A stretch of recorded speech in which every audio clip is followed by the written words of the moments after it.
generational wealth, leveraging your business to do that is so very possible. I know that is possible for you. It was possible for me. I've been able to do things I never dreamt possible.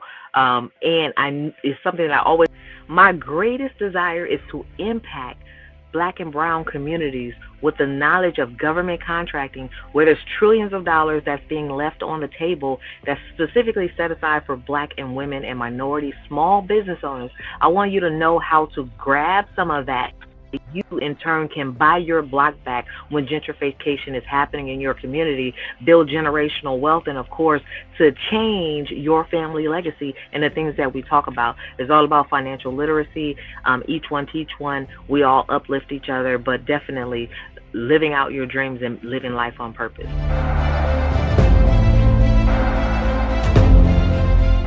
Listen up, you all. Coming to the stage next is Karwana Dyson. She's going to talk to us about getting those governmental contracts. She says stop chasing individuals, stop chasing groups, stop chasing those people that you have to chase. Instead, let's get those minority contracts because they're seeking businesses, small minority-owned businesses. If that's you and you feel that it's what you need to do, so I get the song in there. I want you to get your pen, your paper. Come on, dial in. Y'all know what to do. Hit the emojis. Bring Karwana up to the stage. Come on, Karwana. Give us that thing so we can get these pesos, dineros, the moolah.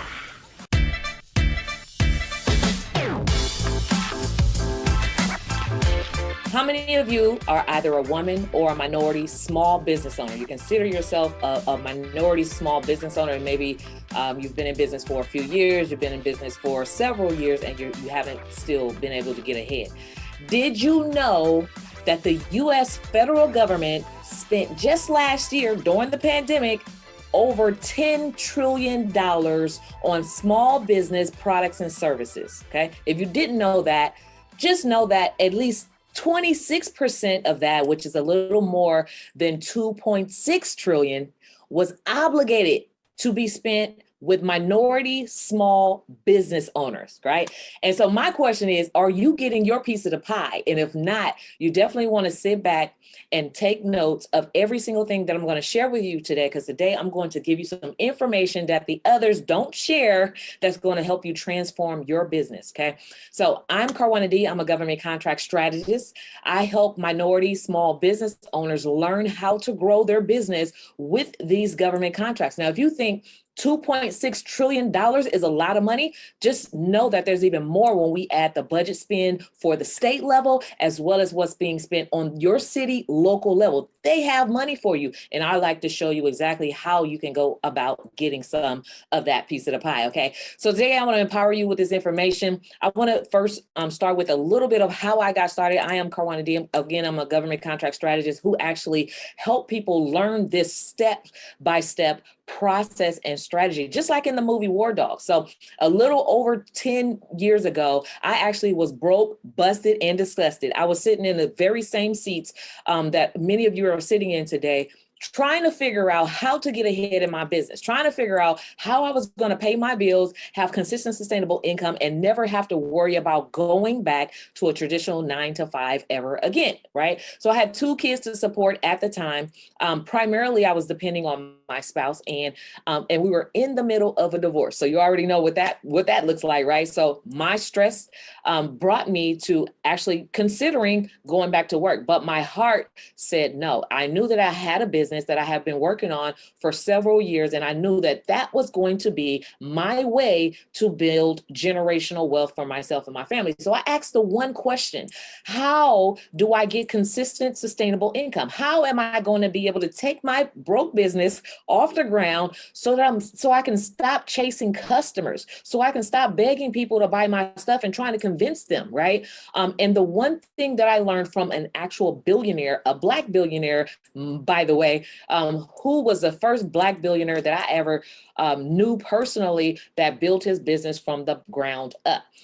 And I asked him, how do I do this? How do I build my business? And the one thing that he told me was the one thing that changed the very trajectory of my business and my life forever.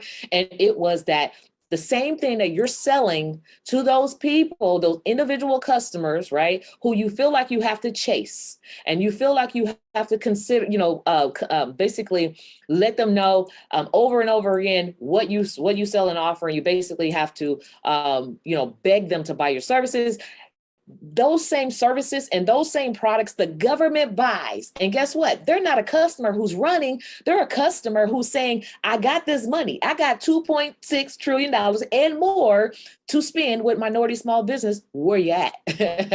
And so that's basically the one thing that caught my attention. And I said, oh my goodness, why don't we know about these things? Why didn't I know about this when I spent, a couple $100,000 getting a master's degree in business to learn how to build a business that is a broke business, right? Learning the traditional way will keep you broke. Now, this is why I coined it the $1 trillion secret to government contracts, because this is the stuff that is hidden in plain sight and nobody really knows about. Nobody's really talking about, but I'm here to talk about it today because I know that you are in business to make money, and you are in business. And I know the power that your business can have in your life and in your family with helping you build that legacy that you're here to build. Okay. So the very first contract that I landed after learning about government contract, of course, it took me some time. It didn't happen overnight, right?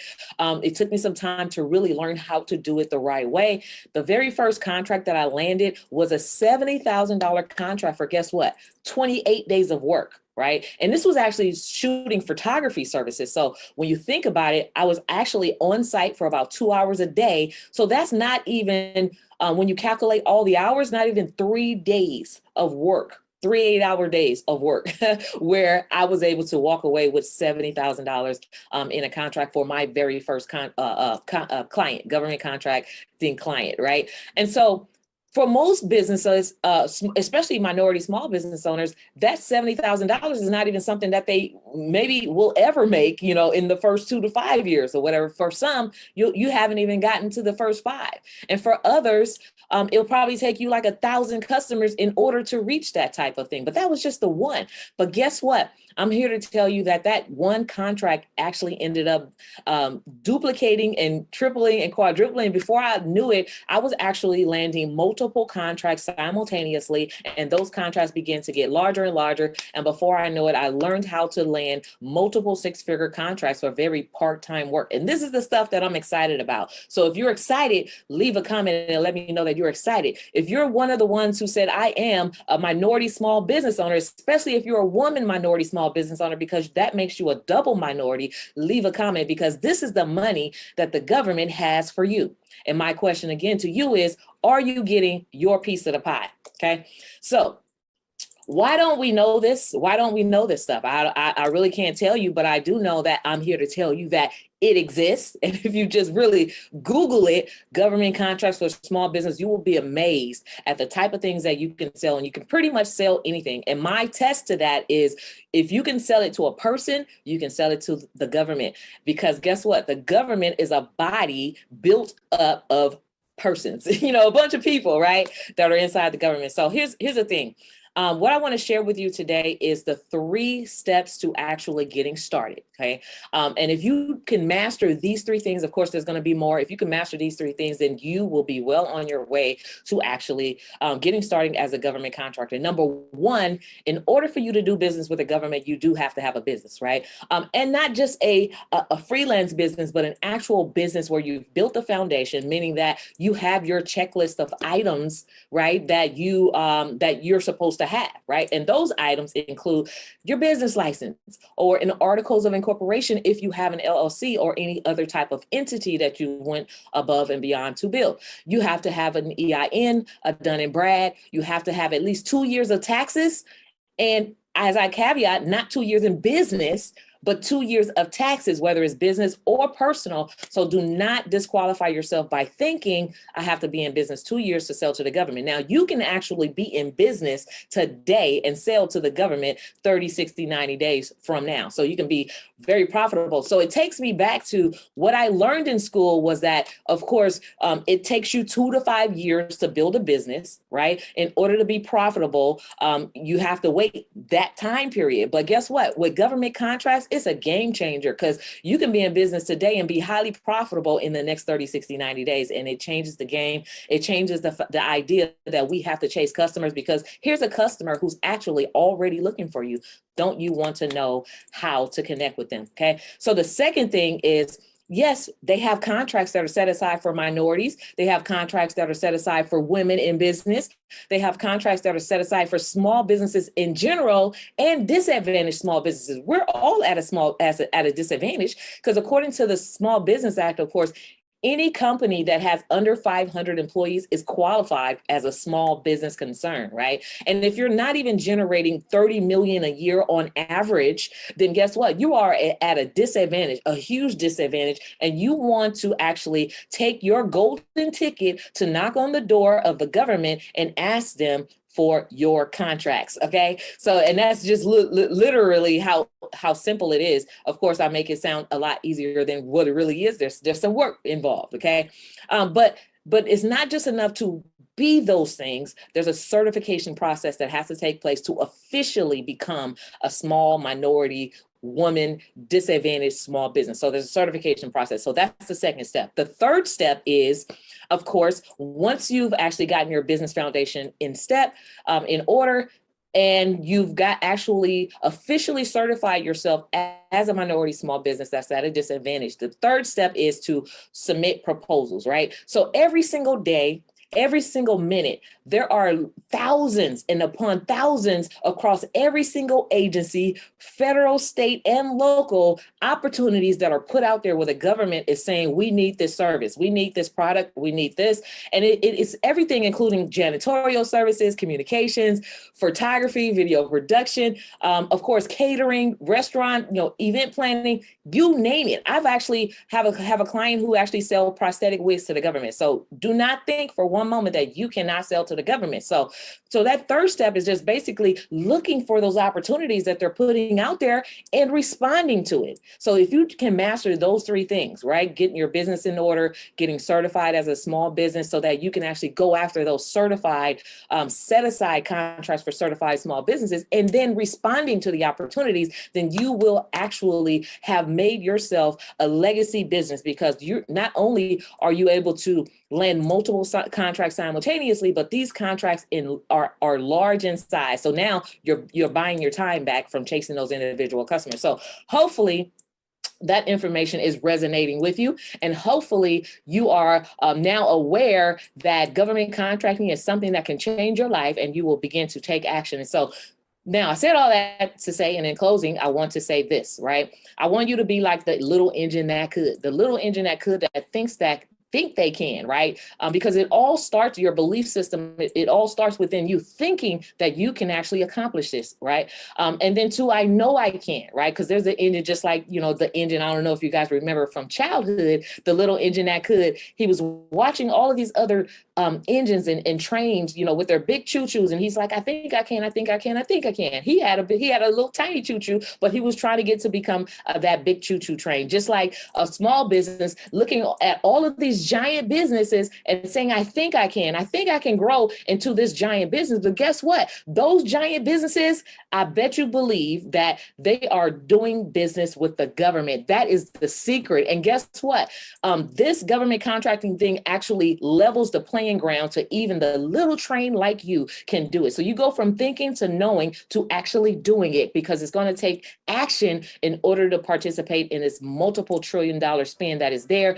And then once you do it, you want to come back and you want to empower, educate, and inspire someone else that they can do it too. And so that has been the evolution of my success journey.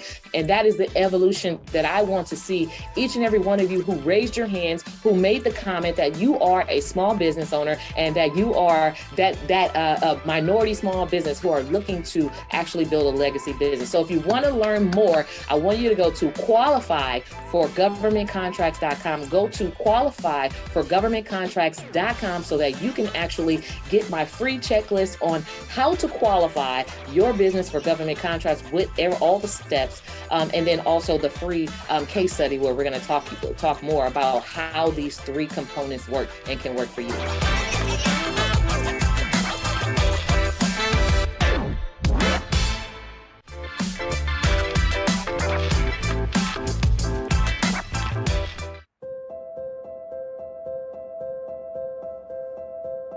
Boy, have I overcome some challenges and obstacles in my life.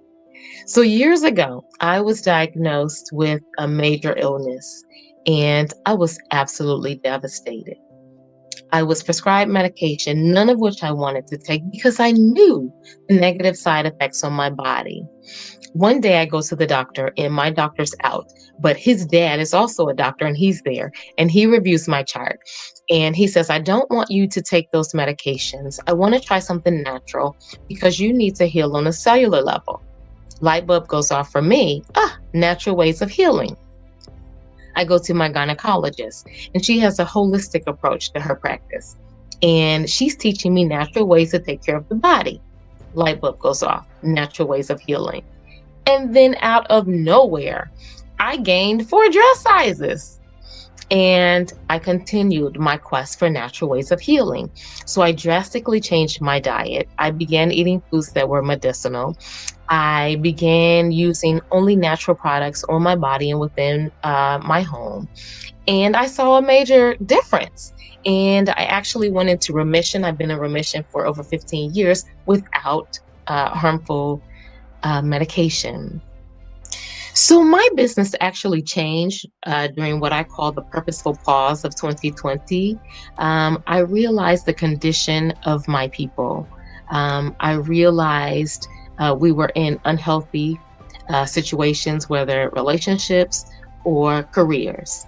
And I wanted us to get unstuck. I didn't like what was being portrayed about us. And I wanted to remind us that we are resilient, we are beautiful, we are powerful, we are masterful creations, and everything that we touch is masterful. So we are masterful creators as well.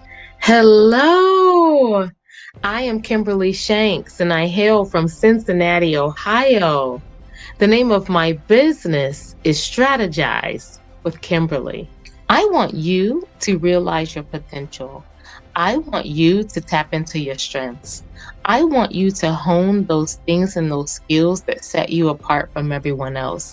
I want you to realize your passions because your passions are where your power also lies. I plan on making the world a better place by making sure that every circle that I walk into, I am light. I also want to make sure that everyone that I come in contact with realizes their power, their potential, and their strength so that they can too walk into their destiny. So I'll be a light, I'll be an encourager, and I'll remind you of your power.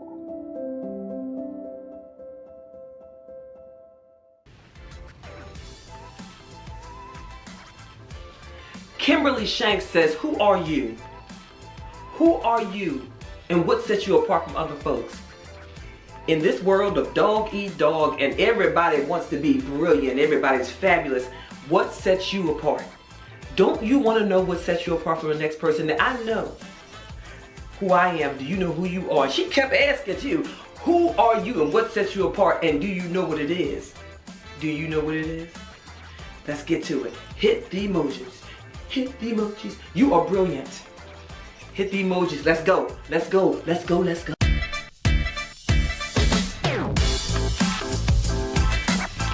Greetings! I am Kimberly Shanks, and I am a strategist. It is my job to help you, your business, or your association to realize your dreams and to meet your goals. It is my desire to help you walk in your destiny and to reach your potential. Now, I'm sure that you have that friend that's always telling you, I hate my job.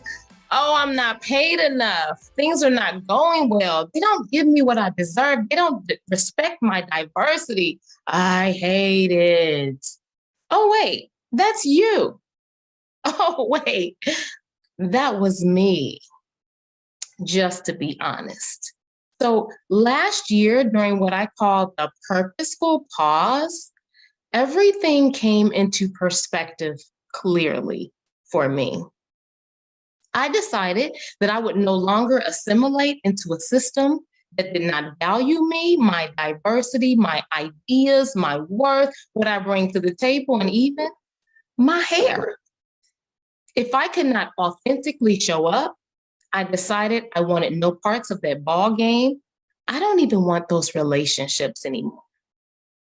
So I needed my own. I've began entrepreneurship, this journey like in 2008, and at times still working for others. But last year, everything changed and everything became clearer. You know what it's like working 3 times as hard as your unqualified counterpart? Getting there early, leaving late, having no life, not getting compensated for the enslavement that you're giving them? I decided if I'm going to kill myself, I'm going to kill myself for my benefit, for my people, and to make impact in my community because I am powerful. What I have to offer is powerful. Who I am is powerful. What I bring to the table is powerful. So I wanted everyone around me to feel the same. And thus I began teaching this to others and offering my services so that people could get unstuck. And if you have a business idea, come on, let's bring it to fruition. If you're trying to scale your business, come, let's strategize and get this money. I decided to monetize that which I do well and that which I've been giving away for free. So now that we understand where we've come from, let's reshape our conversation about where we are going. So, Black CEO, I ask, who are you? What do you bring to the table? What do you have to offer the world? Why were you even created? What are your strengths? What do you do well? What do you do when your hands are tied behind your back and you're blindfolded and you can still pull it off? How can you impact this global economy with your ideas and your unique business? More importantly, how will you impact and support your community and your people? It's one thing to obtain wealth. It's another to share the wealth. And as you rise, bring another alongside. It's not enough for Black Wall Street to be in one city. We are brilliant and powerful enough to have Black Wall Street in every city. So I ask you, who are you? And what do you have to offer? For it is in those answers that your amazing business lies. If you are doing business for business and business for money's sake, it probably won't last. If it is not your purpose, you probably won't do well. And your money lies in your purpose and your skill, not the next trend. I also want to challenge you to find your passions. What are those things that make you smile? What are those things that bring you joy? What are those things you do if no money were involved? For it is in your passion that your strength lies, that you can continue to move forward when things are hard, when you want to quit, when you can't even see the road ahead. When you are doing what you love, burnout doesn't fit. When you are doing what you love, rejuvenation is a cinch. Now, let's get to something that we do all too well. Talk about what we can't do, what is going wrong, what we don't have, what we don't like. I want to challenge that mindset and let's focus on what we can hire out, what we can give others as an experience. As we propel ourselves in our businesses forward, how can we bless someone else? So let's take inventory of our non-strengths. And I want you to do something different. You'll probably kick and scream on this first one. I want you to get a part-time job to finance that thing you're not good at, so that at the end of the day, your business is absolutely amazing. Remember, you're not good at everything. You have strengths, but you also have things that other people do better that's going to impact your business. So go to a local college, offer an internship wherein they can get experience that they can put on their resume or that will help them to start their business in the future. Write letters of recommendation delineating all of the skills that they possess and what they have to offer. Offer volunteer hours as your payment. What do students need to know who are headed to college? Maybe they need some volunteer hours on their application. Maybe they're going to pledge a Greek organization and they need volunteer hours. You can give that to them as payment. Hire out what you don't do well so that your business can be effective. Finally, let's take a look at some habits that may be hindering us from reaching our potential and keeping us from obtaining wealth. And this first thing, you'll probably roll your eyes, but just listen for a moment. Let's look at diet. I'm not talking about starving yourself. I'm talking about your lifestyle. How do you eat? What do you eat? Did you know that foods fall into 3 categories? They're either medicinal, they're either neutral, or they're poisonous. If they're medicinal, they help your body heal. They're fuel for your body. They help it to function optimally. If it's neutral, there is no positive and no negative effect on the body. It doesn't help nor hurt. But if it's poisonous, it causes weight gain, dis-ease. It saps your energy that you need to run your business well. Listen, I can't tell you what to eat, but I can challenge you to be more intentional in what you eat so that your body can operate optimally. Let's talk about one more thing. It starts with an E, and I won't say it loud. Okay, so let's say movement instead, because I think people like that word a little better. When we say exercise, people turn off and they get intimidated and they say, I hate the gym, as do I. But I do understand the importance of movement. Movement improves your strength, it increases endurance, it yields more energy, it delivers oxygen to areas that need it, it helps your body to operate efficiently. So you hate the gym. It's not the be all end all.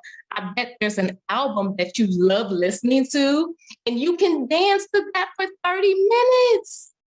Do you have steps in your house? I bet you can walk them. Do you have a pet? Okay, don't just walk around the block. Do an extra 15 minutes of walking with your dog. Movement is important. Maybe you like to skate.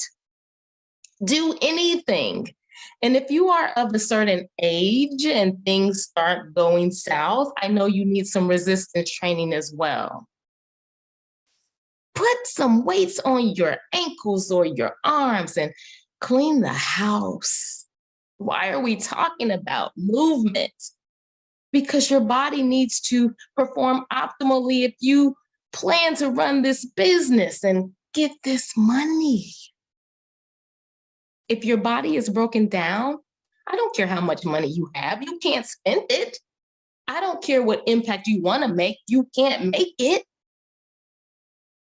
Let's try to eat differently and to move a little more. Finally, let's talk about this powerful mind of ours. Let's talk about our mentality. It's one of the biggest things that hinders us from reaching our potential and our goals. The way that we think. I tell my children all the time, the only limit that exists is the one that you are creating in your mind, because nothing is impossible.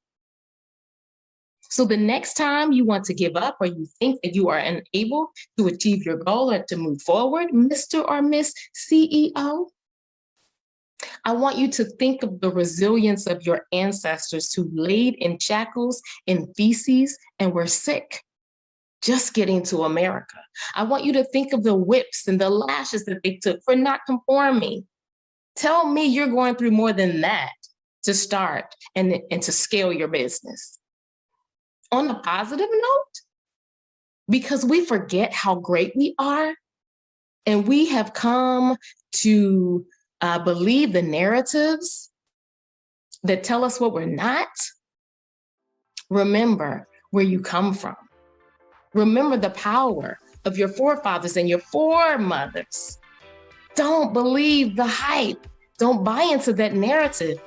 No. Remember who created mathematics. Remember who created art. Remember who created language, the writing system, medicine, architecture, the calendar. Think of those pyramids. Your ancestors. Come forth, CEO. Let's make impact and revenue. For you are brilliant, resilient, beautiful, a masterful creation who makes masterful creations.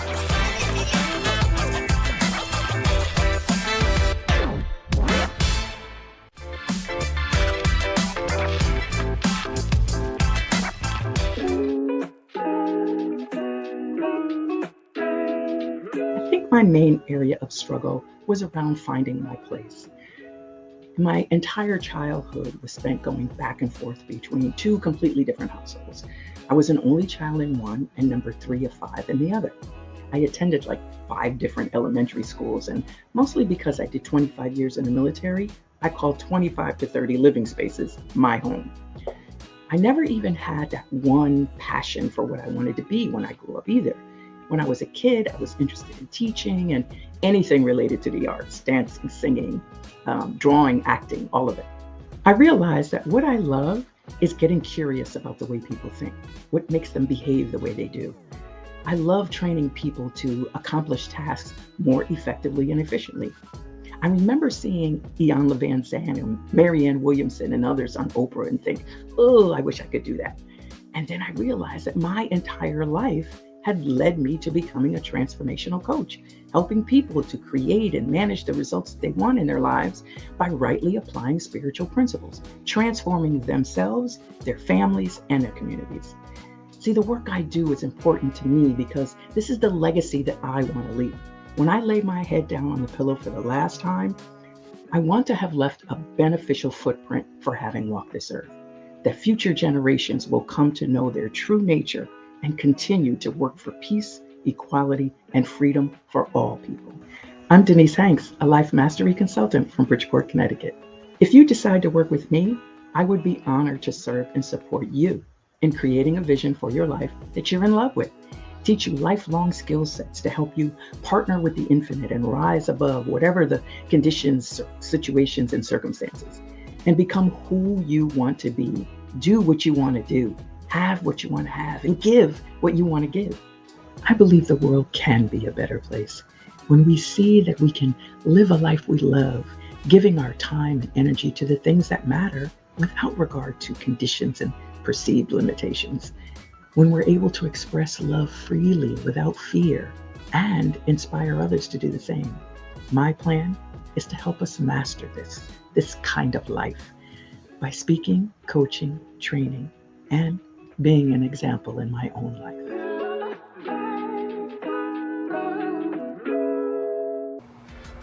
Oh, hey, friend. Oh, it is your transformation architect, Stephanie Wall. I'm still here. So now I cannot wait. I got my paper, I got my pen, and I cannot wait to hear from Denise Hanks. She's going to talk about the 5, the 1, 2, 3, 4, 5, the 5 things, the 5 pieces, the 5 steps, the 5 tools that we need to succeed. Entrepreneur, business owner, corporate person, you need these 5 tools. According to Denise, you got to have these 5 things. So I'm ready. So we need what we need. She said, get these steps, get these tools. So dial in, dial in. Dial in, dial in, dial in. Have you got what you need to get what you need? Have you got what you need to get what you need? You heard what I said. Well, Denise is getting ready to give us the tools and the tips. Get your pen, get your paper, let's go. You know what to do. Hit the emojis.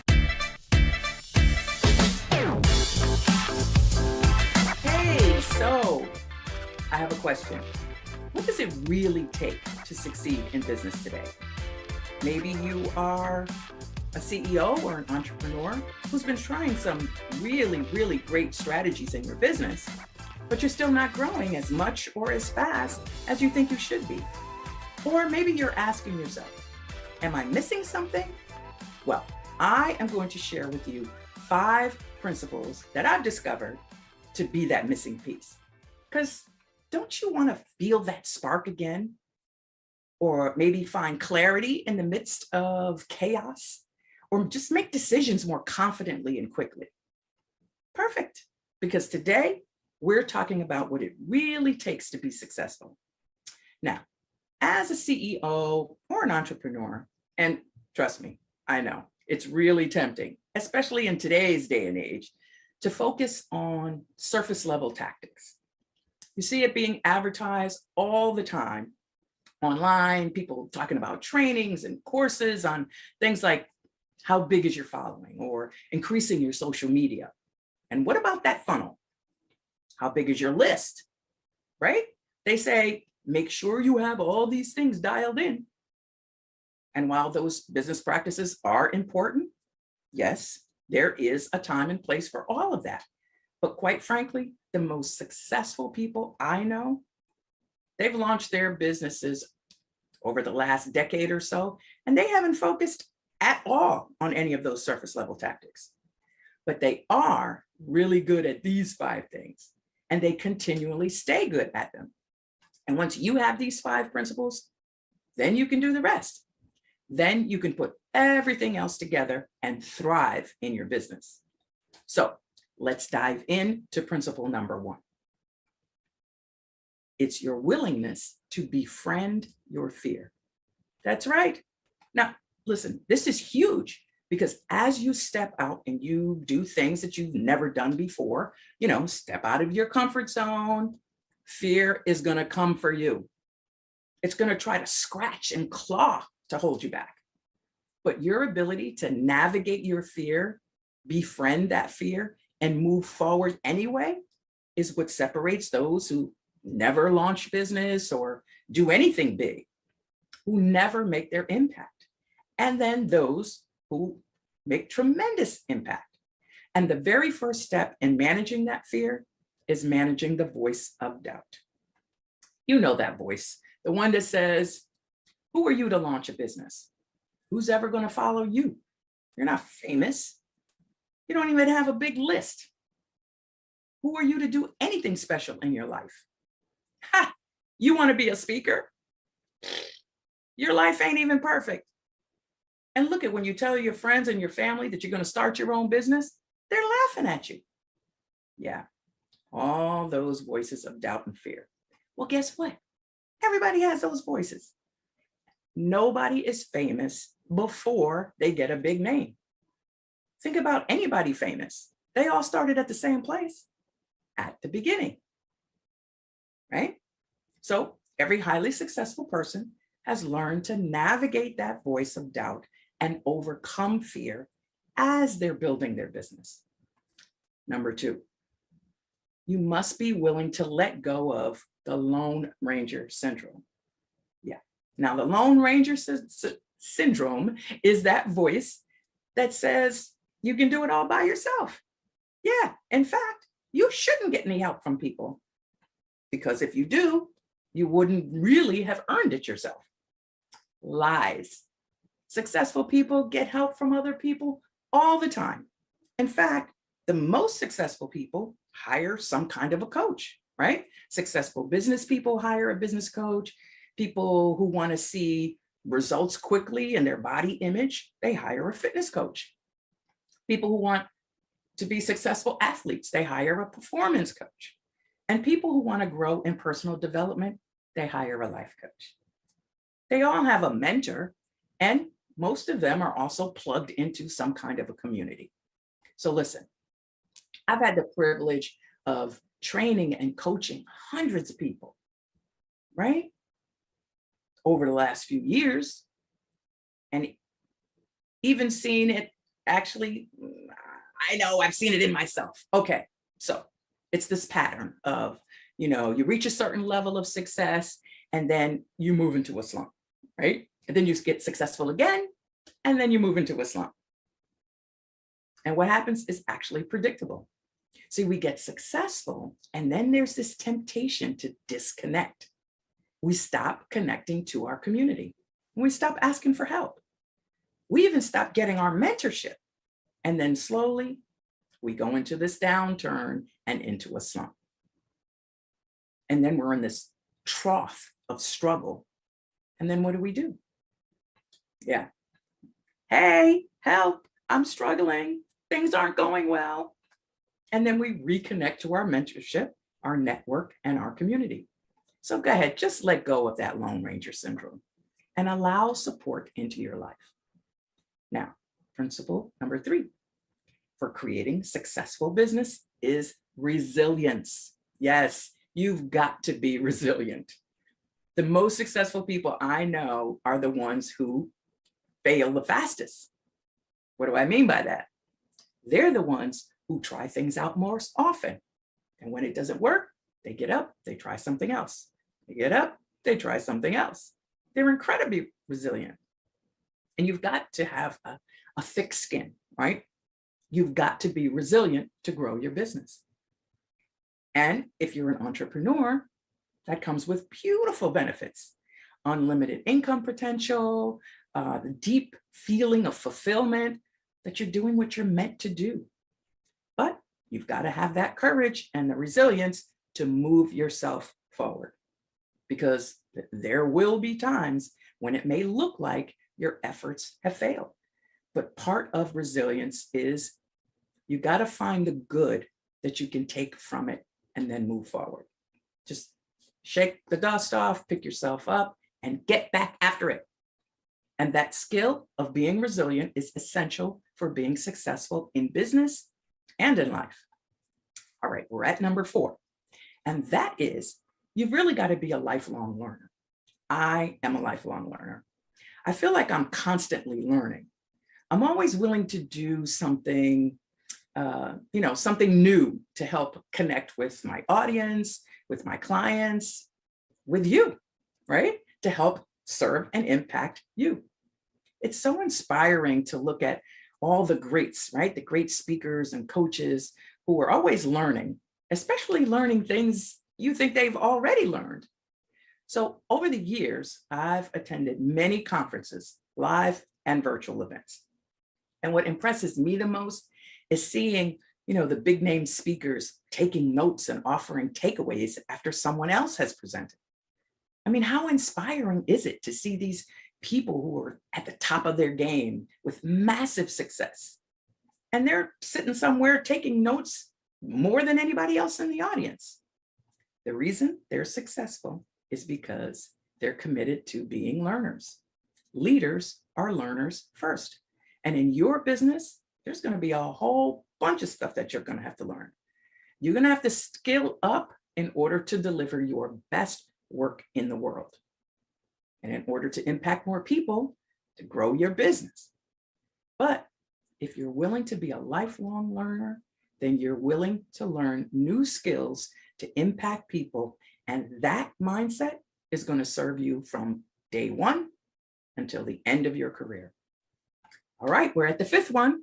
And that 5th attribute is, it will actually support you again in your business. And that is that you care about people. Simple, right? But don't sleep on this one, because whatever business you're in, you're going to have customers. Maybe you have employees. Well, you want them to grow and succeed, right? So this is what I want for you. See, I believe that whatever you're facing, whatever circumstances are at you right now, it's no match for the power that's breathing you. And this is huge because, look, when my clients are faced with a challenge, when they're faced with a struggle, when things just aren't going right, it's my caring for people, my willingness to show up for them that helps me get out of bed in the morning. It helps me to be resilient, to dust myself off and, wipe off my own knees when I've had a failure. And that's what helps me to rise above the challenges that I'm facing. And it's actually a guiding principle for my own business. So when I'm making decisions, I ask, what's good for my clients? What's good for the people that I'm serving, right? For all concerned. And those decisions always lead you forward. Now, where people get into trouble is when they start forgetting about that. They think, what's good for the bottom line? What's good for me? What's good for us? But you see, universal good means that there is no private good. What's good for you is also good for your customers. So when you lead with caring for them, they're going to feel that. And you won't be able to keep the good from coming your way. Not when you lead from that place. So I certainly hope that these principles have helped you, and they will be helpful in succeeding in your business. And if you'd like to hear more about this, or you'd like to learn more about how to apply these principles in your life, maybe how I could help support you personally or your team, just text the word success to 203-409-8886. That's success to 203-409-8886. And listen, know this, you are meant for success. You're meant for expansion. You're meant to go forward in your life. And when you adopt these 5 principles, they will serve you for many, many years to come. All right, well, I appreciate you so much. Thank you for watching, and I'll see you soon.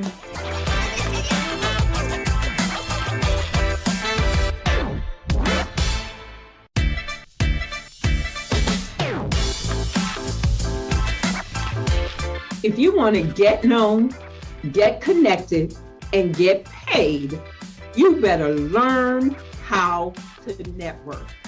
Hi, my name is Tony Harris Taylor, and I'm the networking queen. I help entrepreneurs to get known, get connected, get paid, so that they can make 6 figures and beyond. Like many of you, I'm a multipreneur. As you can see behind me, I own Drastic Results, marketing and sales coaching, where I help entrepreneurs to get out of their own way and learn the strategies to attract more clients. I also own a franchise called Network in Action. Network in Action is a group of people that come together to build relationships that bring them more referrals. I teach them how to build connections that will last a lifetime. Today, I'm going to teach you the strategies you need to show up, be up, follow up, to blow up. So let's get started. Show up, be up, follow up, to blow up. Networking, the foundation for everything I have in my life, from building my business down to my husband. Yeah, there's a story. Met him through every strategy that I'm going to tell you today. So listen up, because networking changes lives. So here's the problem. You have a successful business. You're helping other businesses. You want to help them to grow even more to their next level and learn how to leverage networking, but you just don't know how to do it. I'm going to show you the strategies on how to leverage networking where it can change your life. So this talk is for you if you want to grow your business through networking, but you don't know how. You're a cop. You're already a connector of people. I'm a connector of people. I'm a cop, and I'm proud of that. But I wanted to get paid for connecting people. Keep listening. I'm going to tell you how you can get paid to connect more people. You're a center of influence, or you want to be a center of influence, and you want to use your network to attract more clients to your business. So here's my story. My story is I am a successful business coach.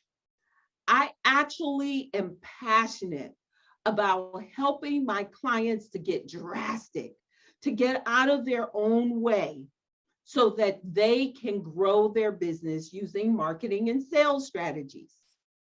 But in 2019, I was at a crossroad. I needed to make decisions about which way I was going to go. You see, as a business coach, I had helped thousands of people learn strategies to grow their business. I'm an international speaker and an international coach. Here's the problem. I couldn't see a retirement strategy. How am I going to get out of coaching when I'm ready to sit down somewhere? And I started thinking that my only answer was to get a job. Now, let me be clear. I did not want a job, but I knew that if I got a job, I'd get a retirement plan that went along with it. I was frustrated.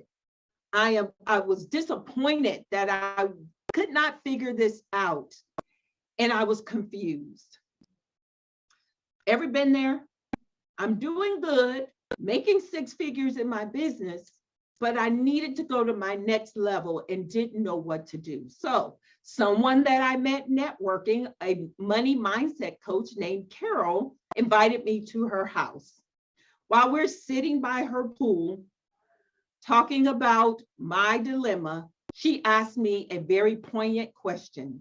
She said, Tony, what's your why? I told her, and she was like, girl, you've already accomplished that. Perhaps you need a new why. You need to get clear on what it is you want to do so that you'll be excited to get out of bed every morning. So I teach this stuff. So I was like, okay, I'm going to go and create a new why, and I'll be back. A couple weeks later, we got on Zoom. She said, Tony, what is your why? I said, my why is to touch, move, and inspire my clients to take drastic steps to be better than they were before they met me. I'm a resource. I'm a connector. I want to help my clients build deeper relationships that are beneficial to their life and business. She said, oh my God, that's perfect. That's who you are. She said, are you doing that? Yes. When I coach, when I speak, I get paid. Yes. She said, what would you need to do to get paid to connect people? I said, I need to start a networking group. She said, why don't you? You know, at the time I was in a BNI group. They met weekly. It felt very heavy. They had some things in their network that I was like, I don't think so. So I said to her, absolutely not. She said, I told her, I don't have technology. I don't know what to charge. I've seen too many people run networking groups and not make any money. Yeah, no, thank you. She said to me, Tony, don't worry about the how, it will show up. I was like, and clicked off of Zoom. I was like, not having it. No, I'm not starting a networking group. Well, what she didn't know and what I had forgot was 3 months earlier, I showed up to a women's retreat at a time when I was really not sure what direction I wanted to go, when I was at that crossroads. So I registered for this retreat, the last day of registration. And it was 5 hours from my house. I live in Houston. It was in Fort Worth. And frankly, the only reason I went is because my brother lives in that area and my mother wanted to go. So I went. There was a very intimate event, quality over quantity. And there was a woman there from Network in Action. She said, oh my God, You're a business coach. You should consider being a Network in Action franchise owner. I said, Network in Action, I've heard of that, but I'm a BNI member. She said, no, it's not BNI. And then I said, franchise, that sounds like a lot of money. She said, yes, it's an investment. I said, well, not sure I'm ready for that. And she said, no worries, I'm going to connect with you. Now, I teach networking, and I teach when you meet someone interesting, you don't leave it up to them to follow up with you. You book an appointment on the spot. Well, I broke my own rule with this lady. I guess it was the investment that scared me. And I did not book an appointment with her. So she didn't follow up like she promised she would, until 3 months later, 1 week after the conversation with Carol. Don't worry about the how, Carol said, it will show up.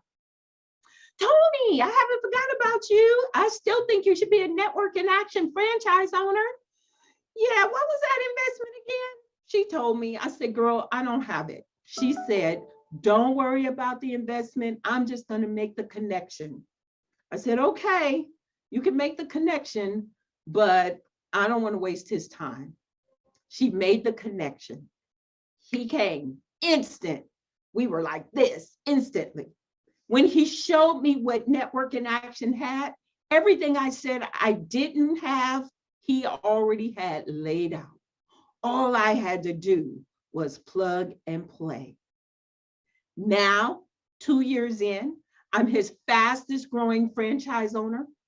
I am his Rookie of the Year, and I was able to cross 6 figures just on the networking side of my business this year.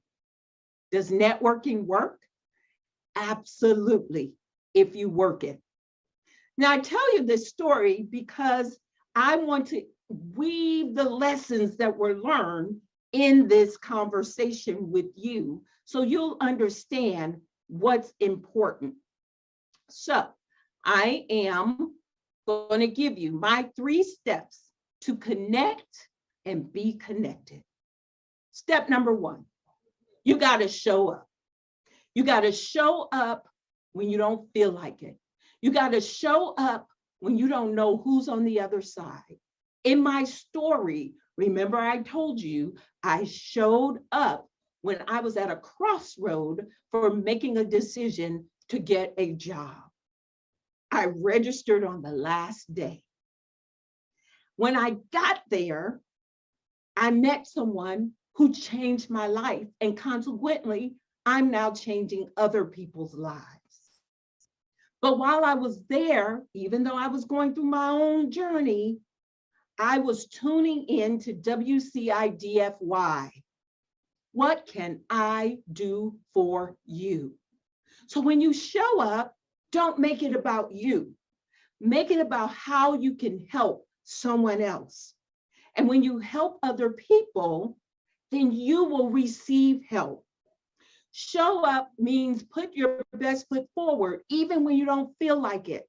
For my introvert friends out there, yeah, you gotta flip a switch, turn on a switch. But when you show up, you never know who you're gonna meet on the other side. I wanna introduce you to my client, Roy. Roy is amazing. He's one of my first Network in Action clients, and I started introducing him and connecting him to my national network. As a result, Roy is actually on the BlackCEO team now. He had never heard of Trevor or BlackCEO. When I opened the door for him, he gladly walked through it. And I'm watching his business flourish and his horizons expanding because of connections and his willingness to invest in himself and show up. So proud of Roy. If you meet him on this journey, BlackCEO, tell him I said, hey. Number 2, you've got to be up. Remember my saying, show up, be up. Now, I'm going to talk about virtual networking. Virtual is here to stay. In fact, the gift that the pandemic gave us was it expanded our borders beyond just our locality. Now we can attend virtual meetings everywhere, but you are not there if your camera is off. You are not there if you look a hot mess. You are not there if you are not engaging. The smart way to expand your network is to turn your camera on, dress from the waist up. You don't know what's happening below, but dress from the waist up. Ladies, put your hair on. Yes, put your hair on, put your jewelry on, and show up like you mean business. Put your energy, your best foot forward. Find out who else is on the call that you need to connect with. Send them a private message, text them your calendar link, and ask for a date. The date changes everything. It is what changes the game for most people. So ask for a date. When you get on that date, well, I can't tell you now what to do, but know that it's not about you. It's all about helping the next person. Turn the camera on, be prepared, dress to impress, make connections, and ask for dates. This is Star. Star is one of my best friends, and she hears me talk about networking. She's like, she's not really impressed. But she came to my viral networking conference in November, and she got on fire. And she immediately went to another conference where she was the speaker. And on the second day, she said, Tony, I had nothing to do, and I really wanted to talk myself out of not showing up. She said, but I decided I'm going to go ahead and do what Tony teaches. I'm going to show up. She showed up, and she made 2 connections, set 2 dates that are going to turn into, both of them, 5-figure training opportunities. Do what Tony tells you, and your network will expand exponentially, and you will make money. Number 3, the most important step is to follow up. Don't show up, don't be up if you're not going to have a strategy to follow up. Now, I just simplified the follow-up for you. If you schedule dates and get them on your calendar before you leave an event, whether it's in person or virtual, you limit the amount of follow-up you have to do. But the fortune is won and lost in the follow-up. And so when you are networking and connecting and being a connector, make sure that you have the strategies to follow up. Follow up is key, and you must be willing to follow up if you're wanting to grow and expand your network and grow your business. This is Mia. Mia is my best success story. Mia joined Network in Action. She's a single mom of 3 teenagers, and she joined Network in Action. And she frankly said, I use my bill money, Tony, and it has transformed her life. She's a financial professional, life insurance agent. The company she was with was not paying her what she deserved. And so I connected her to another company where she became the #1 life insurance agent in the entire company. She now has moved from her garage office, which is hot in Houston, over to a high-rise office where she is running her business, and it's beautiful to watch that caterpillar turn into a beautiful butterfly. And guess what? She actually has a commercial for her business that aired in a movie theater. Yeah, networking can change your life. You've got to get in there, build relationships, and you never know. One relationship turns into the next. Mr. Zig Ziglar, where most of us are a fan, said it best. You can have everything you want when you help enough people get what they want. My question is, are you committed to helping people, other people, get what they want? This is truly true for my life, because the more people I serve, the more people and more doors that have been open for me. So what's next? Let's connect. Scan the QR code or text, pick up your phone and text NIA to 21,000. You'll get my digital business card, all my social media is there. Connect with me, schedule a one-to-one. Let's talk about NIA. You can become a member of our network. We are launching, or I've launched my national networking group, so you can be anywhere. And I am also looking for virtual leaders, people who want to make money, not just being a president or vice president of somebody else's group. I want to help you make money being a cop, a connector of people, serving as a center of influence and making money at the same time. And then you might even want to consider purchasing your own franchise. Remember my story. I said I could not start my own networking group because I didn't have this, didn't have this, didn't have that. But then when the franchise came into my life, he had everything I said I didn't have. And I launched, signed my contract and launched my first group within 6 weeks. Still the #1 fastest launching franchisee to this day.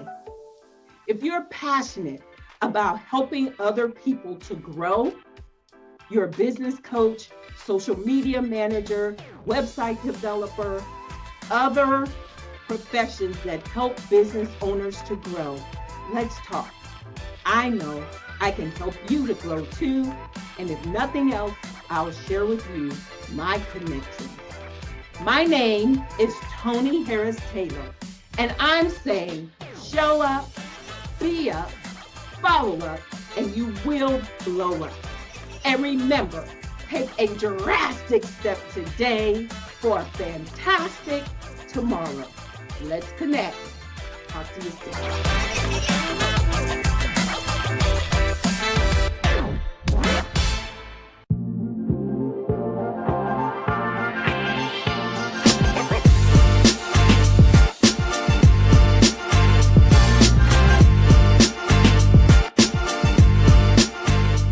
So how many of you are either a woman or a minority small business owner?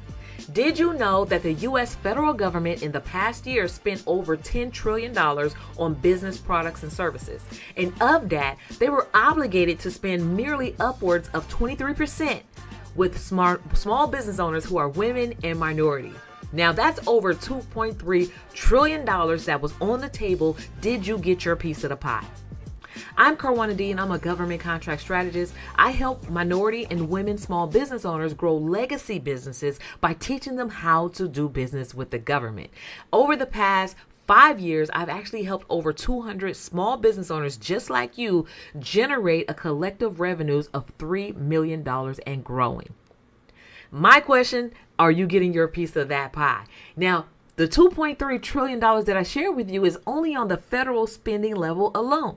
We all know that there's 3 levels of government. There's your local city and county, there's the state and the federal government, right? So there's even more money on the table of what they're obligated to spend with your business when you add the state and when you add the city level budgets, okay? So in this video, what I'm going to share with you is the 3 steps of growing a business with by selling to the government, where you can actually not only grow and thrive in business, but build your legacy at the same time. Now, a few short years ago, I was actually broke, busted, and disgusted. Before I had even known the first thing about selling to the government or that it was even possible, I was a business owner sitting in your very seat trying to figure out how to make ends meet, trying to figure out how to make a quarter out of 15 cents, or how to make $1 out of 15 cents, right? Chasing individual customers. What I found was that I used to spend more time in my business chasing customers than I did actually making money, right? And that's where small business owners, struggle the most, right? We spend more time chasing and trying to convince people to do business with us rather than doing business with the right player in the first time. Now, I actually walked away from my traditional 9-to-5 at the early age of 27 to pursue my dreams, to become a stay-home full-time mom, but also to start my business and my legacy on the side. So at that time, of course, I came with a college degree in business, accumulating hundreds of thousands of dollars in student loans just to get a business degree because I thought that was the way that I needed to go to build a business. Now, with my business degree, my business struggled for years, right? With the knowledge that I was actually taught, because we're traditionally taught that you have to have a business loan, or you have to wait 2 to 5 years to grow a profit, or if you make it to 5 years, you're lucky. And what I learned was everything that we were taught in business school was wrong. Everything, right? And so at the time when I was trying to build my business, of course, I was married at the time and had a different spouse, and he was the primary caretaker. But in the middle, I was going through the middle of a divorce. A few years into my marriage, I started going through a divorce, and here I am, barely making ends meet in my business, right? A full-time mom, getting ready to get a divorce, and I had to figure out how to make it work because number one, I was not going to go back to traditional 9 to 5. My back was against the wall. I had to find out a way. So in my normal hustle and bustle, where I'm chasing individual customers, doing freelance jobs just to kind of make ends meet, I was barely making about $20,000 to $30,000 a year, but spending 50-hour weeks hustling, right? The numbers didn't add up for me. So I had to find a way to really figure out how I was going to build a business so I can provide for my children, so that I can get out of the customer chase and all of those things that I no longer wanted to do. And during my hustle, I actually started doing freelance work for the first Black billionaire that I had ever known, who built his business from the ground up. And I began to ask the question, how did you build a multi-billion-dollar business as a Black man in today's time, right? And so the number one thing that he shared with me changed my life completely, and it was that he was selling to the government. And he looked at me and said, the very thing that you're doing for me, because I was doing photography services at the time, you can actually do for the government and land multiple 6-figure contracts and be actually grow enough to becoming the first Black millionaire in your family. I looked at that as an opportunity to want to learn more. And so in my research, what I've discovered was the $1 trillion secret to government contracts for minority and women-owned businesses. And that's what I coined it, because I had no clue. Now, when you go to, the SBA, and when you go to business school, not once do they say it's possible for a small business, individual proprietor, like sole proprietor, can sell to such a big giant client. And the truth of the matter is, what I learned was that government agencies, and there's millions of them across the federal level. We're talking about your city and county level, and your state, the Department of Transportation, Department of Public Health, Department of Economic Workforce Development, the City Hall, like the hospital, like all of these agencies, right? The Department of Energy. They all have set aside budgets for women and minorities, small business owners, and other business concerns. And that one thing actually helped me to go, like, learning that in 3 steps, where I had to figure out. There were 3 steps, and I'm going to share with you exactly what those 3 steps are. But that helped me to take my business from earning barely $20,000 to $30,000 a year to landing my first $70,000 contract. And guess what? It was for 28 days of work. Now, mind you, I had walked away from a traditional job because I was missing out on, being able to be there for my kids when they, say their first words and take their first steps and all those things. I no longer wanted to be that person. And so I walked away from a job where I was working 40-hour work weeks, making about $90,000 a year, and I started my business, which started on a steep uphill, right? It was like a struggle to get up that hill. But what I learned was that the government contracting $70,000 contract for 28 days of work merely replaced the full-time job that I had, right? For just 28 days of work. All I needed was 2 of those, right? And so in repeating the steps and the things that I learned, I ended up landing my second contract, right? Was similar size, similar days of work. And the first thing that I said to myself was, how powerful was this? And why don't we know this? When you go to City Hall to start your business, when you start a business or go to the state to get your LLC or whatever it is, right? When you go to business school, why don't they tell us the first person you should be looking at to get your business off the ground is selling to the government, right? Because with the government, you don't have to have marketing dollars, right? That's some of the struggle that small business owners have. We don't have the marketing dollars to, to be able to compete and be competitive and to really grow a business from the ground up. There's no real way to bootstrap your business that way and be thriving. But with government contracts, you can start a business today.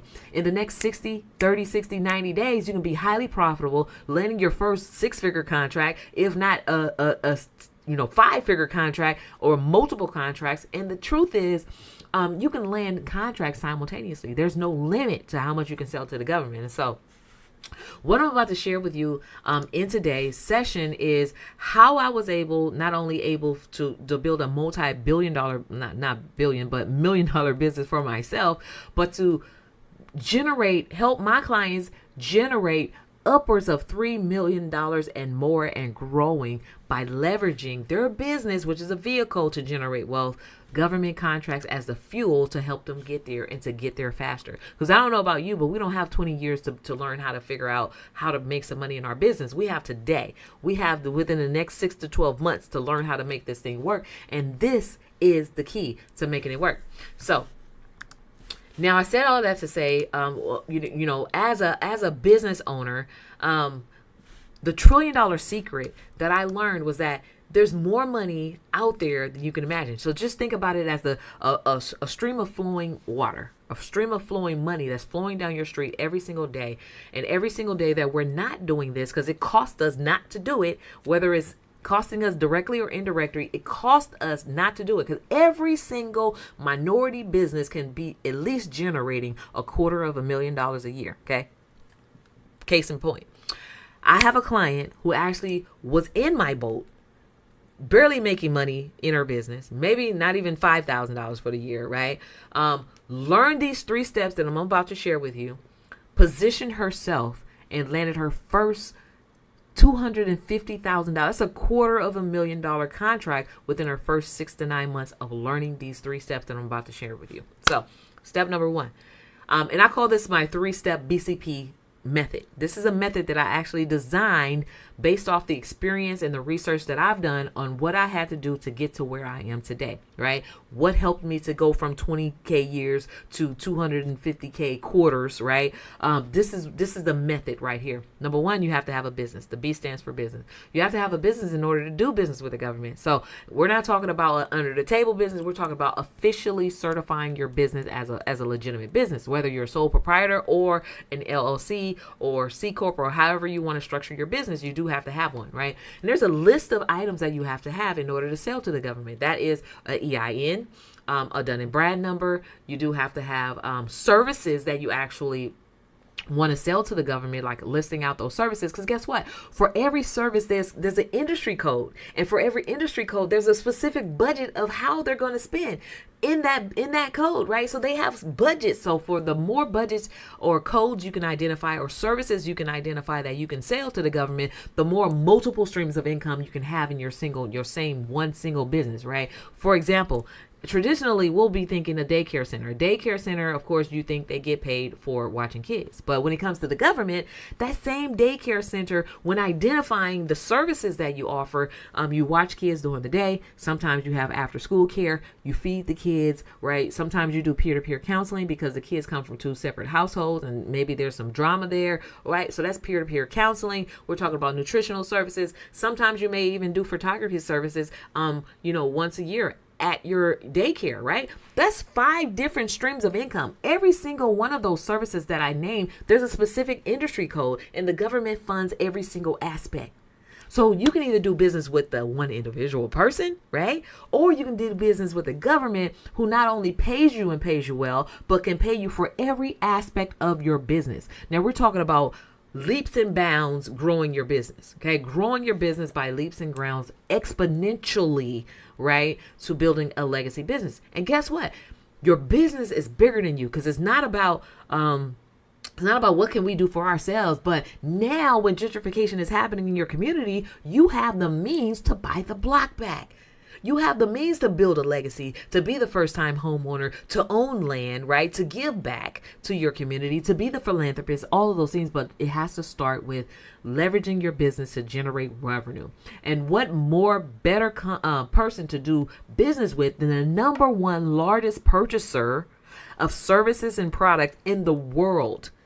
And us as little people, little individuals, small business owners, we have the ability to do that, to do business with the number one largest purchaser in the world, right? And they buy everything.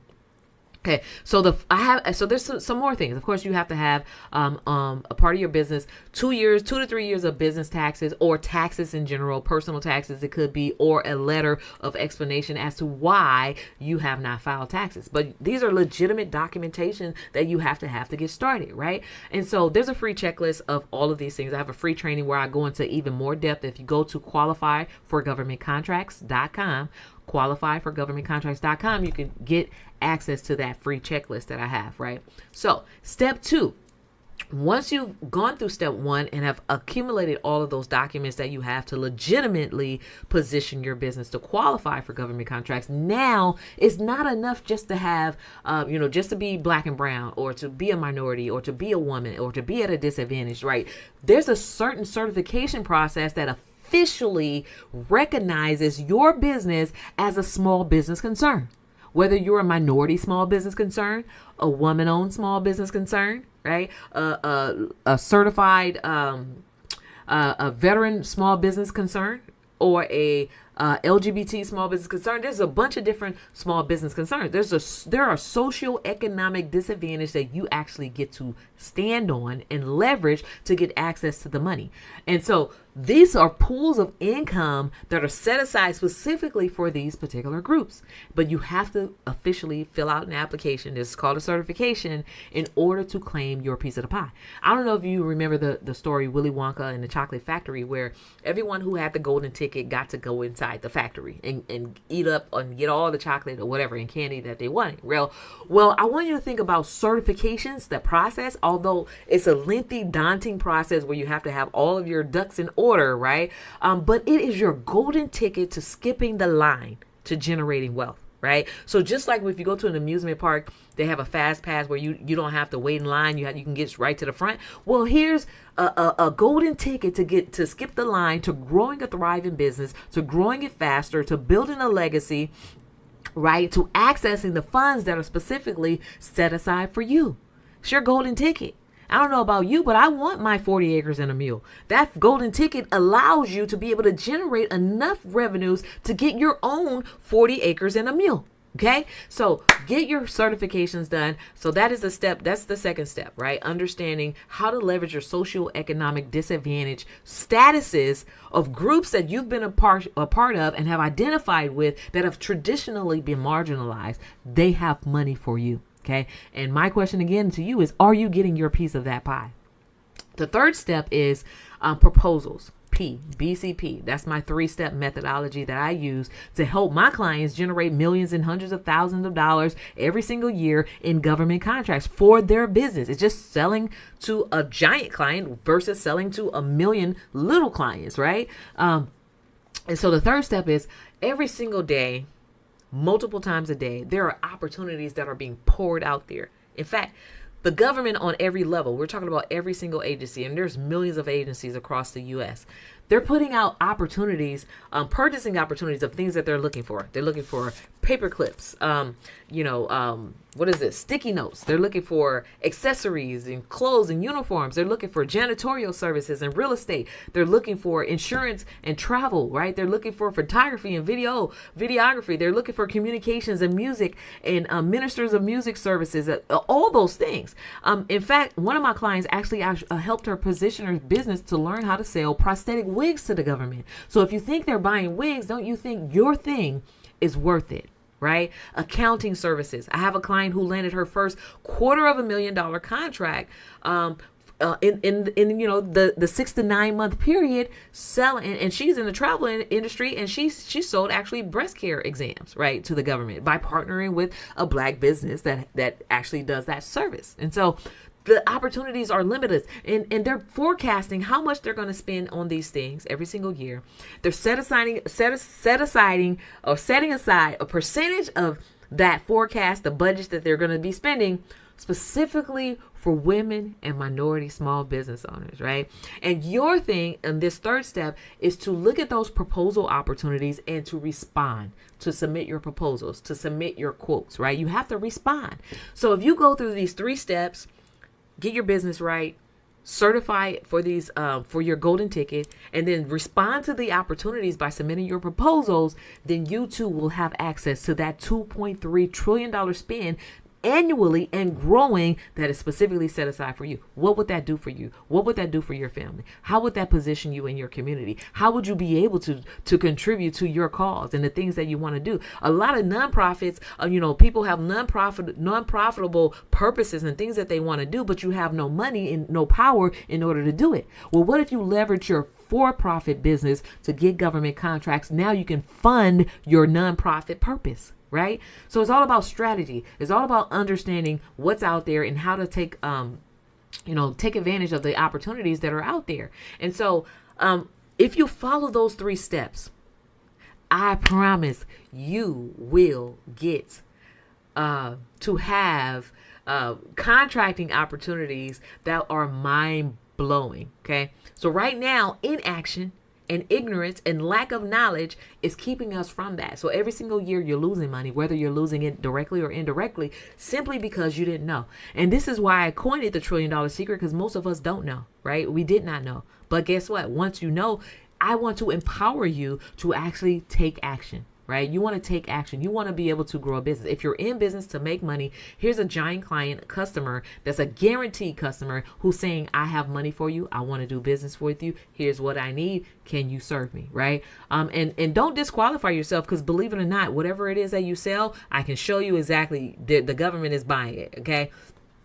And so the other thing is, I want you to remember and think about, I don't know if you remember the little train that could, the story, right? The little train that could. So the little train, which is a little business, looked at the big train, which is the bigger businesses, right? The bigger businesses like the Amazons, the 500 Fortune companies, the Ubers, and like all of these mega companies that we look at and we're like, how did they do it? They started today and now they're billionaires, right?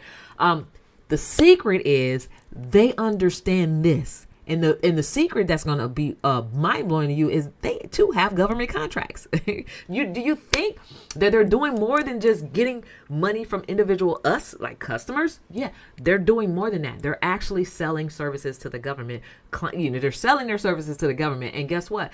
Government contracting, the set-asides, the opportunities that are set aside for small disadvantaged business owners just like us, levels the playing ground. You too can sell to the government and become that mega, big business that you aspire to be. So the little train that could, with his little choo-choo, right, was listening to the big trains that was choo-choo deeper, right? A deeper, richer, stronger choo-choo. And he's like, I think I can, right? A lot of us, we're looking at these businesses and that are bigger than us, that are stronger than us. And we're like, I think I can. And that's a good place to be. But I want you to know that at some point you want to go from I think I can to I know I can. Right? And know that this is for you, and know that there's opportunities for you, because knowledge is power, but the application of knowledge is even more powerful than anything. So go from I think I can to I know I can to I will, right? Make it a part of your plan. Live life by design, not by default. Make it intentional. Be intentional about being successful, right? I think I can, I know I can, to I will,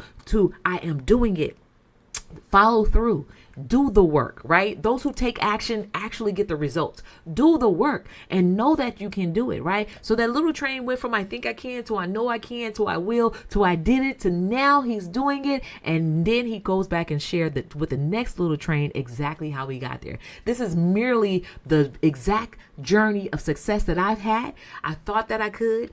I believed that I could. I began to do it. And now I'm sharing with you how you can do it too. And those 3 steps, the 3-step step methodology of business certifications proposals is exactly what helped me to get here. So now I'm empowering you because I know that you can do it, right? And I want you to go from I think I can to I know I can to actually I will to doing it so that you too can empower the next generation, to empower the next, entrepreneurs that come behind you, and know that there's a way to build a legacy business. And it's not going to take you 2 to 5 years to do it. And it's not going to take you having to get startup capital to do it. You can be highly profitable in the next 30, 60, 90 days and see your revolutionary change, right? Change the very trajectory of your family, of the paycheck to paycheck thing, all of those things, right? It is up to you to empower your legacy and to use your vehicle to generate the wealth that you need to do to be the change maker of tomorrow. And so, with all that said, be encouraged.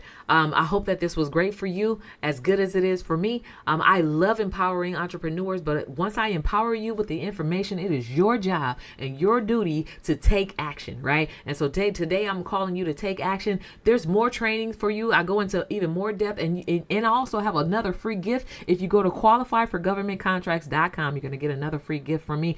Qualifyforgovernmentcontracts.com. There's a short video training on there where I'm sharing even more nuggets, and then at the end, the free gift, you get to book a free call with my team where we can actually show you exactly how to implement this into your business, and also how we can help you implement all of these things that I've shared into your business. So I look forward to, seeing you at the top. I look forward to not only being the one out there in the field getting government contracting, but also to see your face in participating in this multi-trillion-dollar spend that is set aside specifically for you. Be encouraged. And in closing, live life by design, not by default. When building a business, build a business that's profitable. This is a way to generate those profits that's purposeful. You can do business on purpose, right? And also, for the most part, that's legendary. Begin to build your legend, your legacy, and pass this information down for generations to come. So thank you so much for having me here. I'll see you at the top.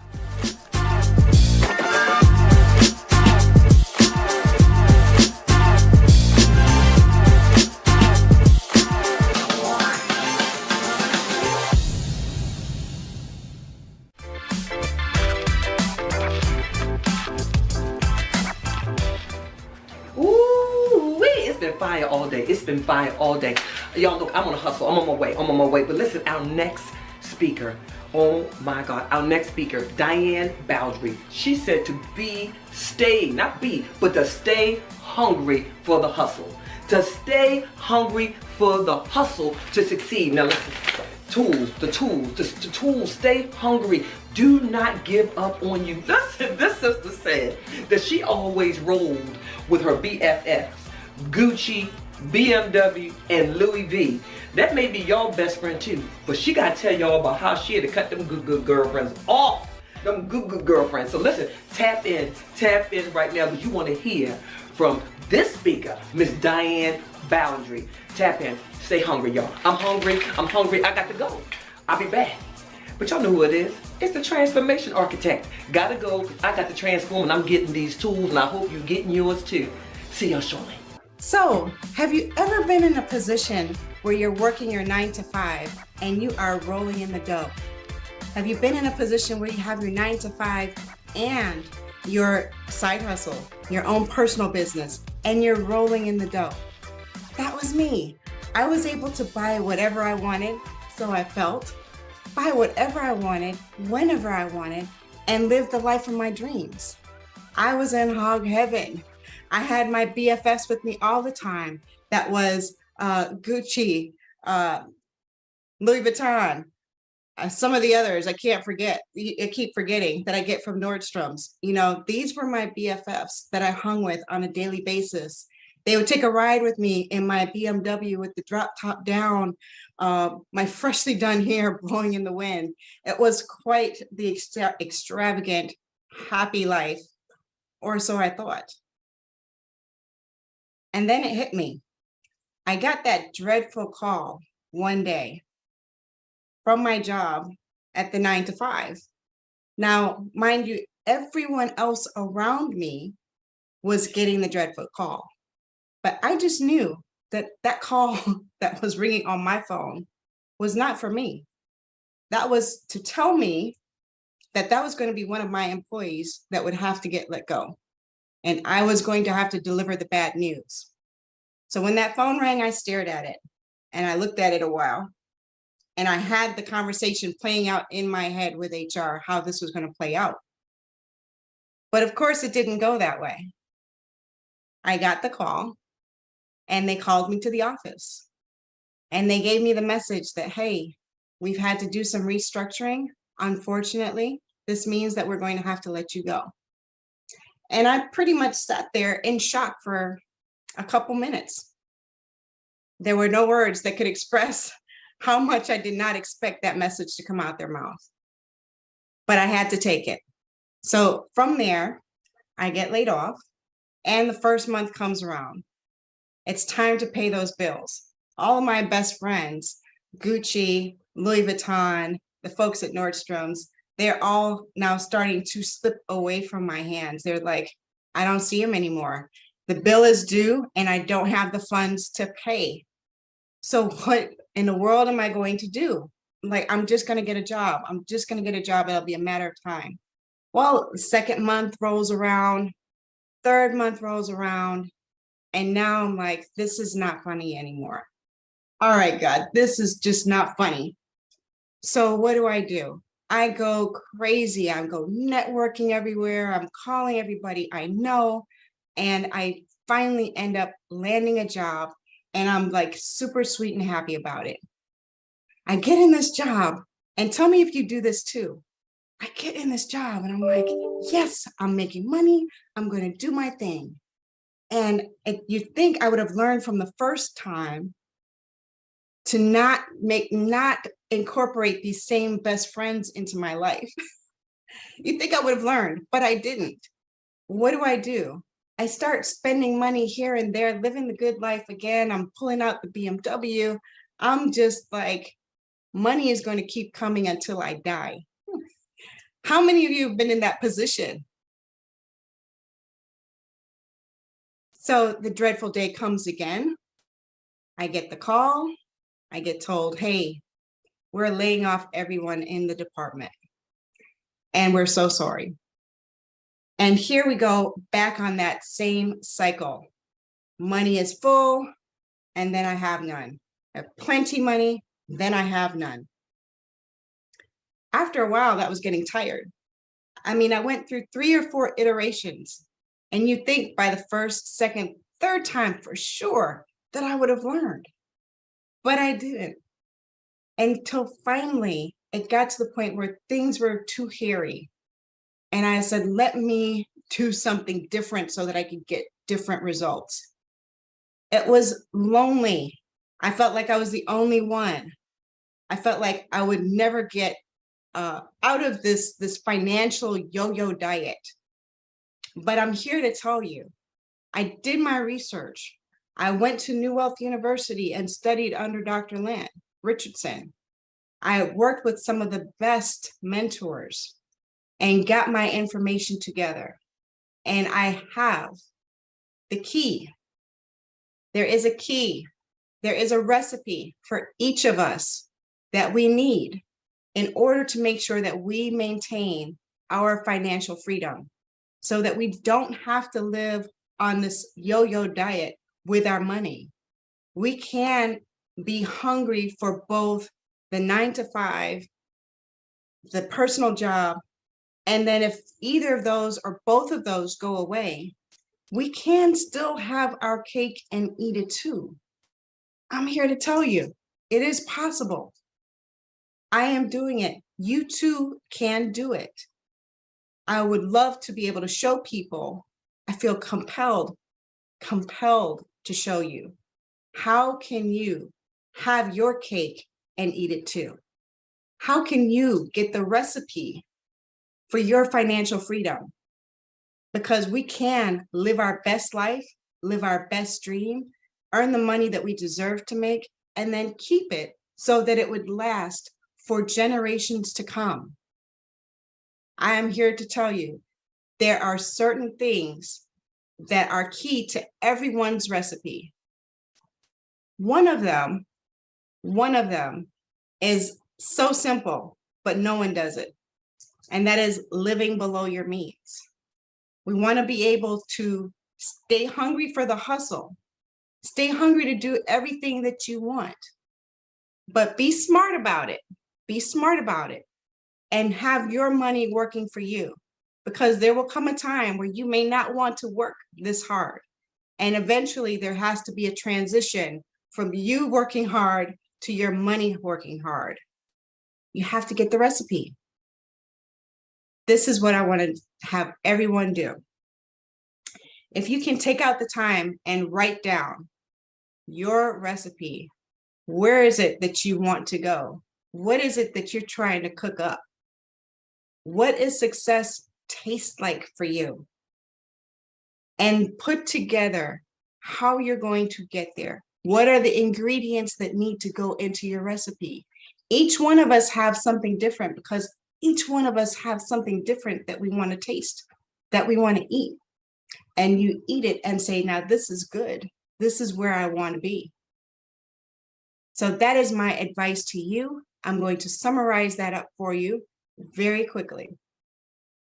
Number one, recognize that you are not alone, that there are other women just like you who are trying to get to the top. You have money coming in. You do not have to be in a situation where you have no money left over. Number one. Number two, live below your means. Find out what you're spending your money on. Write down every little thing that you spend your money on and find out where that fat is coming from. Cut out the fat. Cut out the fat and make sure that we are setting up our money to last forever and that it is working for you. Number three, get your recipe together. Find a financial coach, a financial expert, someone who will get your style, someone who will understand the mind of a woman who stays hungry for life, and work with that person on your recipe. And you will find yourself in a tasty place of financial freedom. This is Diane Bowdry saying, stay hungry in everything you do, and happy eating. Thank you.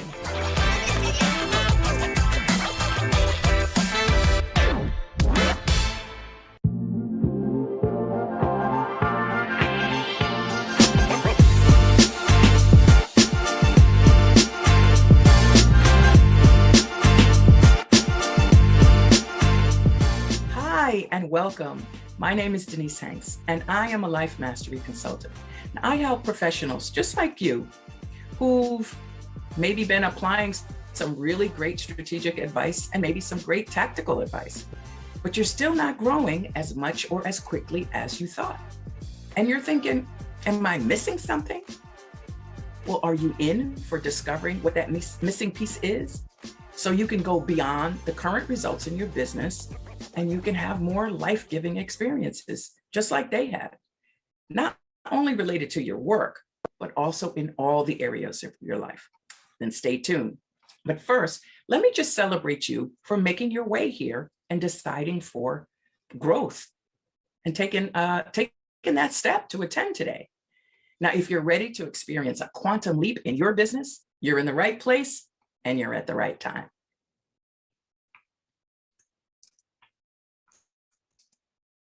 Now, my talk today is about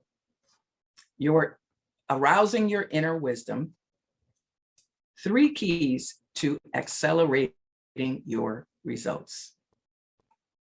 Now, first of all, we live in a universe that actually speaks to us through our longings and our discontents. You see, it's the feeling of longing for something that we haven't yet created, or the feeling of discontentment in our current circumstances that actually spark us to grow. Now, the Reverend Dr. Michael Beckwith has a great quote where he says, to change our life, we're often pushed by pain until we're pulled by a vision. Now, these 2 energies, the pain of your problem and the burning desire for what you really want, are essential for creating the results. Here, let me just tell you about a time in my life where pain actually pushed me to make a change. I was working for this nonprofit organization, and I was the planner and special projects coordinator.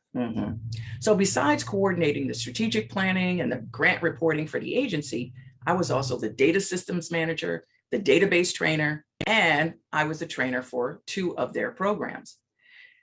Now, were there things about this that I loved? Oh, absolutely. I kind of get bored easy. But what I didn't like was this feeling that I was not fully appreciated by upper management for all that daggum work I was doing. Now, you might know what that's like, right? It's more than overworked and underpaid. It actually started to feel like betrayal to me. Well, I began to actually notice the same pattern in my love life. I felt like I was giving more than I was getting. And then I started keeping score. And oh, I was always the one ahead. You know what I mean? Say amen. Anyhow, those thoughts soon led me to feeling frustrated and stressed out. And then I stopped eating right. I wasn't sleeping most nights. I was starting to get headaches the whole 9. Well, now having said all that, I also felt like I was stuck there. I mean, this was my paycheck, my steady paycheck, and my benefits. Well, then one day I saw this video presentation, and this lady named Mary Morrissey, she was offering this 3-day event in DC to discover your soul's purpose. Now, this appealed to me because I was never one of those people who knew exactly what they wanted to be when they grew up. I had an idea when I was a little kid about being a teacher, but as an adult, I knew I could not survive all day, every day inside a classroom. No. But then I noticed that every position and every place that I ever worked all included some kind of training capacity, right? Even at church, I was in the choir, I was a director. Dance ministry, I was one of the choreographers. I was always training somebody in something. Well, long story short, I get to DC. Towards the end of this event, I made a decision that if things were going to change for me, I had to do something. And once I discovered what I would really love, well, listen, as soon as I had that thought, this fear just rose up from somewhere way deep down inside me and just gripped my whole stomach. I had no idea how it was going to work out. I was unsure. I was terrified about putting myself out there. I mean, what if I failed? What if nobody would listen to me? What if I couldn't make a living at it? Then what would I do? Well, there was a part of me arguing really hard for why I couldn't do it, why it wasn't a good time, why it wasn't convenient, why I shouldn't spend the money, why it wasn't going to be easy, blah, blah, blah. But then there was this other part of me that knew that great opportunities never show up when it's convenient or when it's comfortable. Have you heard this? Great things occur on the other side of what's comfortable. Has that ever happened for you? Yeah. So I made a decision to let the part of me that wanted my dream to win over the part of me that was afraid.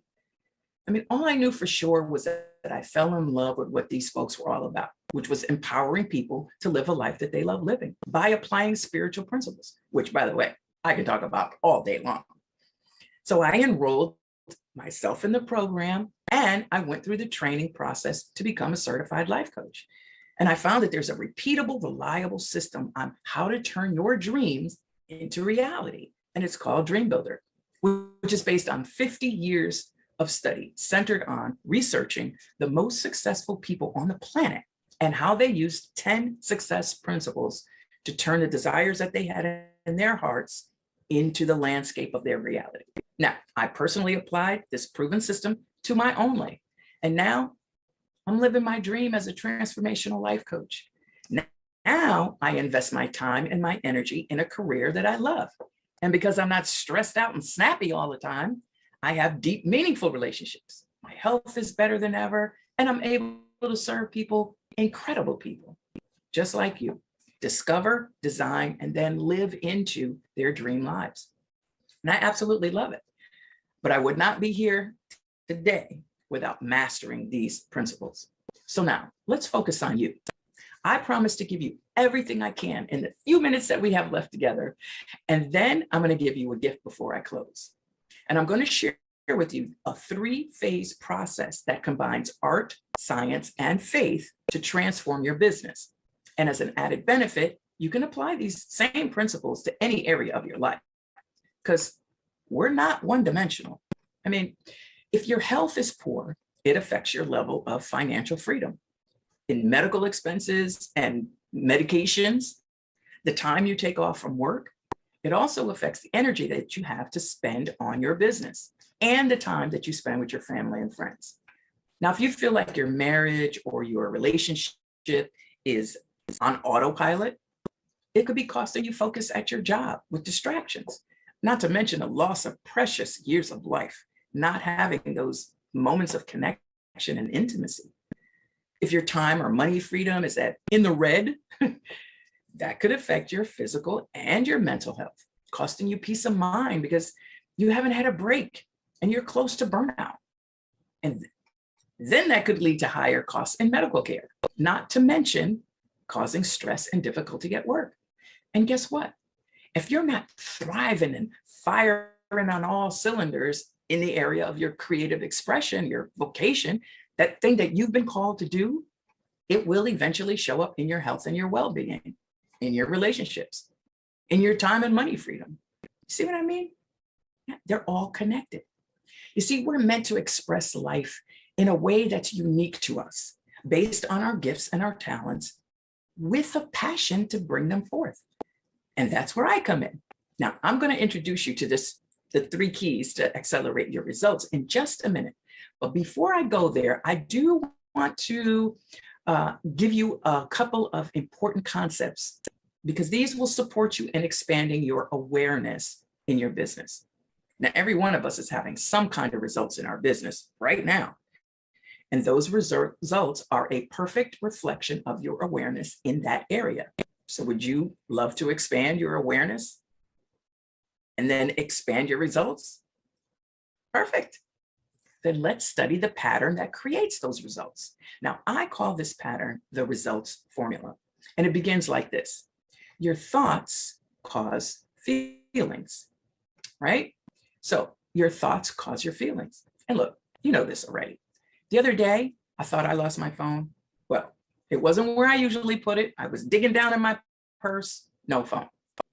I could feel my heart racing then, right? Now, how do you think I felt when I realized, no, it had to be with me because it was pairing to my car? Yeah, I felt relief. Now you try. Think of a joyful thought. You feel happy. Think scary thoughts, your heart beats faster. If you think about all the things you have left to do and there's just a little bit of time to get them done, you're going to feel stressed and overwhelmed. Now, if you think about how you've accomplished all that you've accomplished and what you know you're capable of, you're going to feel proud and more confident. That's because your thoughts affect your physiology. Now, your feelings cause actions. See, by law, your feelings must be expressed into your actions. Try this one out. Let's pretend that you're depressed. Now, whether you're playing full out with me or not, your shoulders could be down, your head is down, maybe your face is expressionless. Okay? Now just shake all that out.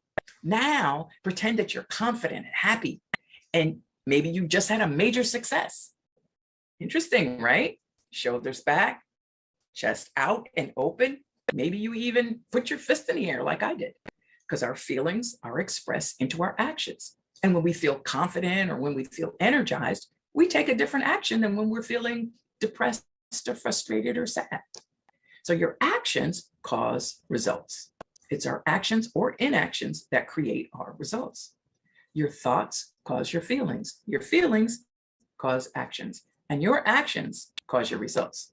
This is the law of cause and effect. Yet, you know what? Most people, they don't really get it. Most people just look at their results. They look at their circumstances and their situations and conditions, and they call those their causes. Well, actually, they're too smart to call them their causes. They actually call them their B causes, right? Tell me if this sounds familiar. I can't start a new career because I'm too old or because I'll lose my benefits, right?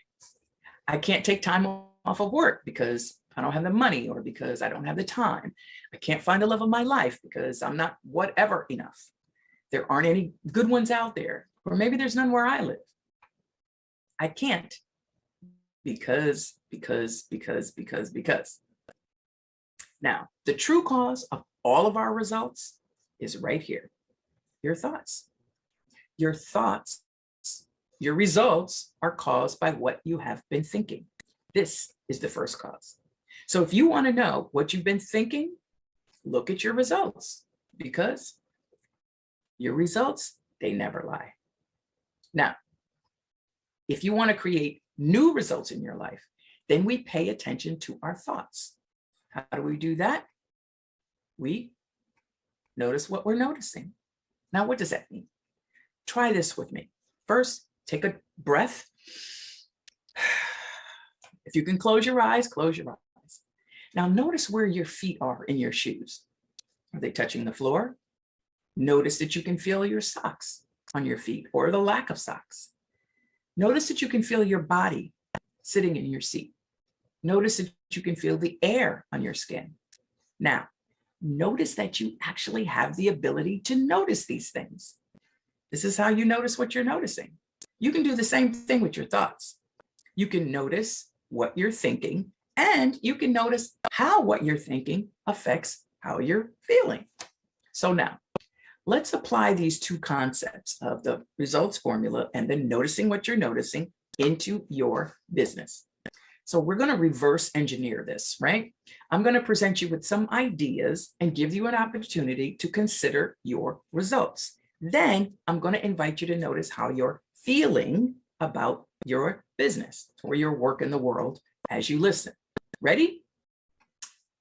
Okay. Now, you might be a person who feels stuck in a job that you don't like, even if you are the CEO. You might be a person who likes your work, but you work way too many hours and you'd love some more free time. You might be a person who dreads going to work every single day. Or you might be a person who's had great success, but you know you want more, right? How far could you go? How high could you fly if you could just figure it out? Now, on a scale from 1 to 5, how fulfilled are you in your current results, right? 1 being not fulfilled at all, and then 5 being completely fulfilled. Go ahead and make a note of that number. And now I want you to pay attention to your thoughts around that. Now, this is not a place for blame or judgment. Your response is not good or bad or right or wrong. It just is what it is at this point in your life. Now, you're likely to feel a pull for more or less of something right now, which is a signal that part of you is ready for some new results. Now, we spoke about this earlier. This is the noticing your longings and your discontent. You're paying attention to and noticing what you would love more or less of. So now what? Well, now the 3 keys to accelerate those different results. It starts with blueprinting, right? Now, this is a creative process where we design a vision by first noticing your longings and your discontent, and then asking, what would I love instead? So your vision is like a energetic placeholder that you create in your imagination. Like when the artist Van Gogh was asked, how does he create all of these beautiful masterpieces? He said, I dream a painting and then I paint my dream. It's the same idea. The next is bridging. Now this deals with turning our focus away from any apparent obstacles and roadblocks, not denying the facts or the conditions, but we're just not agreeing with the negative charge of them. Now we can have conditions, but we don't let a condition have us. Instead, we look straight ahead. We focus on who we need to be, right? What qualities does this person in our vision possess? What feelings does this person feel? It's all about the science of matching the energy and the vibration. It's kind of like if you're watching TV and you're on the channel that, or the frequency that broadcasts CNN, which is constantly negative news, by the way. And then you're expecting, though, to see like Chip and Joanna Gaines decorating a house. It's not going to happen. Those frequencies don't match. Make sense? Good. Now then there's building. Now, what actions does that person take? If you do nothing, you will have nothing. The Bible says, faith without works is dead, but you must have both. Now, I teach a brave thinking activation process that's infallible when you're stuck and you're not sure what action to take. And it involves connecting to your infinite side, which is arousing your inner wisdom to source ideas. Then you choose the best idea and take inspired action consistently, continually building and building. Now, before I leave you, I want to talk a little bit about resistance and those limiting thoughts, right? That floating around in your unconscious mind somewhere. Because whenever you're about to grow to the next level or do something you haven't done before, it seems that your fear paradigms always try to come for you. But they have to, so you can address them. You can't change what you can't see. And by the way, they have a voice that sounds exactly like yours. Now, there's 4 hidden barriers to success that can activate your fight, flight, or freeze response from your nervous system. Tell me if any of these sound familiar. Now, that voice says, if I succeed, my friends or my family will feel abandoned by me. This one is similar, and it says, I'll outgrow them if I succeed, right? If I get more, they'll feel less or insecure, blah, blah, blah. Now, this one says, and this is a thing, if I become successful, then I'll have more duties and responsibilities, and then I won't have any time for my family, my friends, or myself. The last one, I'm not enough, right? I don't deserve more. That works for other people, but it doesn't work for me. Now, a lot of my clients have this one. And I'll tell you, at a time or two, I've been hit with every single one of these, right? So what do? I'll tell you what I do. I use a process called rest, digest, and create. So as soon as I notice that I'm having one of those thoughts, I pause and then I breathe in a certain way, right? So you smell the flowers and blow out the candles. Then as I'm doing that, I bring to mind what I would love to create instead. Maybe it's calm confidence or peace or strength, or I put myself right inside my vision. Now I do that until I really feel it. And this arouses your inner wisdom. Then I ask an empowering question like, what step could I take in the next 5-10 minutes or today as the person in my vision, or that'll move me in the direction of my dream? You see, we have a physical side and we have an invisible side. When you talk to yourself, who you're talking to? Better yet, who's answering you? We're spiritual beings having a human experience. And by the way, I love helping people discover and live from that spiritual side, because that side is the side that's expressing itself through our human journeys. And I teach skill sets to implement this, not just once, but over and over and over. So now let's recap. First, you notice your longings and your discontents so you can create new results. Now, we talked about the 3 keys to accelerate those results. First, you design your vision in the present tense because we want to direct the energy to now. Second, you navigate the gap between the old and the new paradigms by being a vibrational match to our vision. Last, operating and conducting ourselves and our business as the person in our vision. Now, I also gave you the 4 hidden barriers of success and the skill sets to overcome them. You remember? You generate an energetic state, right? So when you think or feel that crazy coming, you pause, you breathe, and you evoke a new state. And then you ask an empowering question. So rest, digest, and create. Then you take a step in the direction of your dream. Because even baby steps will move molecules, right? So you just want to serve your ideas. Look, the point here is when you arouse your inner wisdom, you begin to live from a point of power within, and you live a vision-driven life, not a condition-based life, taking steps to serve your infinite side, which is always seeking a freer, fuller, more expanded version of itself through you as you. Now, if you've ever felt unsure about a decision that you need to make, or what the best next step is, but like me, you've made some bad decisions before and you do not want to go there again. Or if you're feeling overwhelmed by the number of decisions that you have to make, stuff is just coming at you from all sides, and you want to learn how to arouse your inner wisdom for yourself and implement solutions that actually work. Maybe you suffer from imposter syndrome, scared people are going to find out you're not as qualified or capable as you ought to be right now. And you're ready to move towards a more calm, confident person, right? And have that blessed assurance. Or maybe you're just done with feeling unappreciated and undervalued related to your work or your business or your relationships, right? Wrapped up in everybody's issues, helping and fixing and managing their insecurities, sucking up all the energy. That's exhausting. And at the end of the day, who's there for you? Now, if you're ready to change any of that or all of that, I invite you to schedule some time with me right now. We'll look at your current results. We'll look at the impact that you would love to be making, what's holding you back, and the number one step you need to take that will accelerate your impact.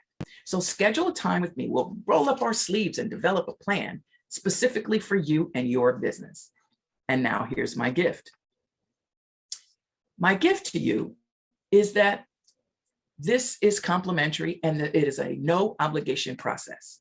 I would just love the chance to share with you some insights, because for all of us, it's hard to see the picture when you're the one in the frame, right? And hey, if it happens that it would be beneficial for us to work together, fantastic. But if not, I just appreciate the opportunity to share with you on how to accelerate your impact in the world. Because I know when that happens, it benefits all of us. Look, we're all in this together. The life force that's in you is the same life force that's in me. Isn't it time we direct it in the way that it was intended? Now, to schedule your session with me today, just text the word DREAM, all caps, to 203-409-8886. That's DREAM, all caps, to 203-409-8886. All right. Now, again, I'm Denise Hanks. This was Arouse Your Inner Wisdom, 3 Keys to Accelerate Your Results. Now, it's my absolute pleasure to serve and support you today, and I look forward to helping you take your business and your life to the next level. You can find me on YouTube, and my business page on Facebook is Denise Hanks Dream Builder Coach. Here's to making a difference in the world by you. Talk soon. Thank you.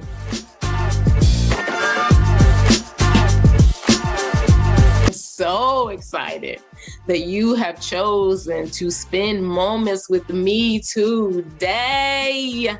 Yes. So you will be benefited today. If you're trying to figure out your business, if you started your business, if you're a budding entrepreneur, if you're trying to scale your business.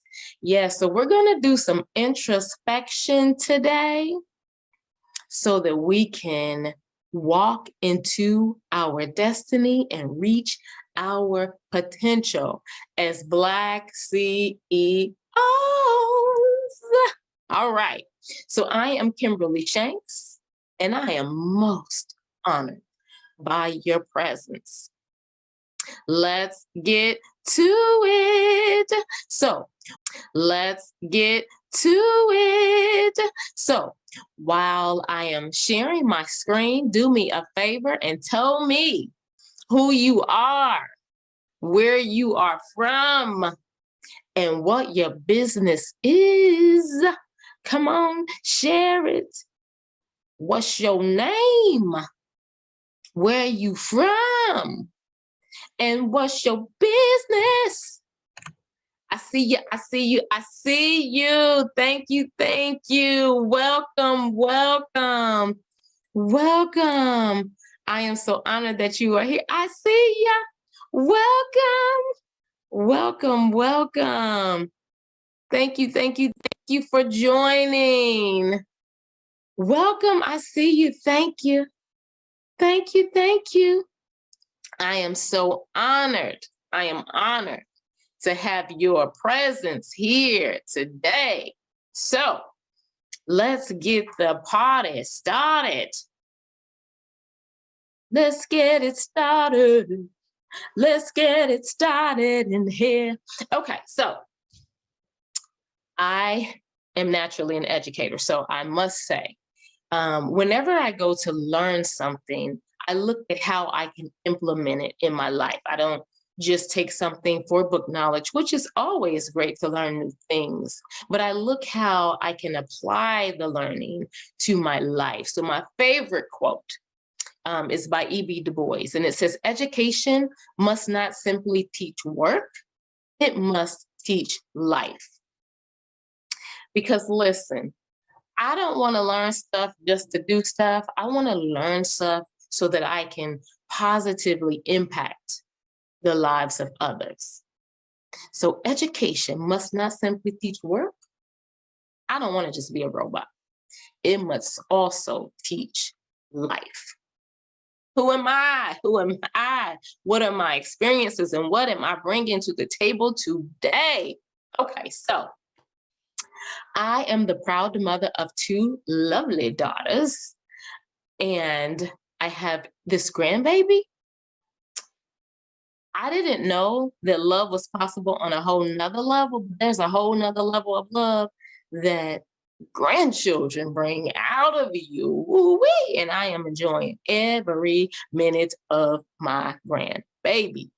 I'm an educator by call. I've been a school administrator. I've conducted cultural and curricular audits. I've provided professional development. I've been an advocate for diversity and inclusion. I've helped businesses and institutions to create both their strategic and improvement plans. I have assisted 2 businesses with branding. I have helped 3 additional businesses to launch. Oh, was that fun to see the freedom on the faces and to see people excited about their purpose. When I tell you it's nothing like it, it is nothing like it. So what do? I helped one business to create a whole new division. And so quarterly, I facilitate sessions wherein we match businesses with resources to help them launch, sustain, and thrive. I also assist the university to formulate and execute their marketing and recruitment strategy for a particular college. And I have a clothing line that honors the authentic history, because we already know our history is whitewashed, disrespected, degraded. So to honor our authentic history, our beauty, our resilience, our brilliance, because we are masterful creations. Yes. And finally, let me put this huge plug in. I don't care what your dream, goal, business idea, I don't care what you're trying to do or obtain, how much money you're trying to make, how much money you want to spend. If health and wellness is not on the top of your priority list, you're not going to be around to spend the money. You're not going to make as much money as you want because you're going to be tired, sick, fatigued. I don't want that for you. I don't want that for you. So we're going to take care of ourselves. Promise that you'll put self-care on the top of your list. Right next to that, I want to make this money. I want my business to thrive. You want your health to be optimal so that you can achieve those goals. Okay? So during the past 2 years, during what I call this purposeful pause, I did some self-reflection. Now, I am introspective by nature, but this really helped me put some things into focus. So I took inventory of my life. I looked at how I was making money, with whom I was making money, what businesses I were attached to, my relationships, the institutions that I was connected with, my circle of influence. I looked at everything. And I said, are you happy? with the life that you're living, the people that you're connected to, the way you're making money, the jobs that you are connected to make this money? Are you happy? Are you fulfilled? And the answers were no, no, no, no, no, and no. I was doing things out of duty. I was working in spaces where I was not valued. My ideas weren't always respected. And my hair wasn't even honored. You know, Black girl magic differences.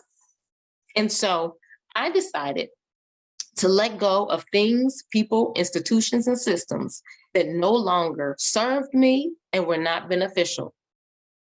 They were not healthy. They were not helping me to grow. They were sapping and draining me.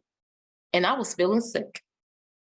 And I said, no, no, no, no, no. And so I always thought I was powerful. But after I inventoried myself and my life, I realized the depth of my power. And I realized who God created me to be. And I realized the gifts and talents that He had given me. And I realized what I was giving away for free. And I realized what was being taken from me. And I said, no, no, no, I reclaim my power. I stand in my power. And so the first thing I want you to say and to type into the chat is, I am powerful. Come on, please type. Yes, I see you. Thank you. Thank you for your participation. I am powerful. You are powerful. The essence of your being is powerful. Your melanin alone makes you powerful. So I am very much into the psychology of colors. What colors, the reaction that colors bring out. Colors connote certain things. If you take a look at certain businesses, the colors that they use, they influence your buying power. They influence your spending. So when we think of the color Black, type in the chat what Black usually connotes. What do people, when people think of the word Black, the color Black? Yeah, dark, evil, yeah. And I want to tell you, Black symbolizes power. Now, my decision, based on my power, I decided to monetize that which I do well and have been giving away for free. Let me rewind that. I decided to monetize that which I do well and have been giving away for free. So I began teaching people how to get unstuck. I began teaching people how to inventory themselves and figure out their gifts and their talents, and then to create their business around that. If you have a business idea, come on, let's go. Let's bring it to fruition. This session will help you formulate it. If you already have a business, this is going to help you scale it. This is going to help you be more intentional. This is going to help you focus and hone your skills so that you understand the power wherein you operate. So now that we have this understanding about where we've been, let's reshape the conversation about where we are going. So my first question is, who are you? Black CEO? Who are you? And I hope your notebook and your pen is right here, because what you'll want to do, and I really hope you really participate. You're really authentic in this session, not authentic with me, but authentic in yourself, with yourself, so that we can grow and become the best versions of ourselves, so that we can be that Black CEO that the world needs and is calling for. So you, my brother, my sister, your melanin, your essence, remember, is what? Powerful. So let me ask you this. What do you bring to the table? What do you bring to the table? Think about it. What do you have to bring to the table? Remember, I told you during the purposeful pause, I did a very in-depth inventory of who I was and what I had to offer and what I could offer the world. What do you bring to the table?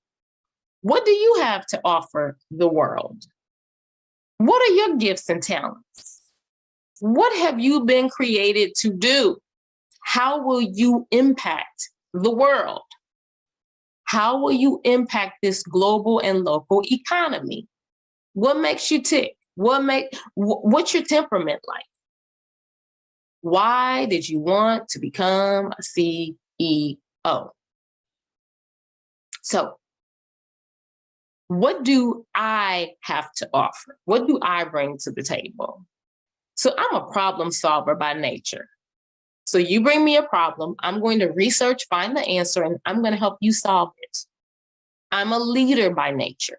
So I don't follow the crowd follows me because I've shown myself to be a leader. So that's what I bring to the table. I'm a peacemaker. I'm a mediator. So I'm going to bring people together. I'm a bridge builder. That's what I bring to the table. What are my gifts and what are my talents? I am creative as all get out. I can design something. I can see something in my mind and I can bring it to fruition. You can give me your idea and I can make it happen. If you have something you want to do, I'm going to figure out how we're going to do it. We're going to bring that to fruition. What have you been created to do? I was created to impact the world. I was created to be a circle, a sphere of influence within my circle. I was created to encourage and to inspire.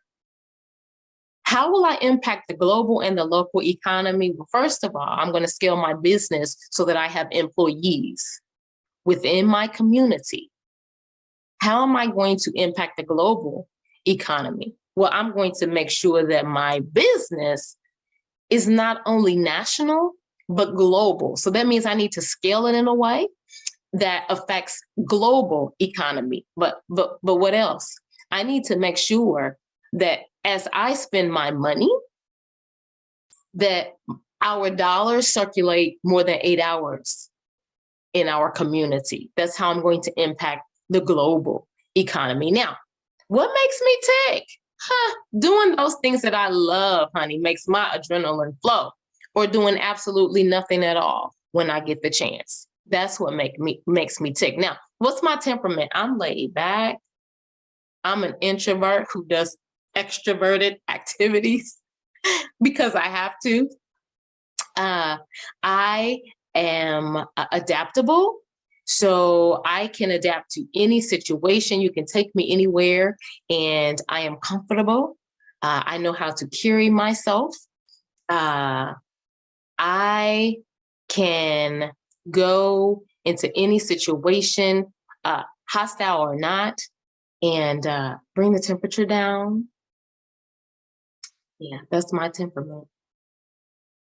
Now, why did I want to be a CEO? I don't like working for folks. But not only that, I just knew that I had an impact that I'm supposed to bring to the world. I'm supposed to impact the world. I'm supposed to be global, baby. So I want you to go through those questions, and hopefully you've been jotting down the answers, because this is going to be really important as the foundation as we move forward. And I want you to remember that no matter what obstacle you face, you are powerful, you are resilient, you are brilliant, you are a masterful creation. You stand on the shoulders of your ancestors who went through hell and back. And so remember, there's nothing that you will face that you cannot overcome. So let's talk about what your mission is. Hopefully you're staying with me. Stay with me. I need you to answer. I need you to answer. Okay. So what do you hope to gain with your existing business? What do you hope to do or gain with your existing business? Many, when we talk about what is your why, people always go to money. Like, okay, you want to make a certain amount of money. What's your why? So that you can have something that's gonna help you get there. I want to ask you, what's your purpose? Why do you want to do what you do? What is your purpose in life? That is really going to sustain you when you're tired, when you don't want to continue on. That dollar's gonna come and go. But your purpose will be your fuel. Who is your target audience? Who were you created to serve? Who were you created to serve? What types of experiences do you want your customers and clients to have as a result of doing business with you? So I want my customers, when they open up their apparel that they've gotten from me, and I'm still working on this, so I haven't achieved this goal, but I want the experience to be such that my kids love Christmas and they love opening gifts. My thing is, I don't like wrapping. Oh my God, I'm gonna put it in the bag. Here, Merry Christmas, Happy Birthday. And they're like, really, a bag, Mom? So what I learned from them is people want the experience of opening up a beautiful package that's wrapped and it looks beautiful and it makes them feel elegant and luxurious. So that's the experience that I want them to have with my clothing opening experience. But then the clothes that they wear, I want them to feel like the fabrics make them feel even better than they look. I want them to be proud with what they have on their chest or on their back from what I have created. I want their experience with me to be an effective, efficient one. I want them to want to recommend me to others because, oh, the customer service was amazing. The follow-up was even better. And she cares. It's not just about the dollar. So that is the experience that I want to create. And the quality and the service is second to none. What do you want your customers to feel and remember? Yeah. I hope you're writing. I hope you're writing. I hope you're writing. So let's, as a result of that conversation, let's take a look. Let's take a look at a few things. Your idol business. So what does that mean? What business is your idol? What businesses do you look up to? What businesses do you look at and say, ooh, if I could emulate that, ooh, I love that business. Ooh, who are you referring to that business and why? So what does that business offer? That business that you look up to, the business that's your idol. What do they offer? What types of products do they offer? What services do they offer? What is the experience like as a result of engaging with that business? Why are you a repeat customer? What makes you go back over and over? Why is that the only place you want to shop for those items? Why is that the only business that you want to frequent? What are the benefits of being a customer at that business? Do you get rewards points? Do you get rebates? Do you get free items? Do you get subscriptions? Do you get tips, regular tips that's going to enhance your life? What are the benefits of being a customer at your idol business, that I call it? So let's take a look at some businesses, and I won't name them, but they're on the screen. So that first business, tell me what that first business is known for. And you don't have to love these businesses or agree with these businesses, but at the end of the day, they are around because of some things that they offer. So that first business, tell me what they're known for. I see you. Low prices, absolutely. Yeah, and did you know that you can return anything to that business, used or not? So you can drink a Coke, take the can back, and say, I would like a refund. I would like to return this. So low prices, and you can return anything at any time, no matter how long it's been. Okay, so what about this popular second business? What about that second one that's listed? What are they known for? Go ahead and drop it in the chat. I see you. Excellent customer service. Excellent customer service. Right. They are known for excellent customer service. The other thing that, whether we agree with this or not, they value closing down, whether it's for religious reasons. On that Sunday, I have gone many a Sunday and said, oops, they're closed. I won't be eating this today. And so they value rest. They value taking time, whether it's to worship, whether it's to have a day off where everybody's off. They value those things. And what about that last business? This is my favorite. When I tell you I would be broke for this business, yeah, I'm broke. Okay, drop it in the chat. What are they known for? That's right. Bring me my package in 24 hours. I love ordering, sitting in the comfort of my home and my things coming the next day. And I could get groceries the same day. Oh my goodness. So that is what they're known for. So do you see how we can think of a business and right off the bat, you can tell me how it feels to do business with them, what they offer, the customer experience. Yeah. You see what I'm getting at? That's what you want your business to be known for. Okay. Excellent customer service, the values, the experience, the customer benefits. Yeah. Okay. So we're getting somewhere now. Stay with me. Now, why is this in blue? Remember, I'm into the psychology of colors. So blue is a symbol of productivity. People are more productive in blue environments. So the question is, what are your strengths? So why do we need to know what your strengths are? Oh my goodness, I'm already in business. I'm getting ready to start my business. I know what I'm doing. Let's make sure.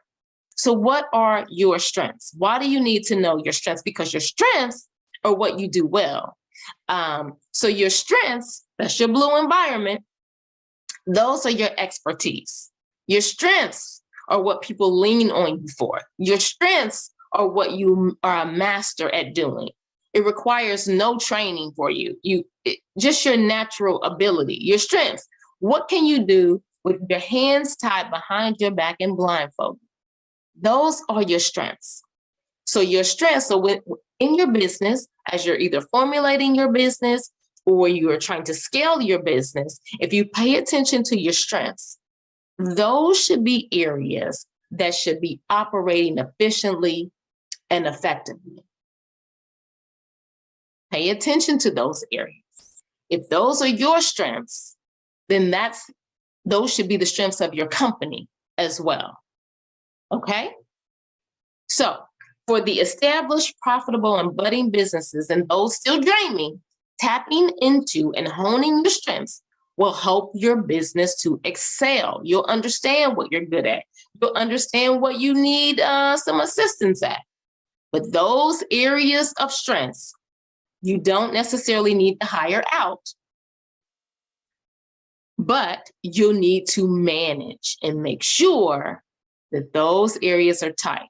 That's what you do well. So your business should not be lacking in your area of strength. Okay, so let's go through some things. So in your blue environment, maybe you help groups to come to consensus very easily and you establish buy-in. Maybe you are a masterful teacher or a trainer or a development. Maybe you are an expert in cultural competencies. Maybe you are a skilled graphic designer. Maybe you are a quick problem solver. Maybe you are a master electrician. Maybe you are a masterful seamstress. Maybe you are a masterful mediator. Whatever your expertise and strengths, there should be no issues in getting these areas off the ground and established. Now, do I want you to do everything because that's your strength? Absolutely not. But what I'm saying is these areas in your business should absolutely not be lacking. Now, if you will be involved, these are the areas that you need to make sure are top notch. And then for the other areas that are not your strengths, we need to hire out. Okay, so let's take a look. If we're formulating our business or we're trying to scale our business, so what does the color orange connotate? Orange connotates mood lifters. So what are you passionate about? What are you passionate about? Your passions, again, are your mood lifters. So what makes you smile? What do you enjoy doing? What do you find yourself talking about and sharing with others? If you could do anything in life as a career and not worry about money, what would it be? What do you do for entertainment, to relax, rejuvenate, to make others happy and comfortable?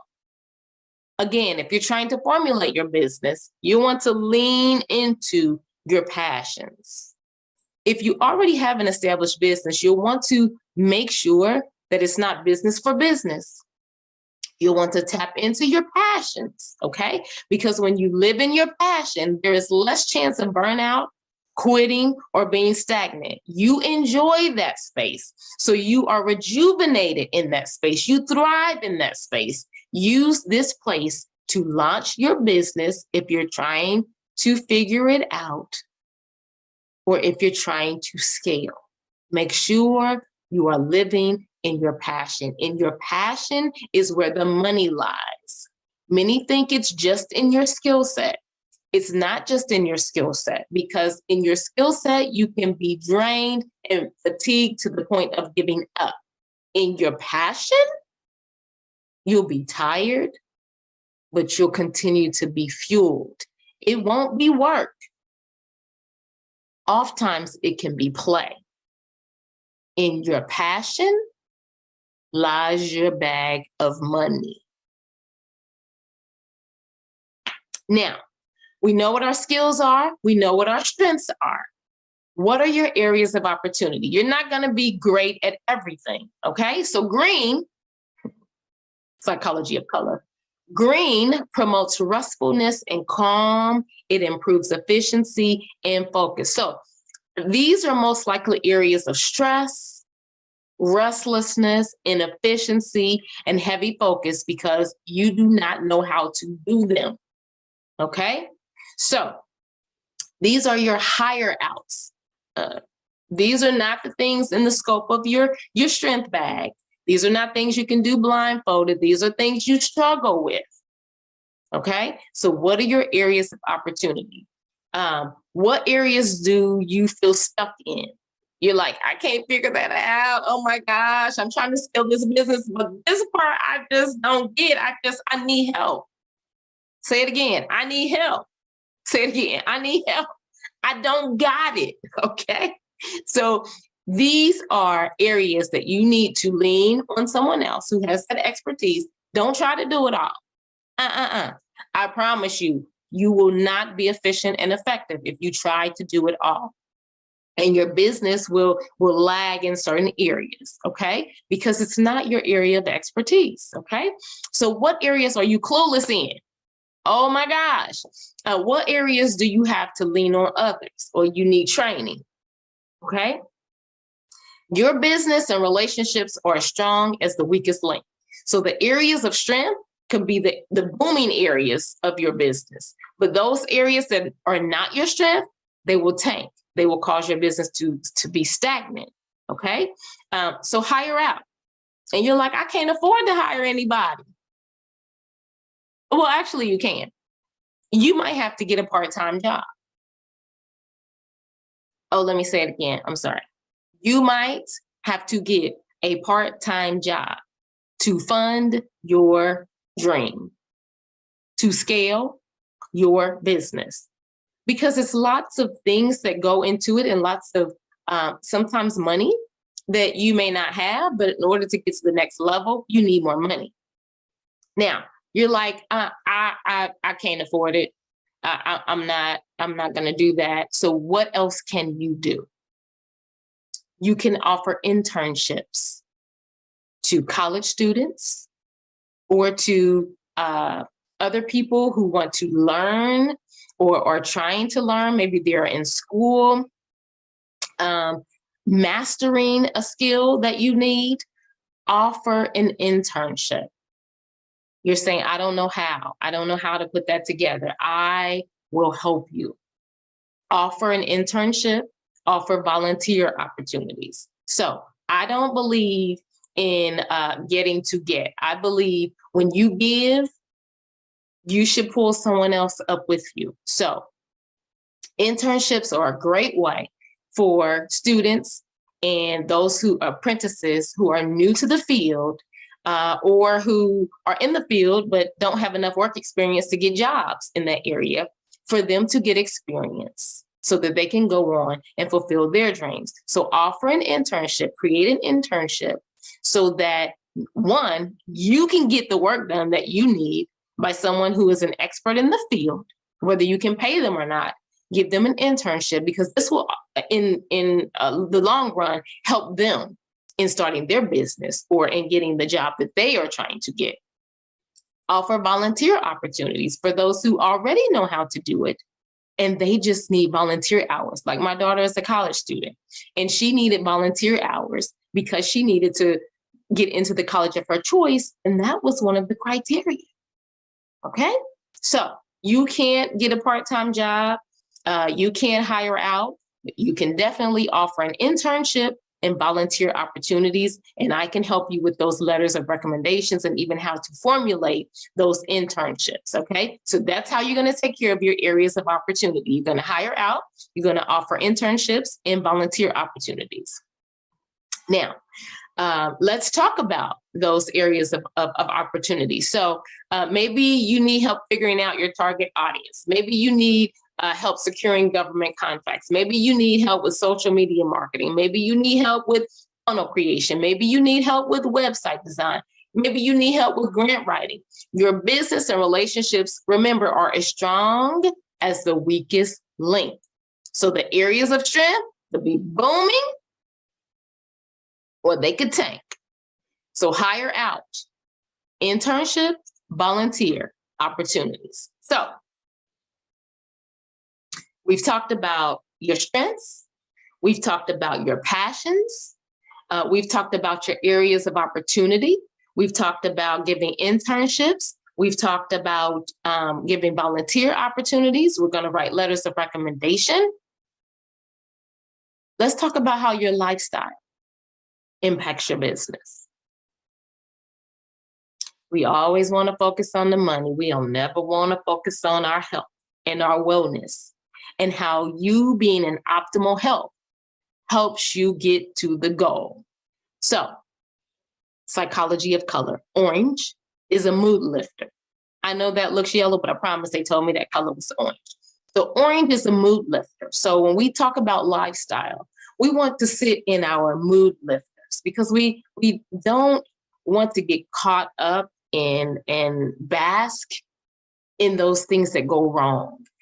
Always being pessimistic, always looking at how things aren't going right, always looking at all the food and the this and the that. So let's take a look at lifestyle, because it definitely impacts us as Black CEOs, entrepreneurs, parents, friends. It impacts everything. So the first thing we're going to talk about is diet. And by diet, I mean way of eating and your lifestyle. I'm not talking about starving yourself. I'm talking about your way of eating and your way of eating, which is a lifestyle, okay? I'm also talking about movement. So I'm not going to say the E word because the E word tends to turn people off. So I'm going to say your movement. When we're talking about lifestyle, we're also talking about your mentality, your way of thinking. Is the cup half empty? Is the cup half full? These can make, break, or hinder your forward movement, your success, and your optimal performance, your lifestyle, your diet, what you eat, your movement or the lack thereof, and your mentality. They all impact your progress in life. Okay, so let's get to this lifestyle. So let me just say, I am not a doctor. This is not medical advice.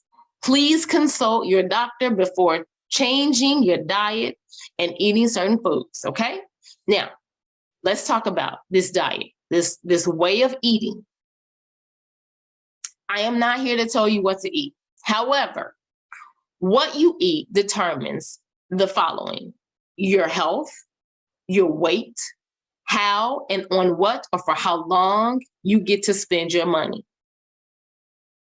Foods fall into 3 categories. They are either medicinal, they operate as medicine and fuel for your body. They are either neutral, which means there's really not a negative or positive effect, or they are poisonous. They make you sick, they cause disease. So foods can help heal your body, make you sick, tired, hold weight, and cause disease.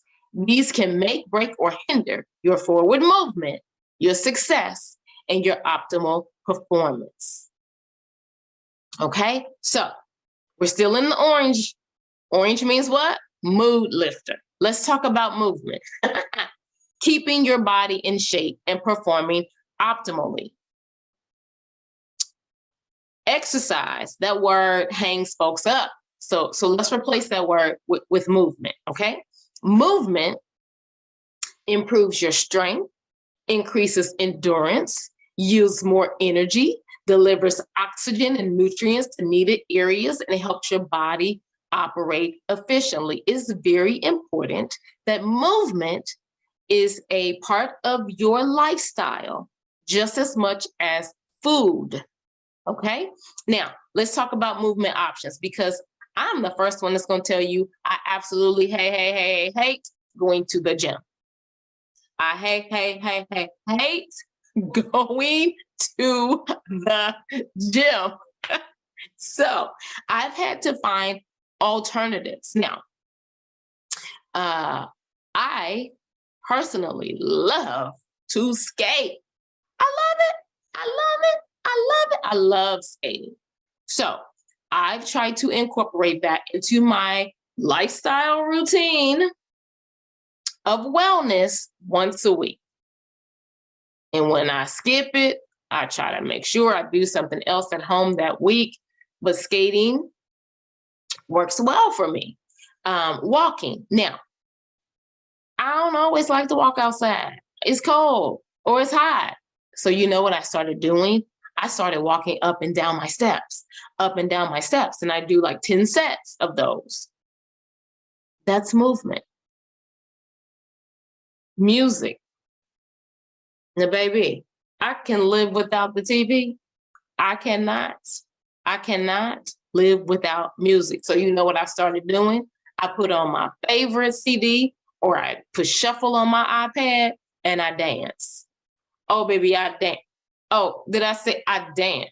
Hey, I dance. Hey, I dance. And that's exercise. Do it for 30 to 45 minutes, and that's your exercise right there.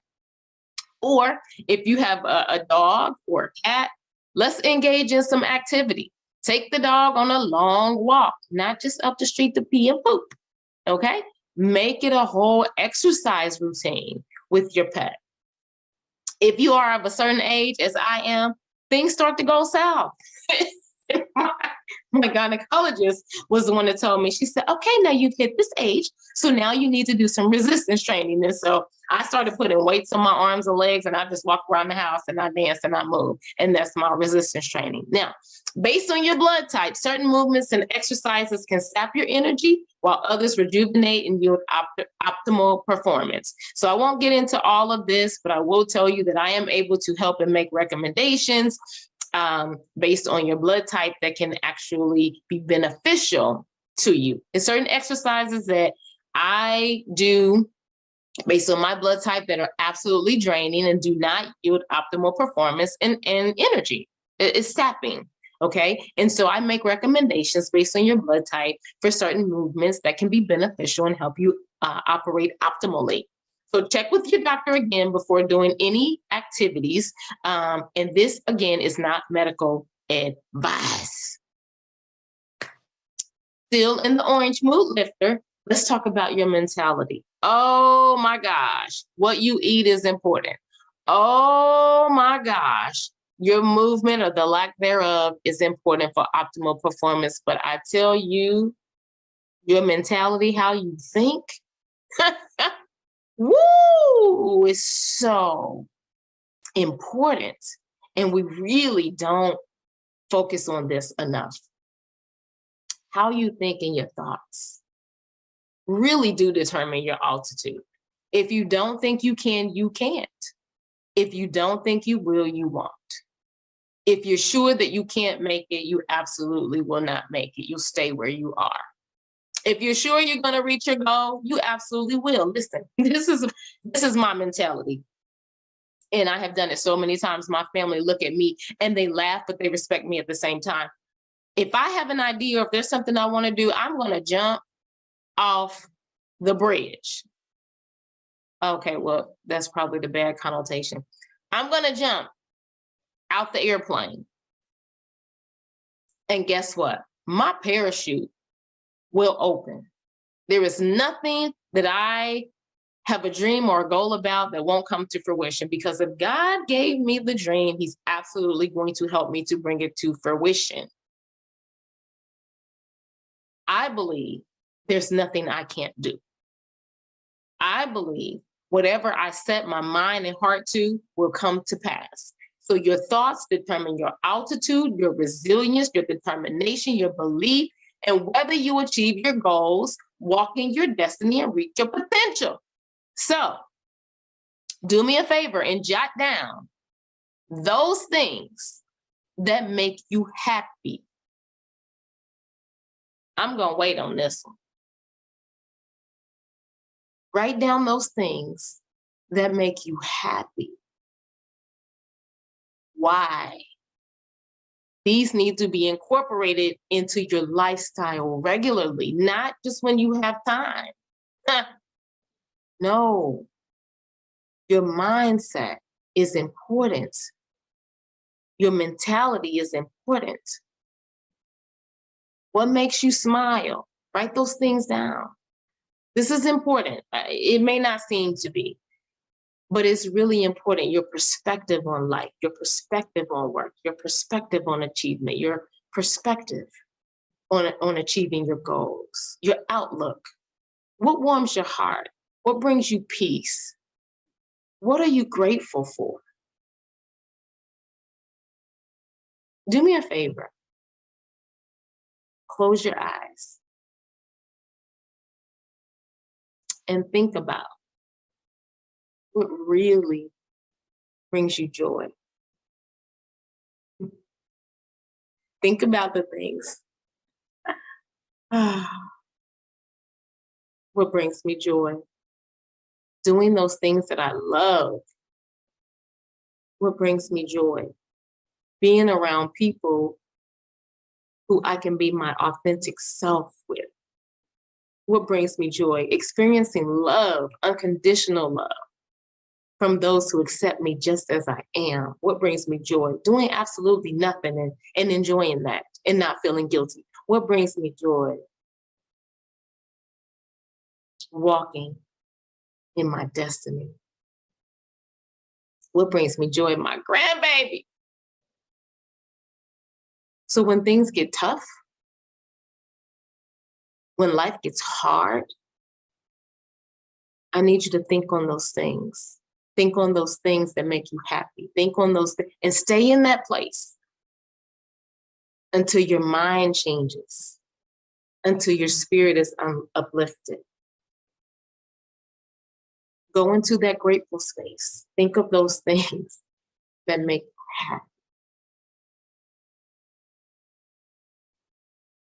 Now you know your strengths, BlackCEO. So you're going to make sure that as you're formulating your business or scaling your business is as strong as your strengths. We looked at your passions. That's where your money bag is. Don't do things just because of your skill.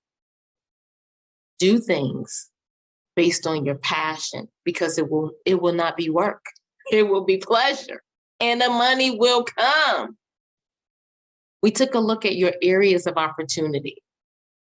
Those things that you don't do well, those things that you're clueless about, those things that you should never attempt. How are you going to fund those things? Because you, just like your strengths, those are your expertise. Every area of your business should be just as strong as your area of strength. So you're going to get a part-time job if you can't afford to hire out, so that you can afford to scale your business. Okay, you don't want to get a part-time job? You can't afford to pay? We're going to create internships. Internships will not only benefit you and your bottom line, but it will benefit the person doing the internship who needs that on their resume to take their lives to the next level. We're going to implement volunteer opportunities. Those who already have the skill, we're just looking to help someone else. We're going to incorporate those as our areas of opportunities so that our business doesn't tank in areas or become stagnant, because we're trying to do everything that we are not created to do. Okay? Now, I would love to assist you. I would love to assist you. If you need help formulating your business idea, if you need help tapping into your strengths and your passions to start and expand your business, if you need help creating your internship or volunteer opportunities and your letters of recommendation, if you're looking for a brand of apparel that tells your story of brilliance, beauty, resilience, your authentic history, and your masterful creations, I would love for you to visit my website. All designs are created from my heart. www.masterfulmelanin.com. I would love to come and speak to your audience and your circle of influence or your community to encourage and inspire them to realize their dreams and walk in their power and their potential. I would love that. If you need a customized wellness and movement plan for optimal performance, I would be so honored to help you. Because remember, it is not just what you eat. It is also your movement. And most importantly, your mentality, your lifestyle. In order for you to achieve all these lofty goals and dreams, BlackCEO, the wellness and self-care have to be important to you. You can contact me, Kimberly the Strategist. There is my phone number. There is my email. That is wewin@strategizewithkimberly.com. If you need to make an appointment with me. And the first appointment obviously is free, because we just need to make sure that I can serve you. What do you need help with? Let's talk about it. Please email me for more information and to book your time to take your life, your business to the next level. I am so honored that you chose to spend this time with me. Much success. You are powerful. You are brilliant. You are resilient. You are beautiful. You are a masterful creation, and everything that you touch is masterful. I love you, Black CEO, and I can't wait to see you at the top. Thank you, thank you, thank you. I look forward to talking with you soon.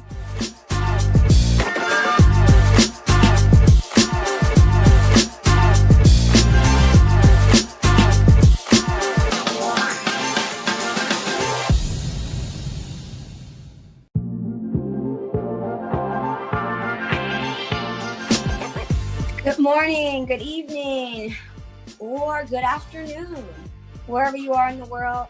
Thanks for showing up today, and I hope and pray and wish that you get something out of this and you are learning and always continuing to push forward. I'd like to, first of all, welcome you and say my name is Akina Simpkins. I'm originally from Chicago, Illinois. I now reside in Athens, Georgia for the past 25 plus years. And I have been in business for myself for the past 13 years. And recently I've went on a new venture and I started to teach people how to start their own business, which has been very exciting because my goal in the world is to help people reach their goals. So in starting this new venture, I came out, I tried to see what people really needed to get started in business. And what I've learned is they need simplicity. They need for it just to be easy. They need to learn and to know, how do I start right now? And what I've come up with is a couple of programs and some easy steps I'm going to teach you so you can do the same. Now, I'm also going to teach you how to make those changes and do those things by one, either using your own knowledge, teaching you how to get comfortable with yourself and the things you know about, and how do I make that lucrative? How do I make that a business? Sometimes we kind of doubt ourselves and think, oh, I don't know enough. I'm not an expert. Who's going to pay for that? Who's going to believe me? Who's going to watch that? There are a lot of people who are just like you, who are just starting out. Everybody doesn't start out as an expert. So when you teach something, you're helping somebody make their dreams come true faster. If they get to the point where they no longer need you, or now they need an expert, then they can go on exploring and they can go on from there and make other decisions later on. But right now, they need you, they need your ideas, they need your concepts. And I think most people always start to, sorry about that.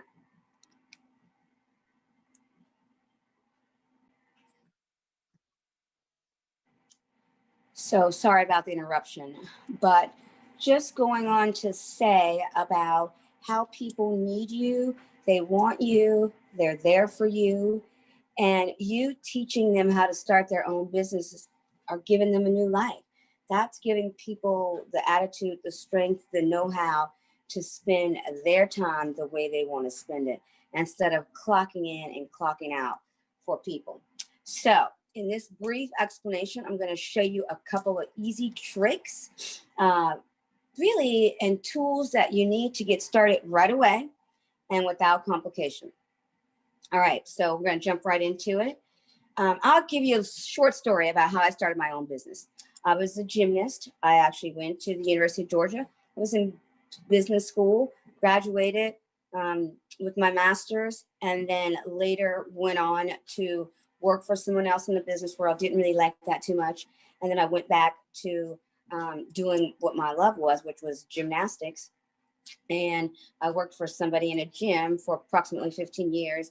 And then shortly after that, I started my own business. I've been in business for the past 13 years, but I remember when I was getting started, how many people doubted me and said, oh, I couldn't do it. You don't have the money, you don't have the finances, you don't have the brick and mortar, you don't have all these things that it takes to get started. And what I started to think, and what I teach as well, is how could I do that and start in the most simplest way, but get started? So that's what I did. I found a gym, a facility, a place that already had all these things that I needed to get started, and I rented space for them. So I basically took on a monthly lease from a place that was already in existence. And then all I had to do was bring my own girls in, and that would help fund my space. Now it's 13 years later. Oh my gosh, in business for quite some time now. And I started off with nothing. I started off with the idea, which is what I teach you how to do. You start off with an idea before you become prosperous, but you have to start somewhere. So number one, everybody says, oh, I don't know anybody, or I don't have a website. Let's start with that one. I don't have a website. So I'm going to teach you a couple apps. The one app is called uverse.com, and you can do it on your phone. So you might not even have a computer. Say all you have is a phone.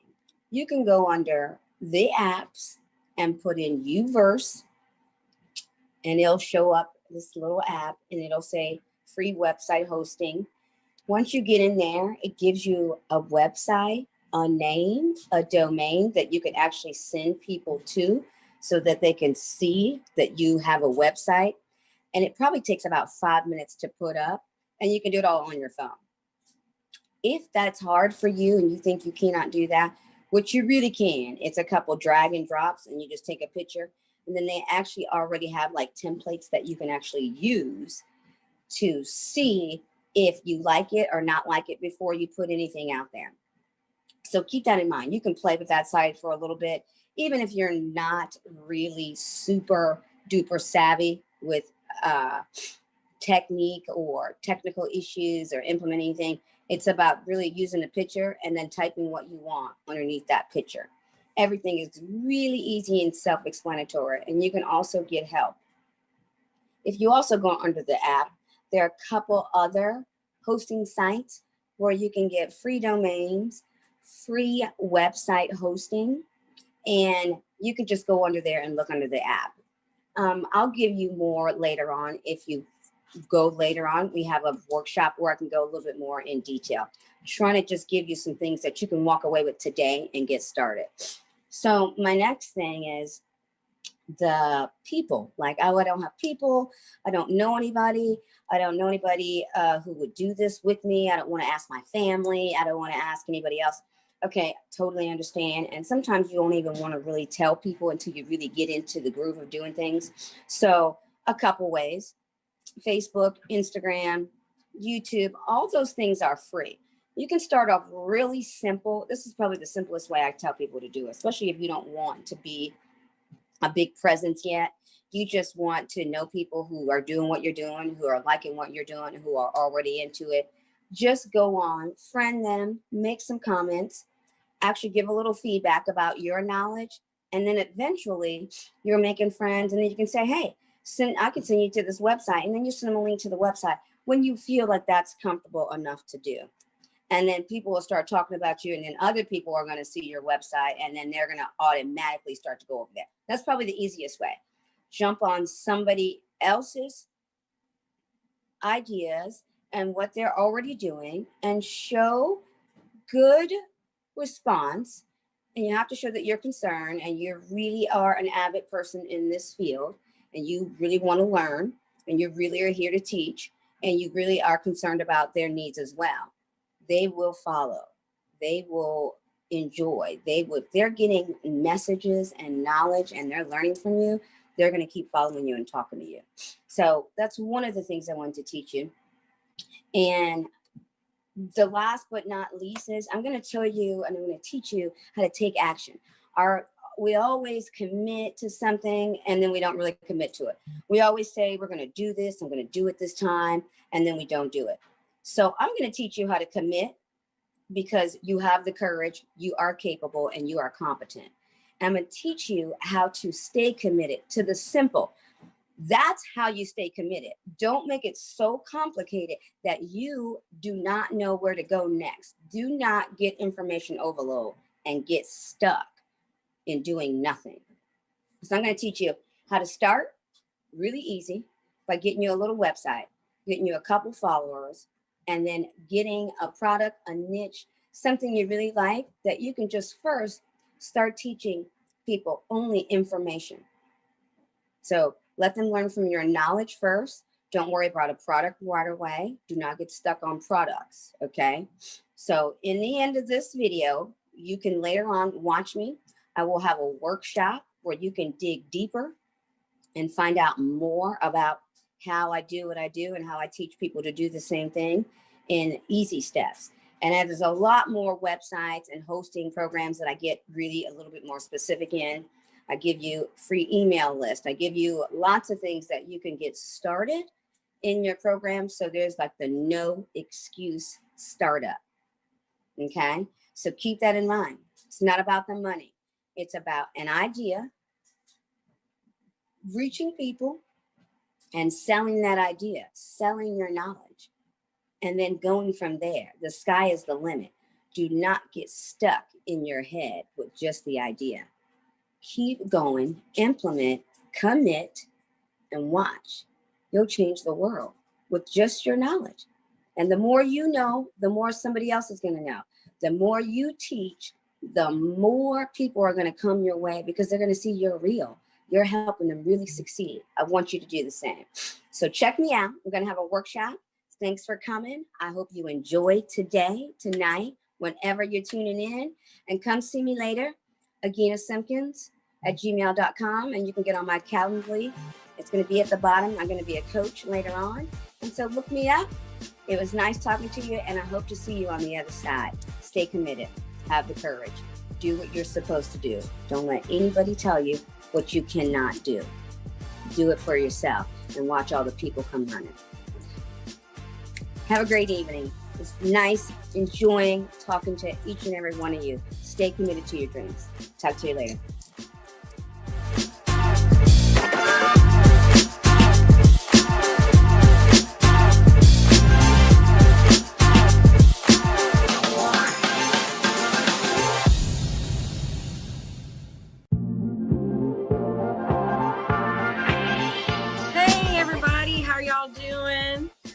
I actually just want y'all to get relaxed, get comfortable, because I'm actually about to take y'all back, way back to 1996.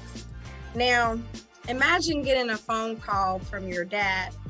Mia, Mimi, answer, turn on the news. I believe that's JR.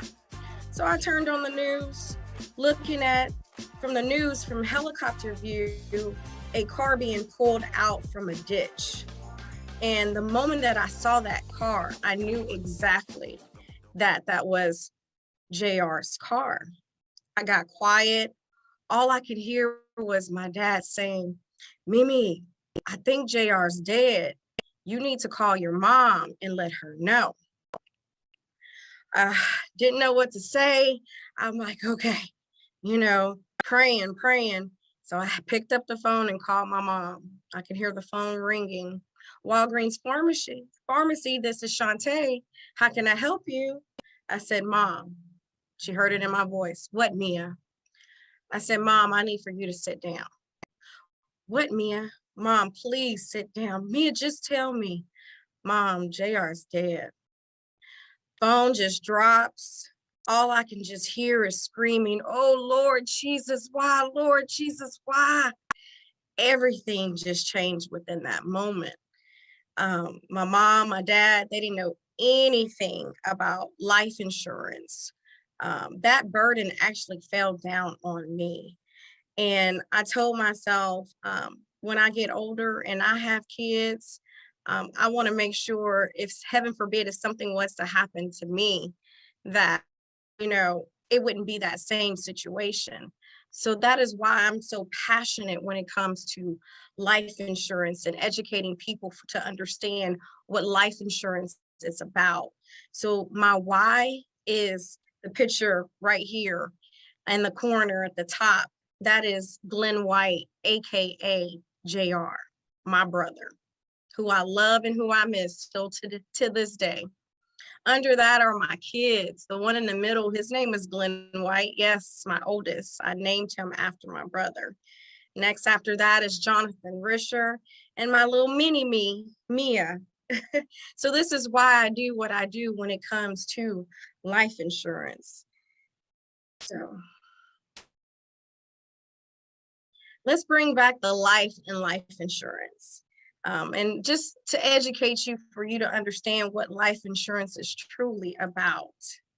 So the biggest problem is people is avoiding that financial conversation because they know if they have it, they got to do something about it.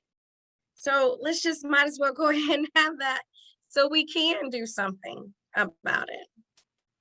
But, imagine yourself just taking total control over your financial future and handling that, and knowing that, heaven forbid, if something was to happen, you'll have a peace of mind because you already put plans and things and actions, and you're protected, and anything can happen, but you are protected for the unexpected and the things that are expected to happen. So I'm your girl, yes, Mia White. How y'all doing? So I do have 3.5 years of experience in insurance. I said, I had to get out here and educate myself to catch up to the ones who's been in the business for a long time.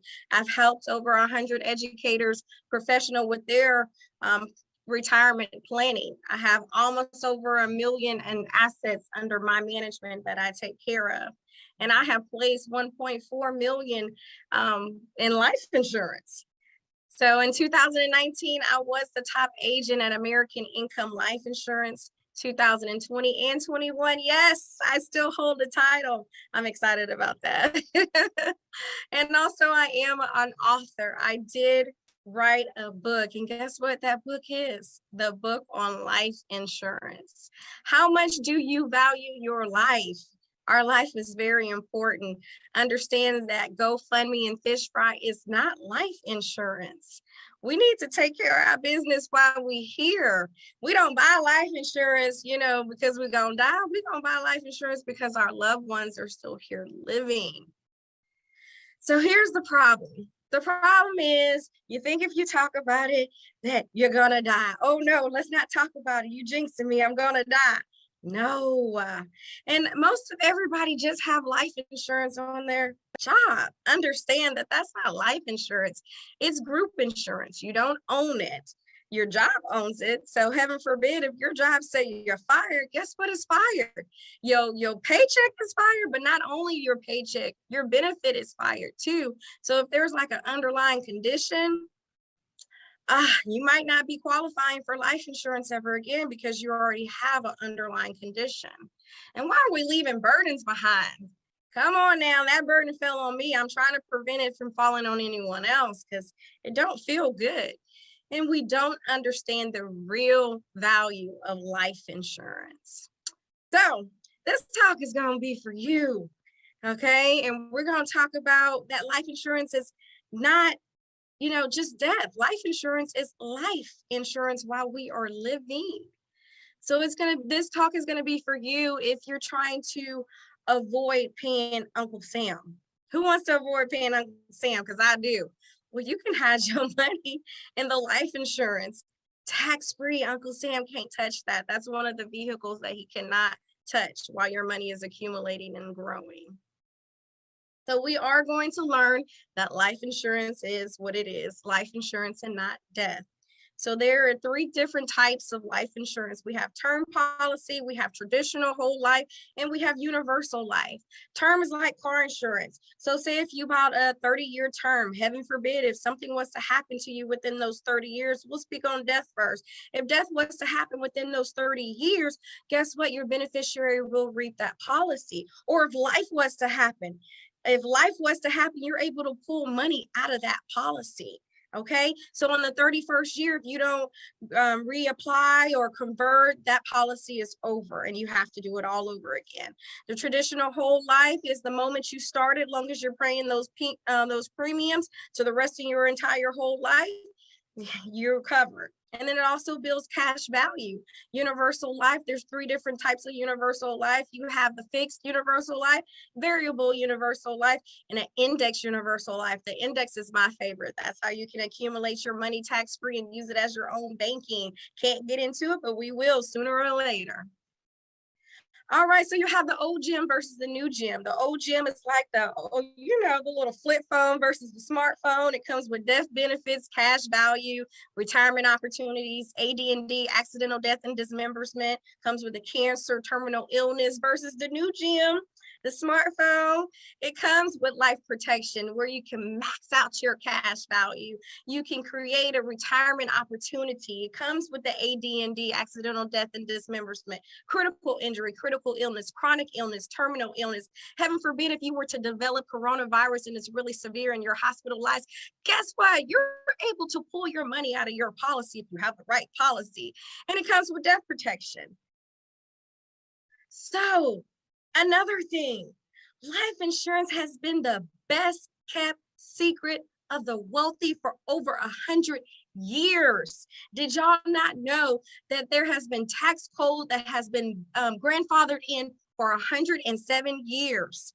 Okay, so tax code 72E, that lets you accumulate your cash money while you're living tax-free.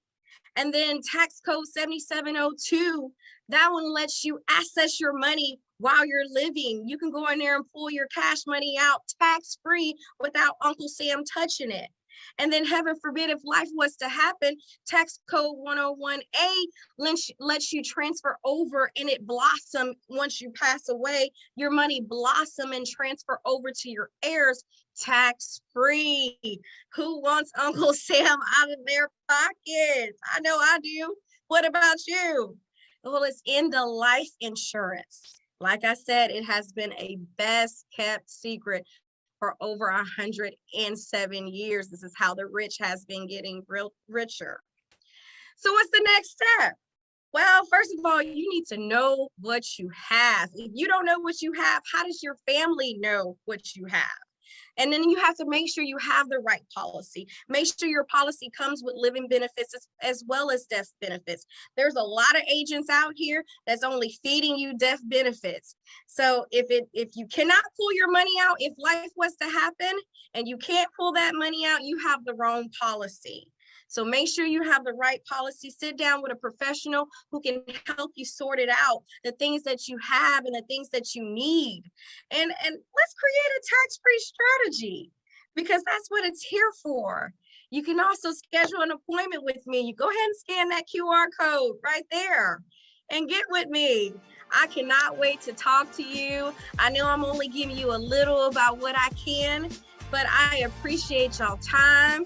This is your girl, Mia White. I'm with Master Wealth Financial Group. I thank you for everything. Hey, Black CEO, thank you.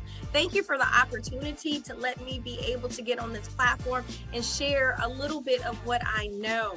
So y'all, thank you, and y'all have a blessed day today. Peace out.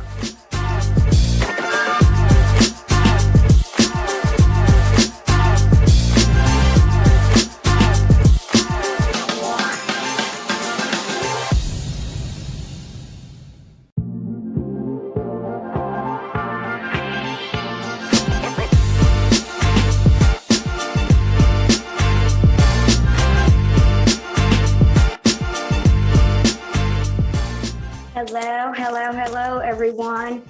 Glad you showed up. Glad you came. Not sure when you're watching, so either good morning, good afternoon, or good evening. Just really glad you showed up for yourself and maybe your family and maybe your future. So what I'm going to do is we're going to kind of go straight into what you really need to start your business, right? So if you hadn't heard of me before, my name is Agina Simpkins. I'm originally from Chicago, Illinois. I now live in Athens, Georgia for the past 25 plus years. I started my own business about 13 years ago, and that is called Imagine Gymnastics. where I coached gymnasts in classes and all that fun stuff. I was a gymnast ever since the age of 2, just to kind of give you some little backstory. And now I teach people how to start their own business from my experience and how I started. So just to kind of give you a little bit of a backstory, I started gymnastics when I was 2 years old. I went on to be a fairly good gymnast, went to college on a scholarship, which people said that wasn't going to happen. All the things that people tell you you can't do, I end up doing anyway. And eventually, like my senior year, when I was going to be having to decide where I was going to go, I had to make some really hard decisions. During that time, I had to decide, was I going to stay at home and try out for the Olympics in 1992, or was I going to go to school and just pass on that opportunity because it was time for me to graduate and to move on to college. So people were suggesting maybe you should stay back and, try out for the Olympics. And I really did not want to stay out of school a year. I think this is where my dilemma came in with me, is that I was a fairly decent student and I had plans and dreams, and I didn't want to give that up for something that wasn't a sure thing. But I think that's where I start to learn that you will not get to the places you want to go without taking chances. All right. So long story short, I ended up doing both things. I didn't make a choice. I've actually made my choice based on what I thought I could do.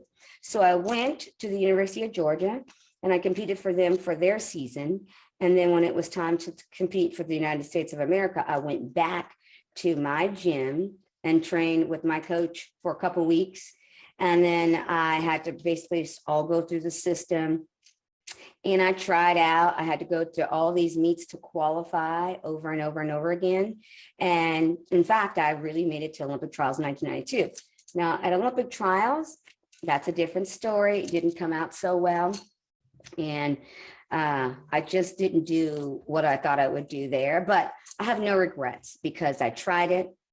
I did what I wanted to do. I had a plan. I set out on that plan and I executed. And that's why I'm here now. So I teach people how to take risk, take small risk, but take a risk, jump out on faith, jump out on yourself and choose better, right? And listen to both sides of the stories and then make a good conscious effort based upon what you know. So this is where I'm going to teach you how to take your knowledge, your trauma, your drama, your talents, your expertise, the things that you've been taught, the things that we've grown up to know and we think that are mundane or they're so simple. Nobody would, pay me for that. Nobody would do that. They will.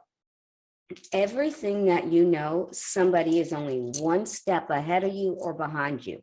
So do not think you have to be an expertise in your field. Okay, that's where we get stuck also. You don't have to be an expert in gardening.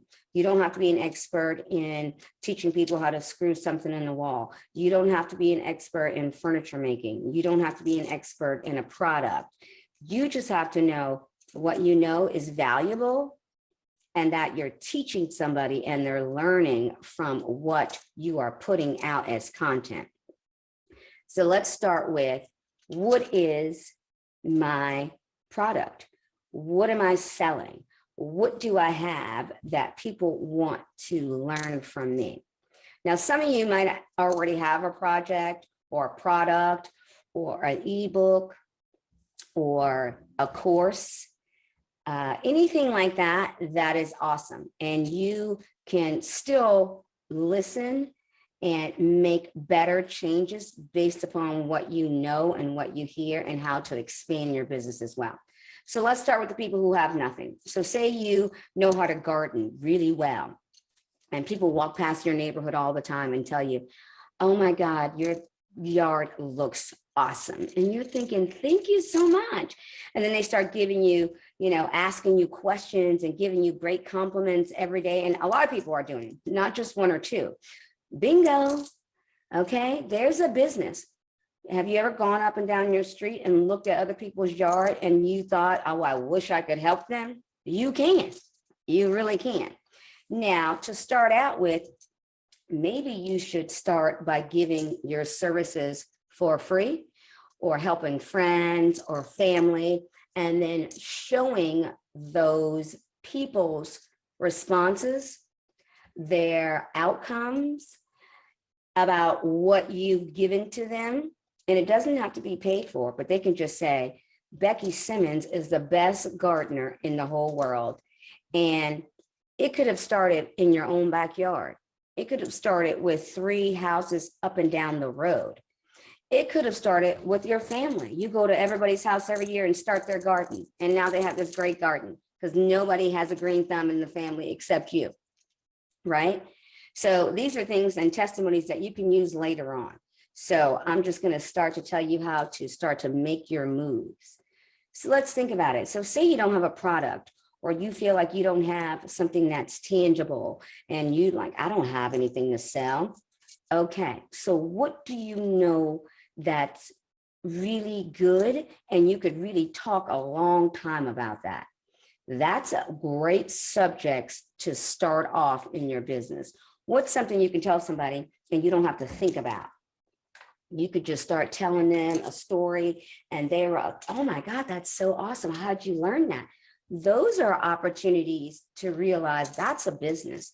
That's something that they didn't know. And through that, they can prosper themselves. So let's start by just selling your time. Okay, so you're like, I don't have a product. I don't have a course. I don't have an ebook. I don't have anything. Okay, let's start by selling your time. And an ebook is really easy. I'm going to give you this little tidbit. I'm going to give you my first free tidbit.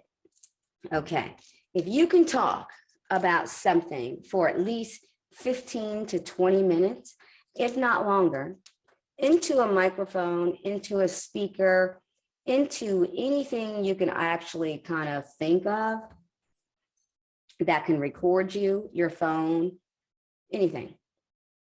That's an ebook. Okay, you're like, really? How?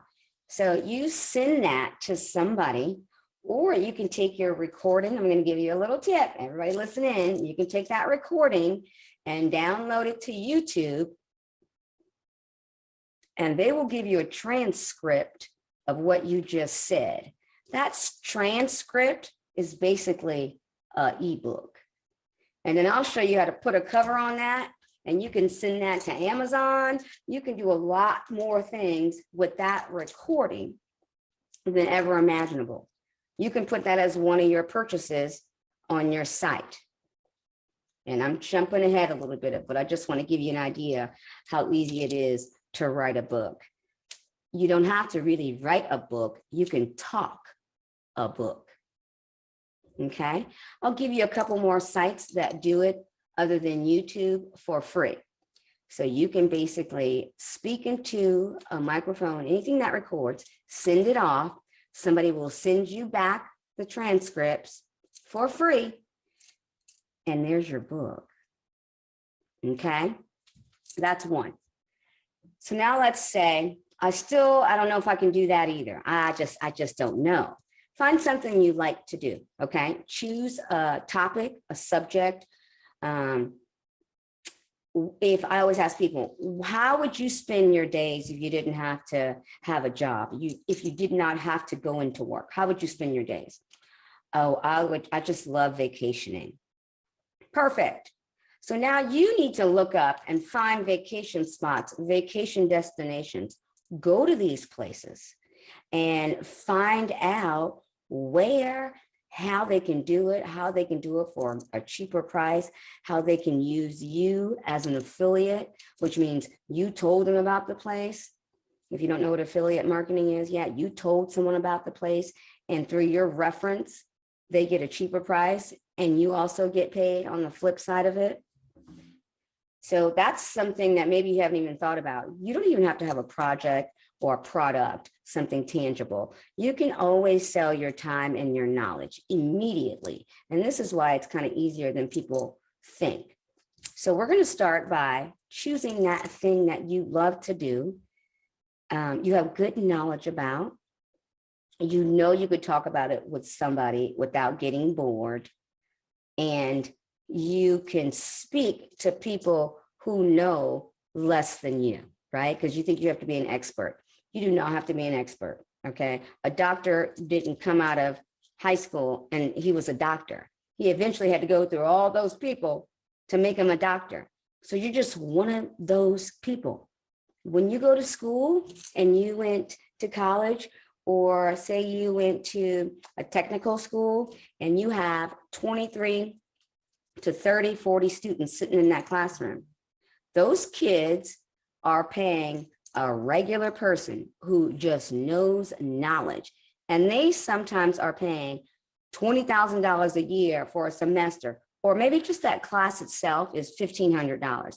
So $1,500 times 30 people in that classroom is what this guy is getting paid, or his salary is based upon all those students. He's not an expert. He's not a genius. A lot of the times they haven't even done the work, but they know the information. They know the product. They can teach you about it. Sometimes even their experience is not hand-on, okay? They are still there to teach. You're there to learn. And there's a service that is being exchanged. And that's why we pay them. We pay them because we're learning things that we do not know. You can do the same. They're not an expert. Don't feel like you have to be an expert. Don't get stuck there. All right. So now we've chosen something. I'm going to do, let's say, gardening, and I'm going to sell my knowledge. So when I say my knowledge, just think about it as being whatever you know how to do. A gymnastics flip, a cartwheel, a handstand, screwing something into the wall, teaching people how to paint, teaching people piano lessons, teaching people how to market. I mean, what your knowledge is limitless, okay? The basic thing is what I tell people to do is start off basic. Don't start off so far that you lose a lot of people, or you never even get started, okay? So now we have a product or an idea or a thought or our knowledge or an experience, okay? Maybe I didn't go over experience really well. Your experience could be, I was a single mom, I raised 5 kids by myself. How did I do that? That's an experience. Do you know how many people want to know how to raise 5 kids by themselves and not go into debt and maybe not be on government funding, and how they still was able to grow and show 5 kids how to love, live, and find marriage again? That's an experience. Or what you went through. I had a hard time dealing with whatever. I don't want to get into a specific thing. So I had a hard time dealing with this divorce. So let's say divorce. And I went through a divorce and I taught myself how to co-parent. And that really is somebody's actual thing that they did, is they have a course out showing people how to co-parent and not how to argue, and how to actually come to resolution and not have to be different people when they go to different houses. So I can act this way with my mom, but when I come over to my dad's house, I have to be this way. We want to only have kids who need to be one way, and that's the right way. And she's doing awesome, okay? So think about that as an example. What's something that you went through that was your experience that you could teach somebody how to not have to have the drama, the trauma, and maybe you had that first and then you found a better way. So tell them your story too, okay?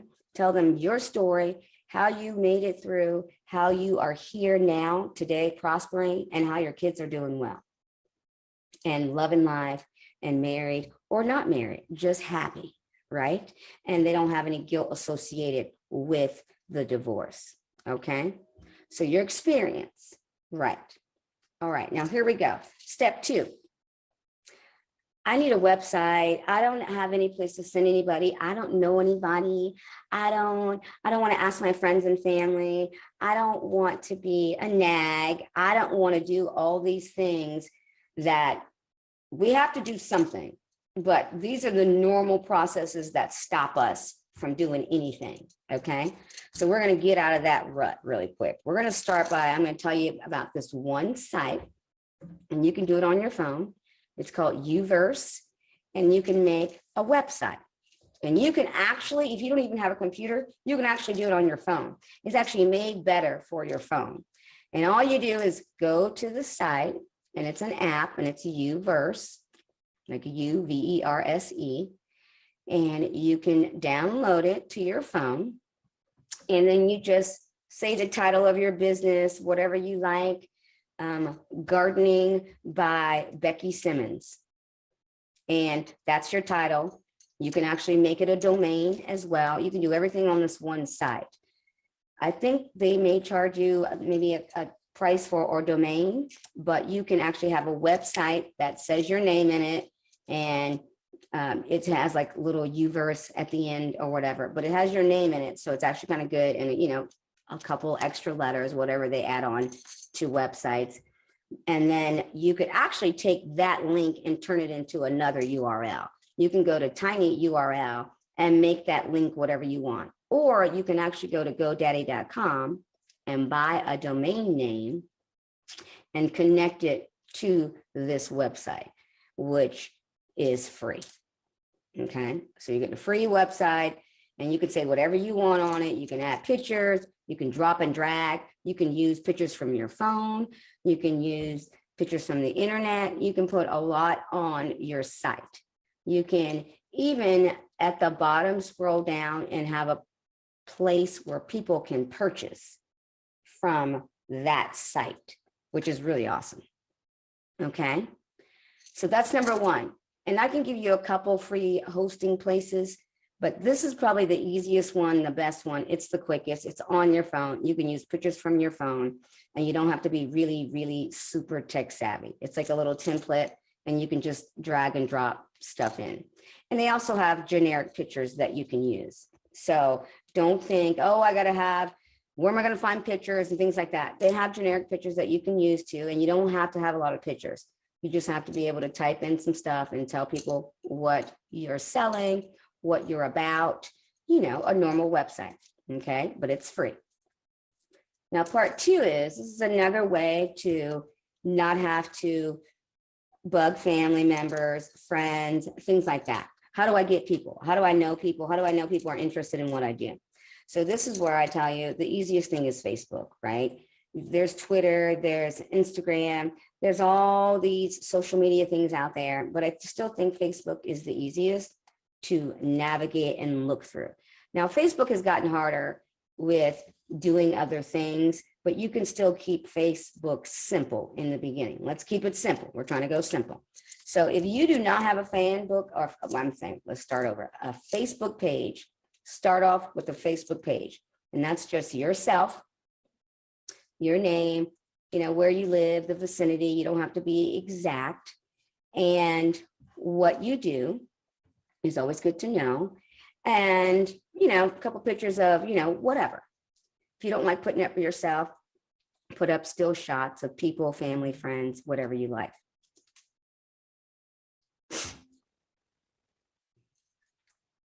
Okay, so I had a little moment for a second, but after you start your own special Facebook page, and it's just about you, like I said, keep it simple, doesn't have to say a lot, then I want you to start a fan book page. So if you look on the side of Facebook, either at the side panel or at the top, it'll tell you, it'll say like pages, you know, groups, all these kind of things. Just hit pages, and then you're going to start a new page, and it'll say like fan page. So you can start there and make a fan book page, and that can be something geared towards your business. Again, like Becky Simmons Flowering. So something where they know it relates to you, or it relates to what your business is about. Okay, so don't have a random,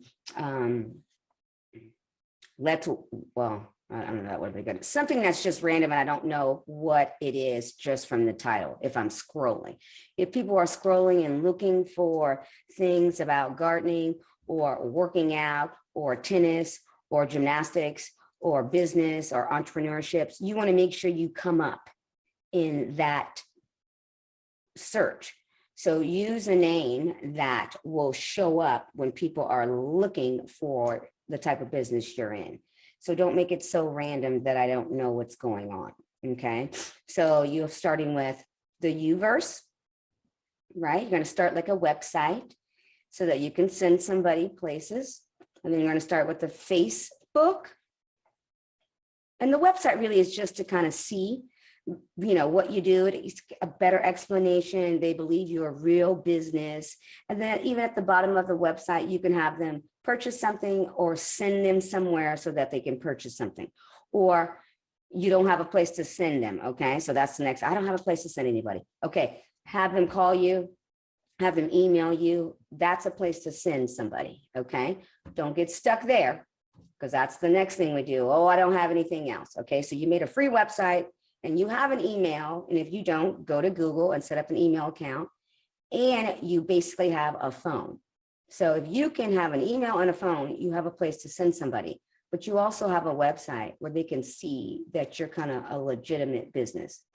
Now you can take that website title or URL and change it to another, you know, heading if it doesn't look like it pertains to your business enough. And change it, you can go to tiny.url and they show you how to change the URL so that you can make it seem more like your business. Okay, that's just a little tidbit. Now, you've got the Uverse, you have your regular Facebook page, and now you have a fan page. Okay, and you can make this fan page a group, a fan page, you can do a group too, and you make it private. So everybody will not be able to just see it, go on your site, anything like that. They have to be let in by you and approved. So this way you don't have, you know, weird people or strange people who are not really supposed to be there. They're in the wrong place. They somehow got to your site and they really aren't supposed to be there. And they thought it was something it was not. So this way you can approve it. And it's people specifically geared towards what you're doing. Okay. Bingo. That is it. That's called a warm lead already. So now you have people coming in, and what you start to do in the beginning, you just give them content. Just tell them great things about what you know, about what they're wanting to know, ask them questions, give them feedback, and then eventually, depending on what kind of responses you're getting and how many people are in the group, excuse me, then you would like to start to sell. But you have to gain confidence, trust, a community type of feeling where you're not here just to use them up. You're here to teach them and help them and grow them and help them learn so that they can make better decisions and choices in their lives. Okay. So give them good content. Just in the beginning, tell them great things, give them tips, give them things that they can use immediately. And the next thing is also find groups that are already in existence. They're already doing stuff like this. They're already in gardening. You know, go on their websites or go on their Instagrams or Facebook pages. Let's stick with Facebook if that's too much for you. So go on their Facebook page and look, go under groups and type in the group you want to find. Gardening, whatever that is. Okay, so you've done all that work. You've put in, I'm looking at people, I'm seeing what other groups are doing. I'm checking out other people's Instagram, you know, Twitter, anything that you're trying to get knowledge, that people who are already doing what you're doing, you're just trying to look. And these are starting to going to give you ideas. They're going to give you marketing tactics and things like that. All right. So you have the Uverse app, you have your fanbook page, and you have your Facebook fanbook page. You have a regular Facebook, and then now you have a fanbook or group. All right. And make them private. So now you're sending people there and just giving them great content. Okay. Eventually you're going to throw in your sale. Now, what am I selling, Agina? Now here we are. Now I'm stuck again. So now I have people and now I don't have a product, right? Because we're doing this in days. We're not doing this in months. We're doing this in days. So all the things that I told you that you just had to do, if you don't have any of those things, may take you 30 to 40 minutes, all of them. Okay. No excuses. Now, next, I don't have a product, Agina. I don't have this. I don't really have anything. I just have what I know. Perfect. You know what we're going to start selling? Your time. So now you're going to start selling your time first while you're making a product. Okay. So they're going to sign up for you for your knowledge. And this is where you're going to have to be able to answer questions, pick up the phone, answer an email, because this is what you have. You don't have any big, systems yet in play. So you'll have to pay attention, and they should come in small numbers in the beginning. But you answer those calls, you answer those text messages, you answer those emails immediately so that they see that you're serious too. Okay. So now you're like, okay, what am I still selling? Okay. What's my product? It's not tangible. I don't have a shirt. I don't sell jewelry. I don't sell these things. Okay. So that's why we're going into selling your time.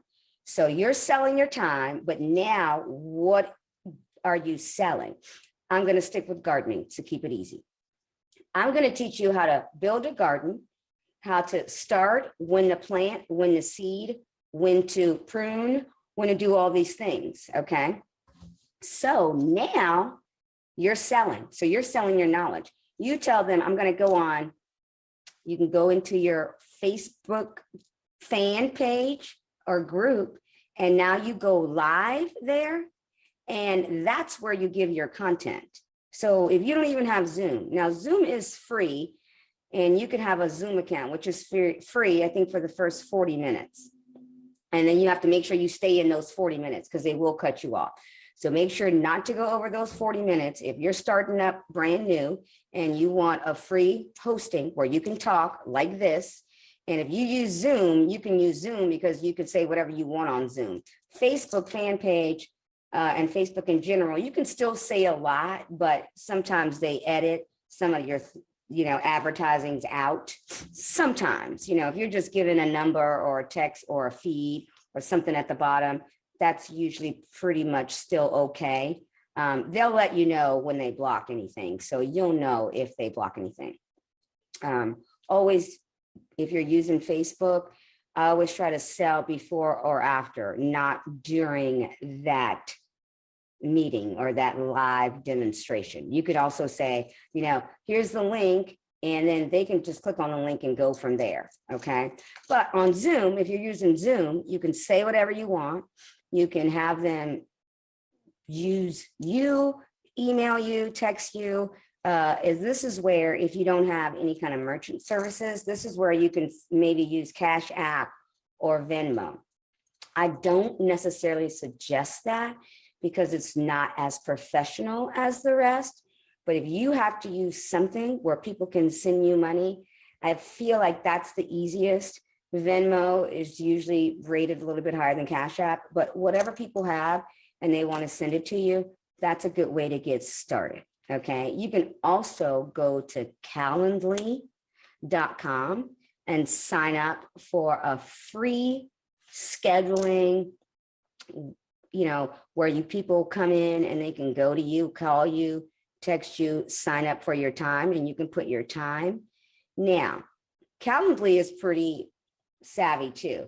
It's free also. You can always upgrade so you can do more and you can have different projects open. Now on Calendly, you can sell as well. So that's a good place to put your basically my session for 15 minutes. So now you're selling your time, right?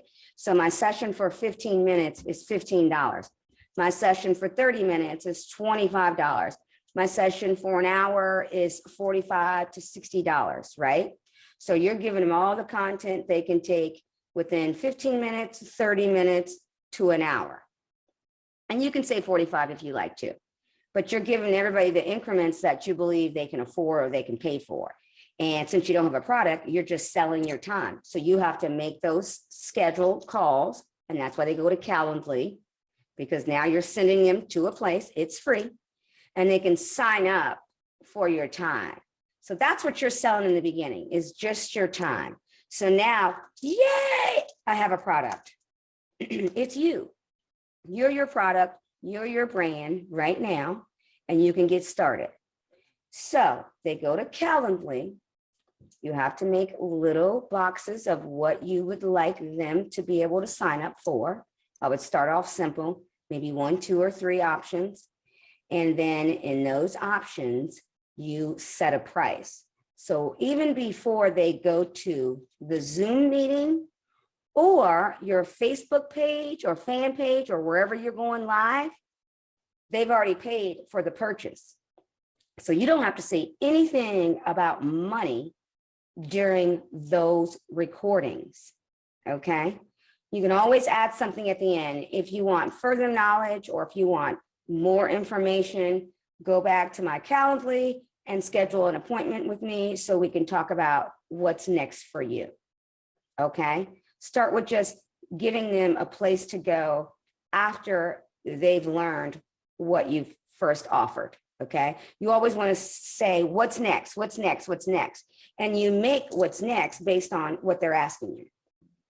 Now, this is the other part. When you are actually doing the videos or the live feeds or the Zoom calls, you have to record yourself, because this is going to be your marketing strategy, your marketing genius. So now you have recordings of your teachings. So now I have a course I'm going to make. So this is course 101, where I teach you how to plant, seed, flower, how deep to put the plants, depending on what they are. And thank you, bingo, that's what they purchased. Now, next year, next month, whatever they think, oh my God, it was such a great season. How do I keep those up? Do I have to replant all those? Do I have to prune those next year? So now you're giving them course 102. And you're recording yourself as you're teaching people when they want to know. So you keep recording and recording and recording all your sessions. And then you make that in order, put those things in order. And now you have a course. Now you have an ebook. Now you have things that will work without you having to constantly show up. Woo! Bingo. That's how we make our stuff evergreen. That's how we make making money around the clock. So you start off by putting the work in and recording. Then when you start to level up and upgrade, I show you how to scale. I show you how to put that someplace where people can purchase that later. I've already showed you how to do it in Calendly, and that's free. Now in Calendly, I think you can only have 1 or 2 things that you offer at a time for the free account. If you upgrade, and I think it's a yearly subscription, or it's pretty cheap if you do it monthly. I want to say like $2.99, $3.99, but I think if you do it for the year, it's like $39. It's something extremely affordable, and it works really, really, really well.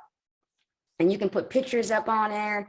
So when you send somebody a link, when they click on it, it looks cute, it's pretty. You can put yourself, you can put your logo. You can do a lot with Calendly if you have not ever tried them. And it's really simple. Like, I don't even really have to explain it. That's how simple it is. When you go in, they tell you what to do, and it's really easy, okay? And that's a place where you can collect money, show your product as far as if it's not tangible. So you're selling time, or you're selling an appointment to sell something else, or you're selling the appointment right at that point, and the next time you meet, it will be on Zoom or Google, because they've already signed up for a time, okay?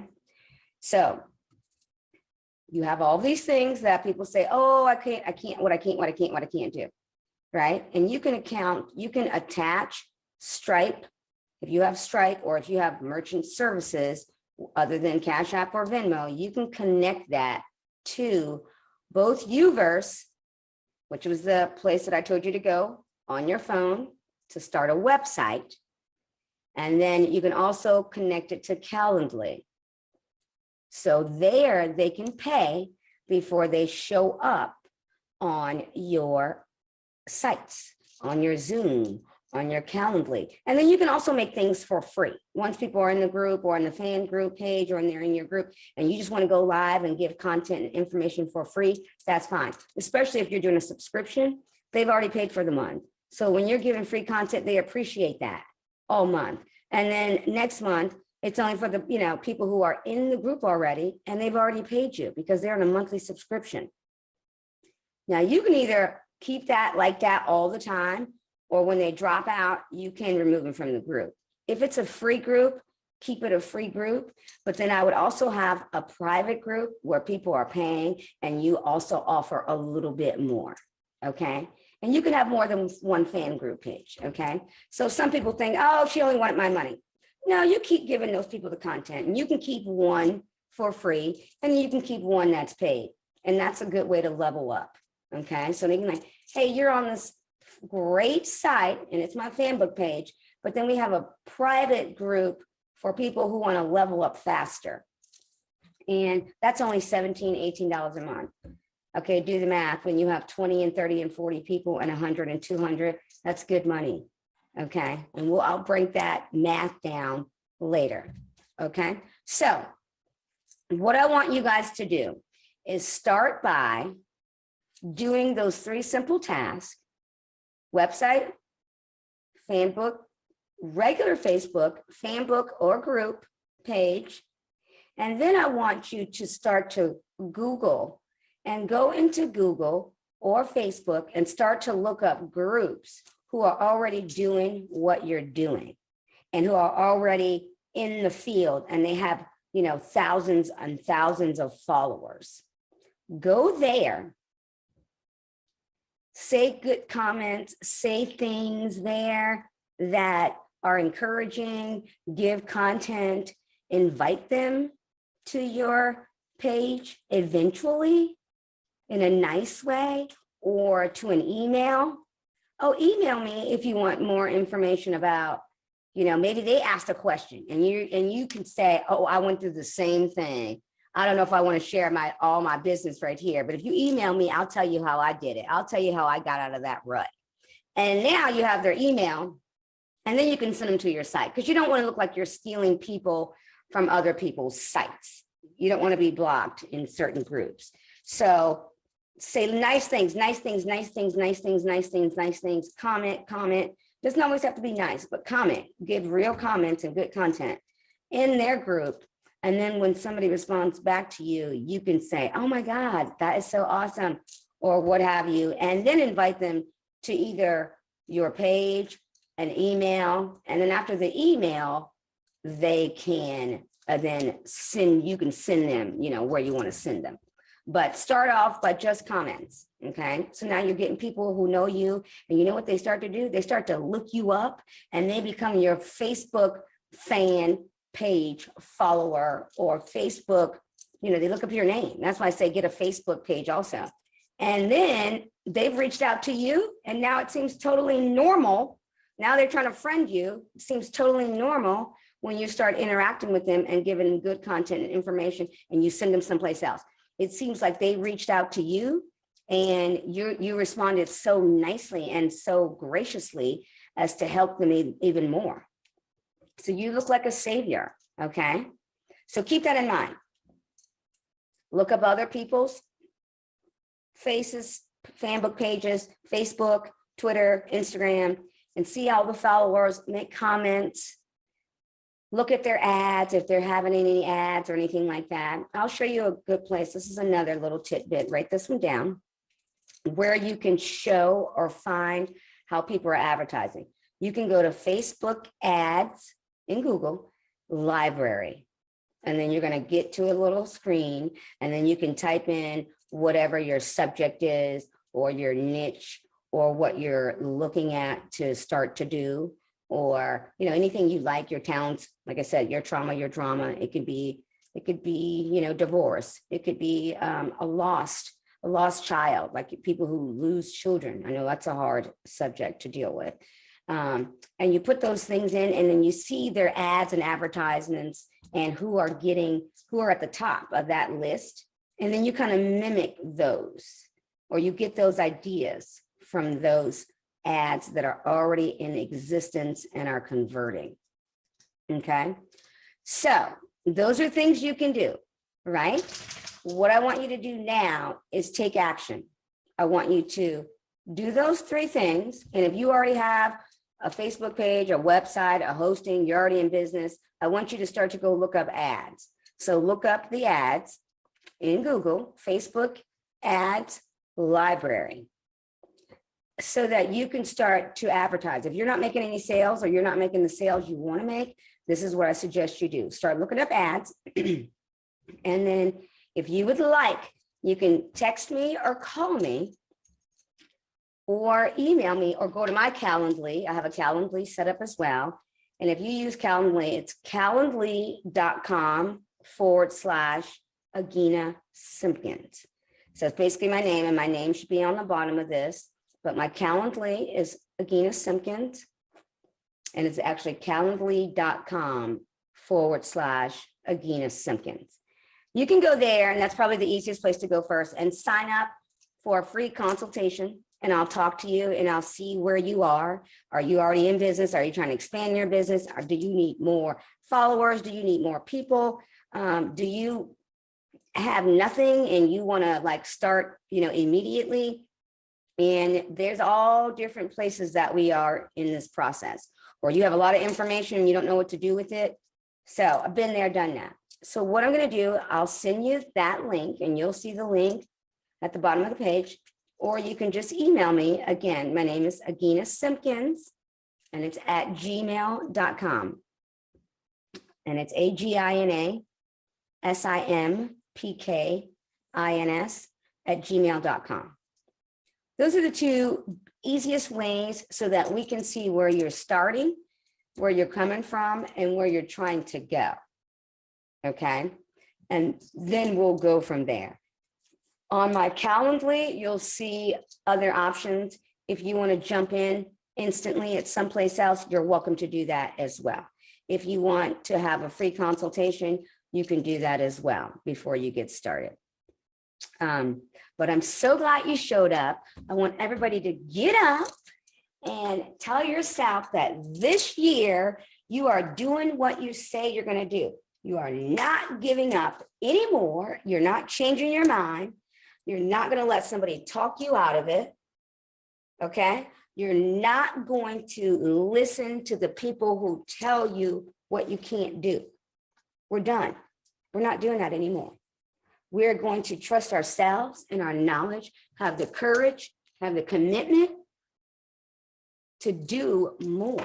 You know you don't want to work for anybody anymore. You know it's time to start your own business. Do you want to have people continuously telling you when to clock out, when to clock in, when to go to the bathroom, when to take a vacation, when to go see your kids at a game, a recital, a football game, a basketball game, soccer, lacrosse, cheerleading competitions, gymnastics? Okay. You want your time to be worked around you, not around somebody telling you what to do. I think that's why I started my own business. And that's why I'm here. I'm here to take and teach people how to take their time back, how to work for themselves, how to take their knowledge and their experiences and give them the courage to step out on faith and take what they know up here and make it a business, make it a profitable business. And then the next thing is like, oh, I don't know what to charge. I don't know what to, what to do with my time. How much is that? How much is that worth? When we start talking about people's time, it's priceless. It's priceless. And that is another thing I help you do. I'll help you manage what you're offering, what the time you're offering, and how to make that profitable in the beginning. Because I know that can be a weird situation. But if you are helping people, people are willing to pay way more than you think, because you're helping them. You're helping them level up. You're helping them go to their next level. You're helping them be a better person. Everybody wants to do that. So remember, stay strong, stay tough, stay committed, and look me up. I will be there for you. I will help you. I will help you stay committed. I'll give you the courage. I'll give you the clarity. I'll give you everything you need to stay energized, consistent, and committed. We have to stay committed. I think that's where we lose it, is we don't know how to stay committed. Remember your why, and remember why you're doing it. And that's really helpful. But I will keep you accountable. All right. So thanks for joining me. Keep me posted. Look me up. Find me. And let's take it to the next level. All right. Thanks for coming. And let's make 2022 your best year. Bye. Video conference. So welcome to all of you in the audience, and let us kick it off. And let's start with sharing a bit of our background on how we became leaders and how we became experts within our industry. Robin, why don't you kick it off? Okay, my name's Robin Corbins. I'm a 16-year educator in special education. I started in Louisiana in 2003, moved in 2005 to Atlanta, and nourished and honed my craft through a master's degree on my way back to Louisiana. So I made a round trip thanks to that famous hurricane called Katrina. And once I got back, I started working on my degrees. My children were, let's just say, in between, but the start was 88, and I graduated in 99 with my first one. Okay, my first degree. The second one was in 2007 after the 2005 hurricane. So in all those years, I just kept working to get what I felt I deserved. I love that. And Yvette, how about you? Experience. I became a leader in my industry. I was in my late 20s when my marriage ended. And I was financially, it was very difficult for me and my children. So I changed my career. I went into financial services, and that gave me such an education as a woman in a male-dominated industry. That I started to empower myself with the things that I learned.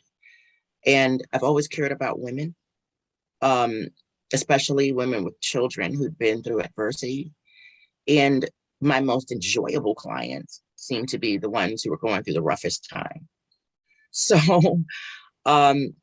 really, it's just experience, my own personal experience, and my learning, just absorbing and applying everything I learned year after, the next year you learn a little more, you do a little more, you learn a little more, you do a little more. And those principles were able to teach me so much. And so now all of that has come together, and I've actually become a leader in my field, especially with women. Some say I'm sexist, but I'm not. I'm not sexist. I'm not sexist. But I understand. This is who I communicate best with. That's You it. understand your audience, and Yes. women need help too, okay? We need it more than most. We make the world go round. We birthed you. Yes, we do. And let's introduce Tanya. Hello, everyone. My experience actually started when I was a teenager. I developed a love. I discovered that I loved writing, and that was like a way for me to be able to express my creativity. So I went to college, of course, and got my degree in mass communication. My focus mainly, of course, was journalism. And I worked for a newspaper for about 4 years and realized that I actually wanted to do something else. I wanted a little bit more, I guess you would say, freedom as far as being able to express my writing. So I went into marketing and PR and found out that, hey, I love being a storyteller and helping others to be able to tell their story. So that's how I got into this, and I love it. It's my passion. That is incredible. And last one, best one on our panel, we have Amber. Hello, everyone. Amber Hawkins, hailing out of Toledo, Ohio. Long story short, came to love computers. Although I didn't go total technology, I do know some IT, information technology and the like, but I would say my specialty is as far as bridging the gap between those who know and those who don't know about computers and technology. I went to the matriculation of school, elementary, junior, high school, college, all of that, and also have a master's in educational technology, human resources specification. The thing was that with all of that, it was challenging as far as employment was concerned. Varied experiences, which I'm glad about, but I found myself very unusually laid off more than employed. So I went through probably about 6 or 7 layoffs. I lost count after 5, but anyway, I went through a program locally here in the Toledo, Ohio area, SS Toledo, which is a 13-week program that shows individuals who would like to start their own businesses how to do it, because I need like a classroom structure type of thing, because after the wee hours of the morning, job hunting, it was like I just sighed and said, that's it, no more. I'm going to start my own business. At least I won't have to lay myself off. So went through that, went through the ups and downs of entrepreneurism, and that is going to be constant. I'll tell anybody, that you stick with it and do what's necessary in order to stick with it, and been doing it ever since, and loving it where people have that aha moment, especially if they find computers and technology challenging. I absolutely love that. That is incredible. And all of you have amazing stories to share. So before we kick it off, I also wanted to introduce myself. As a little girl, I was raised to be a leader from probably the day I came out the womb. That was my dad's mission for me, was to be a leader. And so I took that seriously. I'm the oldest of 6 kids. I was always captain of my cheer team, a president of choir, those types of things. That at the beautiful age of 17 was a store manager for an ice cream shop. Go me. So as I continued to grow up through my careers and college, I found myself always in management roles within sales and marketing. And I carry that on with me. And I'm sure none of you are shocked, but 2020 happened, and it wasn't the glorious thing we all thought it was going to be. Nope. So 1 week before my birthday, my 30th birthday, I was laid off, and I was a single mom.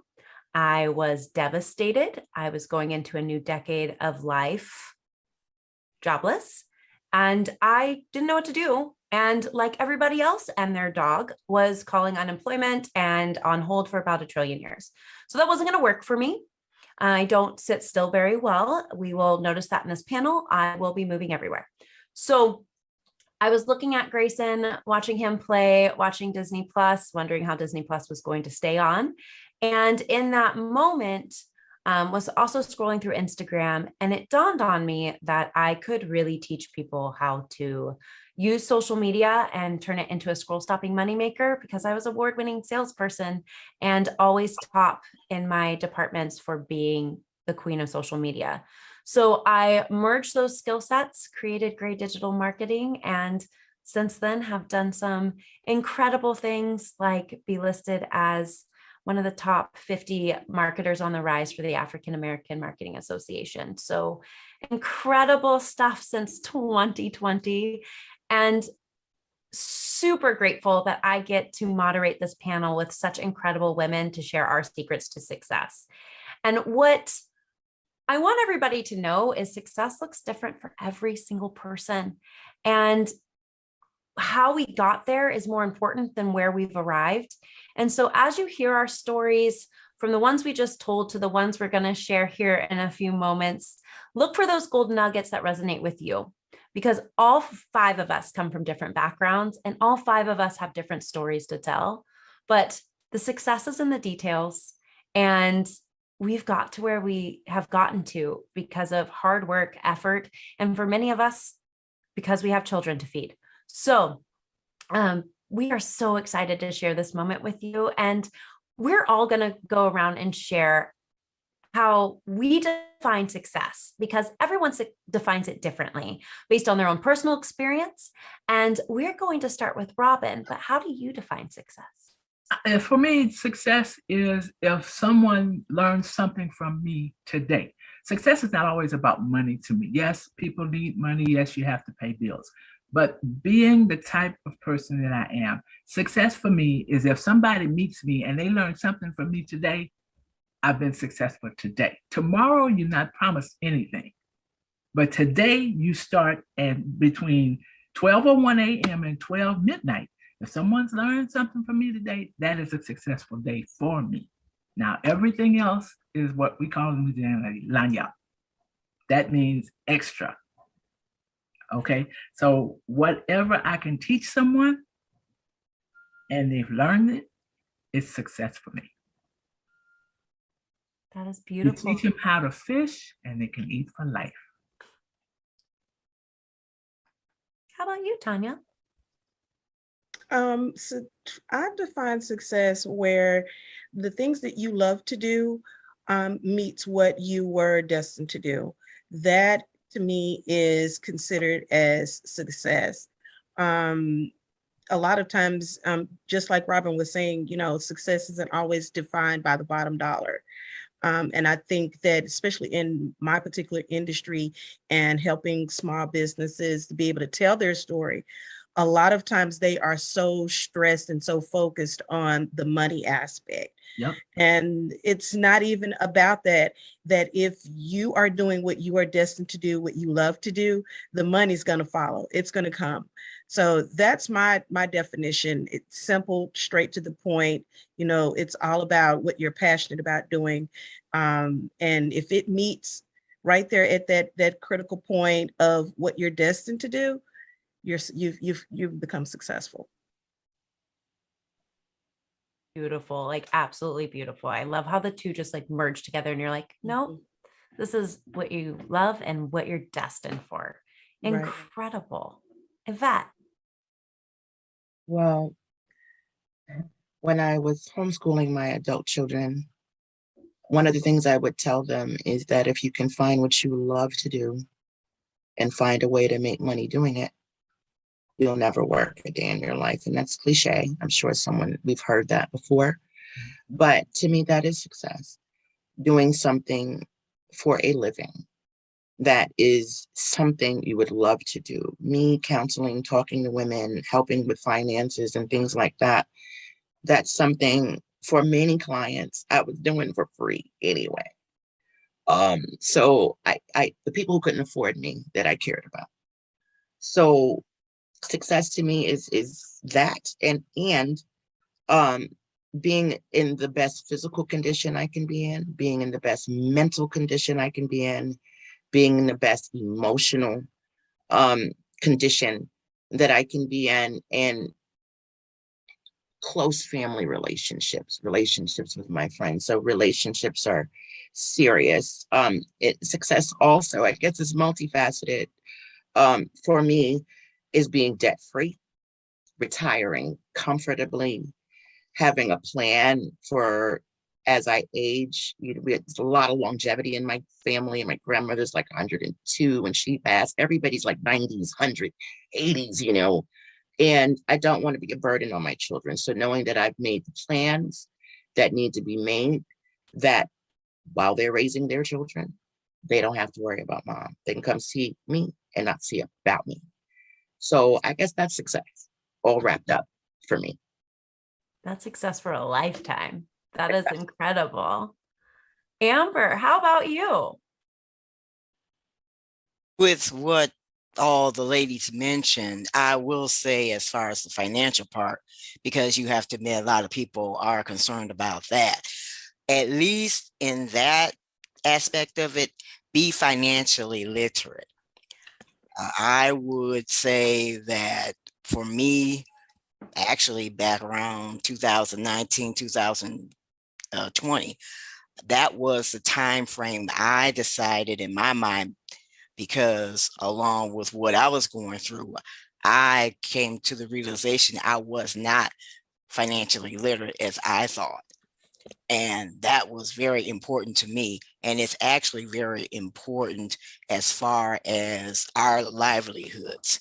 I would equate that as part of success, because you are going to do what you're going to do. And in the enjoyment of life, at least have that financial foundation that you need. As far as what you do you find the joy in it? Because if you're not finding the joy in what you're doing, and it's like a day by day by day by day, you're feeling kind of robotic and all of that, maybe that needs to be investigated and like, okay, wait a minute. Is this going to equate to the life I'm trying to live? Or is this going to be where this is how things are going to be? Be it your job, be it business, be it whatever the case may be. So having that financial foundation, or at least learning more about it and doing what you love that brings you joy. So people learning about and having that opportunity to overcoming whatever computer skill they're trying to learn, that brings me joy. I absolutely love all of these. All of you are so incredible. I just am like writing down these gold nuggets as we go.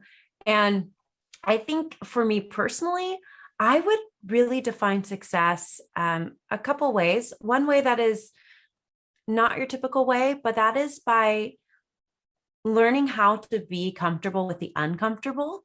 I think that when you're uncomfortable, you're trying new things and you're growing and learning, because our comfort zone is should be a very scary place for all of us. And then I also look at it as just help one person every single day. And so if me helping one person every single day helps take me out of my comfort zone, then I'm advancing and learning. And I consider that being successful, because I don't ever want to stop learning. And every golden nugget I take in, I get to give back out to the world. So that is how I would define success. So we're going to keep going with this panel. And if you haven't yet grabbed your notebook and pen, I suggest you do so, because it's only going to get better from here as we move along to our next beautiful question, which is, what adversity did you overcome to reach your current level of success? And looking back, what do you wish you did differently? And we're going to swing that lovely question over to Yvette. Belief. I think belief in myself was probably the biggest thing, because the comfort zone is not comfortable. You're used to it, but the comfort zone is not comfortable.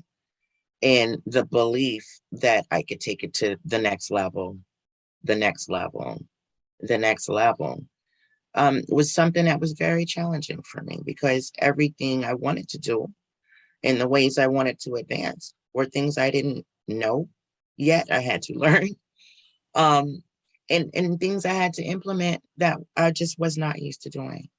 So I think belief in myself was the biggest thing. And then I think looking back, I would realize that you can't be a one-woman show and run a business. You need people. We need people. There's nothing you can do on your own. So that's probably the biggest take, getting overwhelmed because I just didn't realize things get so big and it was just one me.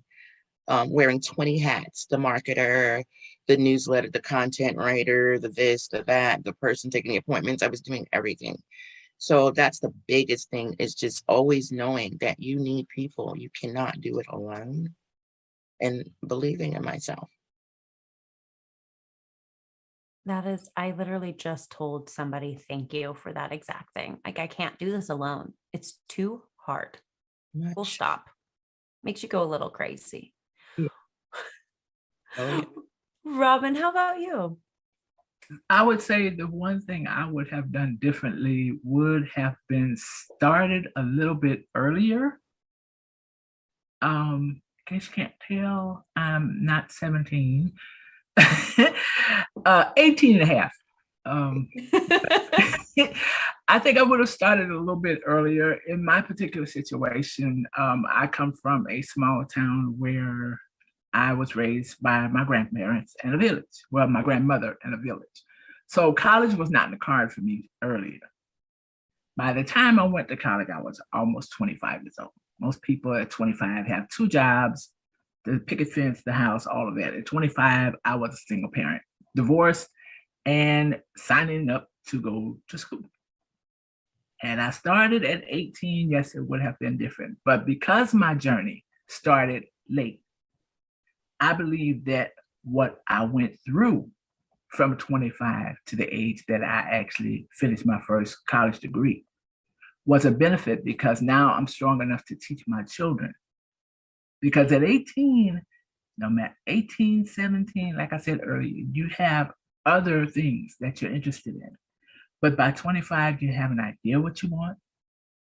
You know how to go after it. And the difference between going after it and sticking to it, the determination, you have to stick to it. Going after it is cool, but if you don't persistently go after it,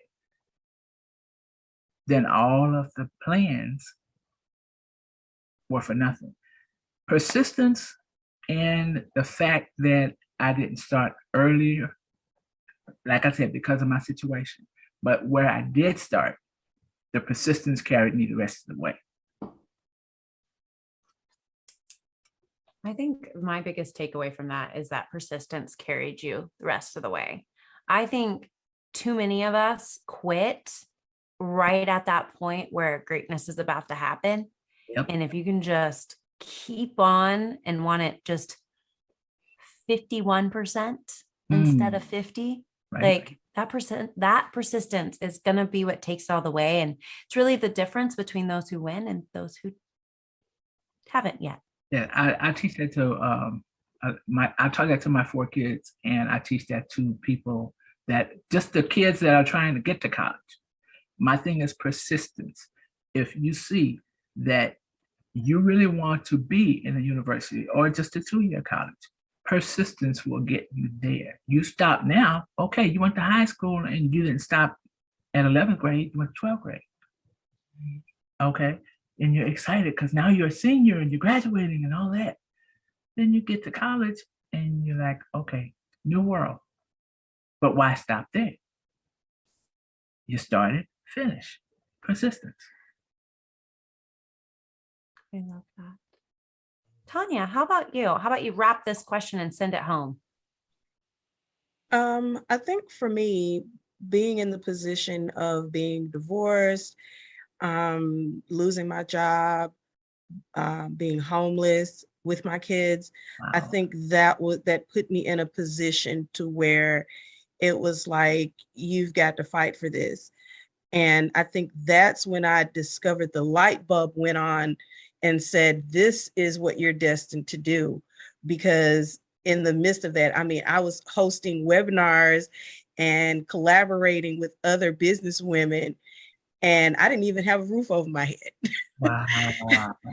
And so I think that looking back, I think if I had actually just taken the time to just structure everything instead of just jumping in so fast, because I was kind of in a position similar to Robin, where I started late. I literally like just did a 180 with my career. And it was like, okay, I'm coming back, full circle back to doing what I actually love to do instead of just doing something just to get by. So I was like, I'm over 40 and, I don't have that much time left. And so I was just so quick to jump into it. And I didn't take the time to actually structure my business, take the time to learn more about my industry, because from the time that I was working up until 2015, marketing and PR had changed a lot. It had changed a lot. And it just kind of just was like this moment where it's like, okay, Tanya, you've got to go back to the drawing board. And this time, take some time and just get back in there, but take your time, learn more, collaborate more, network more. So I think that if I had done that, I don't think that I would have been in the position where I had to start over. Even in the midst of the adversity, I think that I wouldn't have had to start over. That was so powerful. I forgot that I have to move to the next question, and I'm just staring to try not to cry. So one quick second to take a deep breath. Switching gears here, everyone. According to many articles out on the internet, many are in agreement that writing down goals, creating a strong belief system, and investing in yourself are keys to success. Do you agree, or do you have any you would add or take away from the list? And Amber, would love to hear your thoughts. My thinking as far as that is concerned, it doesn't hurt to write the goals because you want to see your accomplishments. You want to see how far you come. You want to actually witness the fact that after you've achieved something, after you accomplish something, you can go back.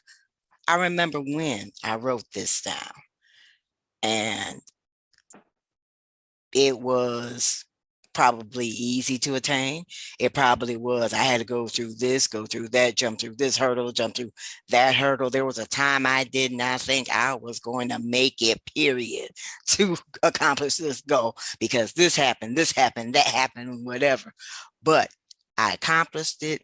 I did it. I'm thankful. On to the next goal. And if you have to be your best cheerleader, if nobody's cheering for you, at least cheer for you, because it is you that you want to be the best you, and it's you who is doing everything from writing. And with computers and technology, you can write, you can type, you can write it on and put it as part of your smartphone, have apps to do that and everything from there. So yes, you do set your goals. Yes, you do set your boundaries, because you want, well, when I say boundaries, I'm going to narrow down boundaries as far as what are you going to tolerate in this process? Are you going to tolerate the naysaying, or are you going to set boundaries like, look, this is who I need to be about. This is who I also need to be surrounded by in order to accomplish this goal, in order to accomplish that goal. Because sometimes in the process of it, you're going to get those who will either put an obstacle or be an obstacle that you need to overcome. You have it where, they mean well, but then at the same time, what are you going to do as far as accomplishing this goal or that goal? And let me add, getting the help that you need too, because sometimes the goal that you're trying to accomplish is not going to be a one-person thing.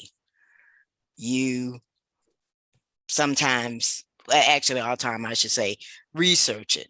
That was mentioned before. You need to research as far as, okay, this is the goal I want to accomplish. it looks like it's something I really don't know the steps to take. Let me research what it's going to do, and maybe in the research have it where, okay, I see where from the Google results that could pop up that this person accomplished this goal, but they took it a different route. But I do have an idea that, okay, it's going to be more than I anticipate, so let me get the help that I need.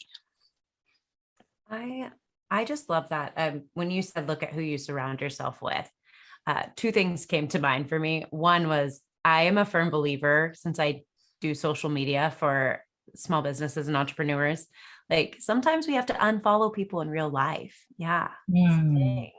Hashtag unfollow somebody who's holding you back today. But also, I don't know if anybody remembers this scene or which movie it's from.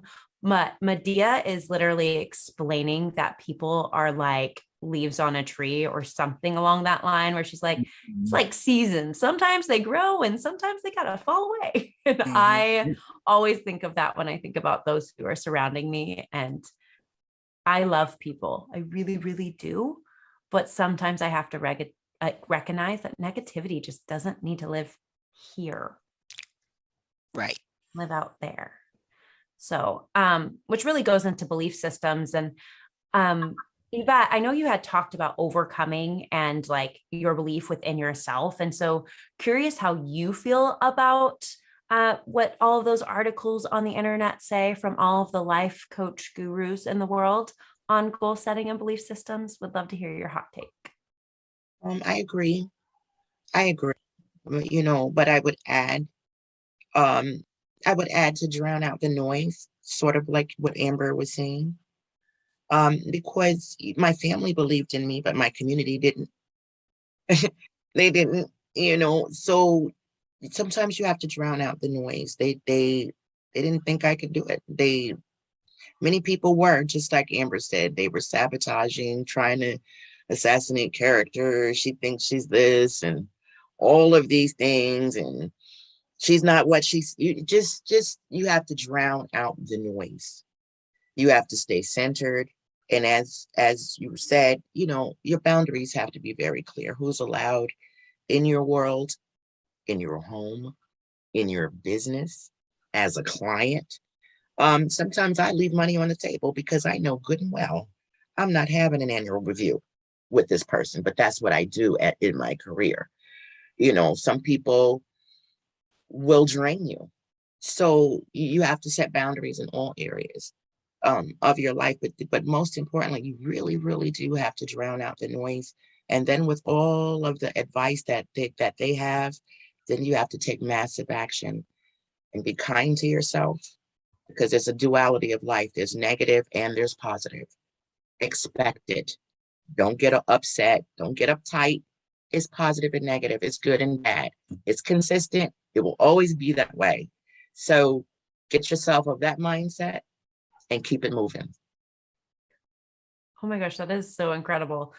Just the stories in this panel today are just making me excited to go do something after we all go back to our corners of the world. Like, I want to take massive action. I want to take massive action right now. And we're still here. And there's just one last question that I want everybody to really hone in on as we look to these last couple minutes with one another and dive in pretty deep. But what is one takeaway each of you wishes that our audience will take from our chat about success? And what is one thing you wish somebody told you when you got started? So we're going to add to our original question. What is one thing you hope people take away from today? And what is one thing you wish somebody told you when you got started? And Amber, I'm going to send it back your way, and then I'll let you popcorn it to the next person. Okay, I would, in thinking about this question, it's like, what would the answer be? I would say, I wish someone earlier would had told me that You are not only unique, but you are unique to the point where you really don't need to compare to anyone else. You may see people getting ahead in whatever that they're doing, and it's like, why isn't that me? Why didn't this happen for me during this time or that time or whatever? You don't know what a person had to go through to achieve what they achieved. So you have to wear the shoes that is best for you. You can't fit into every shoe, and you can't wear every size. You hone in and you embrace, and you also congratulate yourself on how unique you are, because it's best that you are an original and not a copy. That is just wow. Like, you are unique and you do not need to compare. Everyone, grab your paper and your pen. That one down. Okay, good job. Can we patent that statement, original, not a copy? Yeah, can we please? Like, if you put that on the internet, make sure you tag her. So I feel Just, right. Okay. Just make sure I get my cut of the, you know. Yeah, make sure we backlink that for SEO. Right. Oh my goodness, I know I told you to popcorn, but here I am being the distracting human that I am. No, that's fine. I thank you for mentioning that, Robin. So, hey, well, we'll go along with Robin, because I love this, and also at the same time, I think we all can agree that we are the best that we are, and we are all originals of us. And whoever, what was imitations, the flattery, or something like that, I can't remember. But if they're trying to copy what we're trying to do, like, oh, okay, there must be something going on. if a copy is trying to do what the original can do. Come on. She's over here just dropping diamonds on us all. Okay. Watch out, y'all. Robin, how about you? Okay, I need a couple extra minutes because she just like, she threw the bomb out there. Everybody else is okay. The one thing I think I wish somebody would have told me when I started was that not only will you need to be persistent, you have to be. You have to be. Because as Amber said, there are so many copies that are watching you as an original that if you're not persistent in where you're going, and you don't have a not necessarily a tunnel vision, but if you don't have a vision period, you asked a question earlier about what vision, or writing down a vision. Mm-hmm. I listen to Steve Harvey quite a lot, not just for his funny side, but he does have a motivational side. And I heard him say something that I've been working on now for almost a year: 300 things that if you could, you would ask God for. I am actually at 150, and I've been working on this for a year.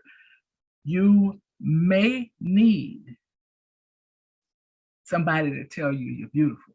You don't need anybody to show you that you are. Look in the mirror. Oh, wow. Okay. You may need somebody to say, okay, you're smart, you're intelligent, you're knowledgeable. Mm-hmm. You may need to hear that from somebody. But look in the mirror. You know you better than anybody else. Mic drop. If you want the cure to imposter syndrome, you know you better than anybody else. And had somebody told me, I'm with Amber. I understand that, yes, we have people that will say, okay, you're most likely to succeed, this, that, and the third. I was neither one of them, even though I graduated half a year early. I was neither one of them. Again, as I said, the mic drop. You need, we all like to be stroked and, told we're pretty. We need that as human beings. but you know you better than anybody else. And I would tell somebody today that not only do you know you better than anybody else, you know what you want before anybody else does.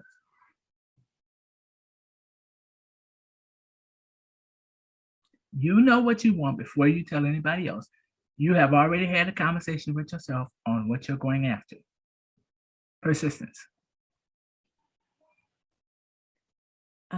Well, now I feel like I need to go get a whiteboard marker and write it on the mirror and just stare at myself and read it. I like literally have chills. I don't know if I'm scared to hear what my drops Tanya and Yvette have. No, don't be scared. Don't be scared. You know you better.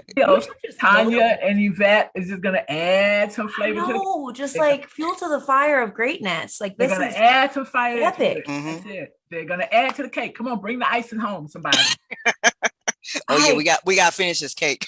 Oh my goodness. Okay, well, again, notebooks, people. And by the way, this is where I started. So here's where we're at on my notes. Oh my goodness. Okay. Robin, who are you popcorning it to? Because I'm still writing look in the mirror. Okay, Yvette. Well, I think one takeaway that I can take from listening to all of everyone who has shared so much valuable jewels. I call them mental vitamins. You know, you take your mental vitamins when you hear those things that just resonate inside of you. And one of the things that I seems to be a trend is it's loving yourself. Love yourself enough. Love yourself enough to know that, as Sister Amber says, the substitute won't do. There's only one unique, you know. Love yourself enough to give yourself a chance. Love yourself enough to set the boundaries you need. It's all, everything everyone has said on here, it's just all loving yourself and believing yourself. And I think the encouragement that we would give other people, we need to give ourselves that same encouragement. And what I wish someone would have told me when I got started is the difference between being self-employed and running a business. I thought I was running a business and it was only me. And I became critically ill. And when I became critically ill, when I shut down, what I thought was my business shut down. So now I understand very clearly that if business runs, whether I shut down or not, that's a business. It keeps running. I really wish someone would have told me that, because I sure thought I had a business. I was in business and it was just me. That's a start. It's a necessary step in the process to get started, but that's not the end. Agree on that part. Any business has different aspects, as Yvette mentioned. I just wanted to quickly interject that burnout is no play in the park. I've experienced it myself. Being burned out. Woo-hoo. This era of self-care, as they call it. Say what you want, but it is extremely necessary. Like Yvette said, and I believe she is also saying too, if you don't take care of you, how can you take care of anything and anybody else? Mm-hmm. Mm-hmm. Show of hands, how many of us have had burnout to the point of like collapse? Yes. We could probably spend a whole hour talking about how to avoid burnout. Burnout. Yep. Avoid it. It's a secret to success. Mm-hmm. I mean, so powerful to just love yourself. And literally, we could spend a whole hour just talking about what it felt like and what it looks like on the other side of burnout and why it's important to love you. Mm-hmm. Who cares if you're conceited? Worry about you. You can't help others if your cup isn't full. What are they going to drink from? An empty cup? Okay. Hey. another mental vitamin. There you go. There you go. You are all bringing it out of me. Like, I'm so grateful. Tanya. Bring it home, Tanya. Everything that you all have said has been amazing, amazing nuggets, gold nuggets. Only thing that I could probably just add to that is that investing in relationships is so important. It was mentioned earlier tonight that you can't do this journey by yourself. Even as a solopreneur, you still cannot do it by yourself.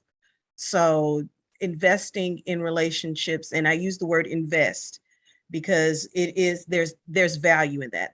That's a resource. So you want to be successful, make sure that you invest in relationships. One of the things, oh my goodness, that I wish someone had told me on this journey was, so many different things, that failure is a part of the journey. It is. And I think that that was something that created a stumbling block for me during the beginning, because I was so wrapped up and so afraid to fail and to fall. But if I had not failed, I wouldn't be in the position where I am right now, because I've learned so many things from failing. So it's like, now I know what not to do. You know, I know who I need to connect with. I know who I need to network with now. So I wish someone had said, girl, it's okay. It's okay if you fail, because guess what's going to happen? You're going to get energy. You're going to get resources. You're going to get support to get back up. And when you get back up, you're going to become better. So I wish that someone had said that to me, and I hadn't put so much pressure on myself to do it right the first time and to be perfect. Perfection is a disease. It is. It is. I'm seriously working on trying to cure myself of that. Good luck with that one. Okay. I would like to say, can I say something very quickly? Go for it. In regard to that. What you said is actually so powerful. And I think one of the things we have to do is, you know, someone told me a long time ago, the most successful people have had the most failures. They've had the most failures. And, you know, life is the classroom.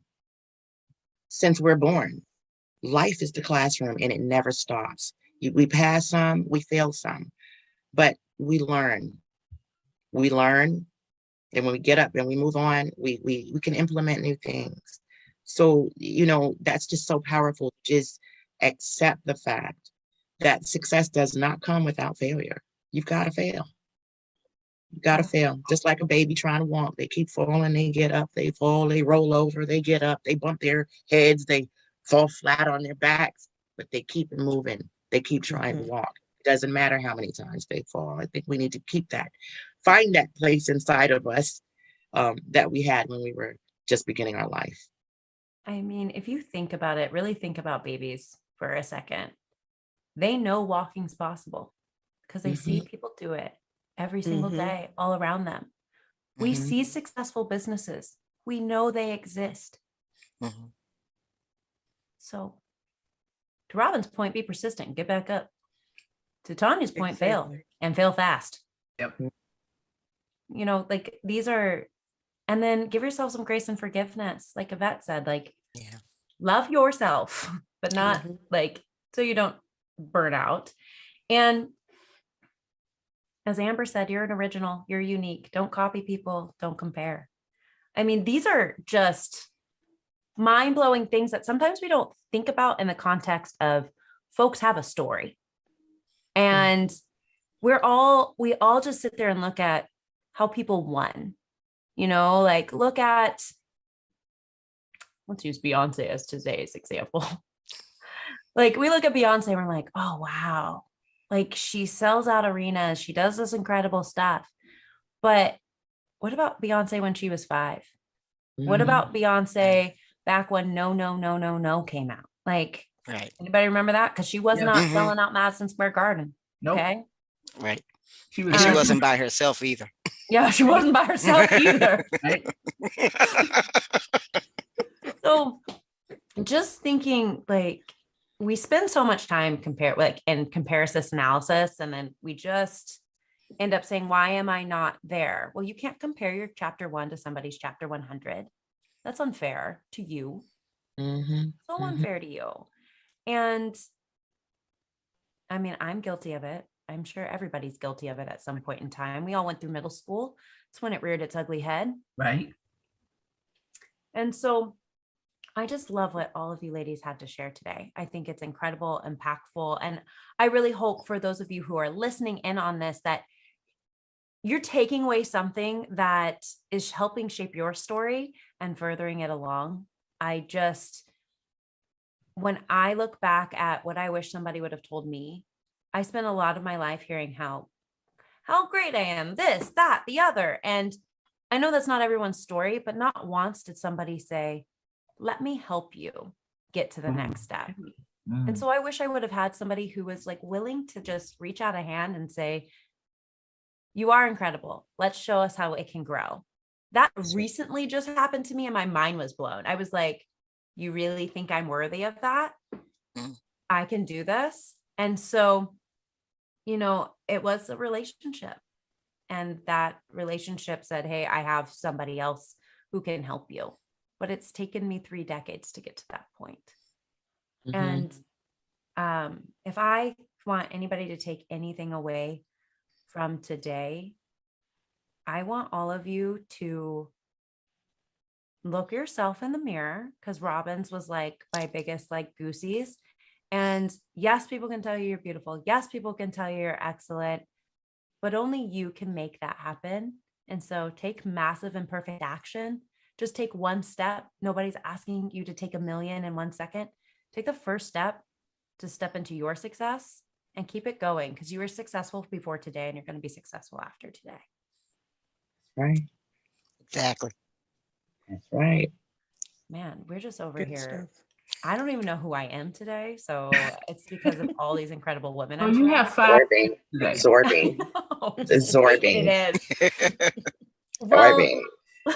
Ladies, I know we're wrapping this up, but I think it's super important. Every single woman on this call is a business owner. And so I want to know how folks can connect with you. If somebody's sitting there going, gosh, I wish I had somebody to write my content, or gosh, I wish I had somebody to help me just move forward from PTSD, or gosh, I wish I knew how to get my kid to college, or goodness gracious, somebody help with this computer. How can people connect with you, Tanya? You can connect with me on my website at mjsvirtualservices.com. I'm also on Instagram, mjs_virtual. And you can also find me on Facebook at MJS Virtual Collaborative. I love it. Amber. They can reach me, yourcomputerneeds.net, and click on the contact link for Facebook, Instagram, Twitter, YouTube, and also LinkedIn.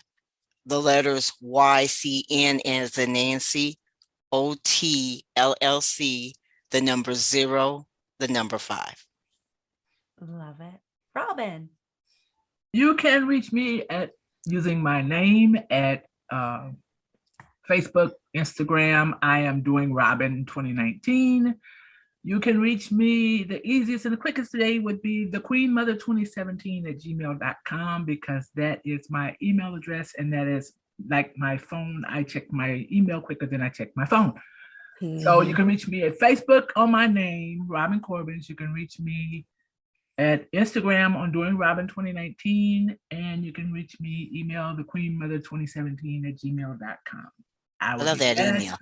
The Queen Mother. The Queen Mother. I love that email. I earned it. I have truly earned it. I have 4 now adult children and 1 brand spanking new 4-month-old granddaughter.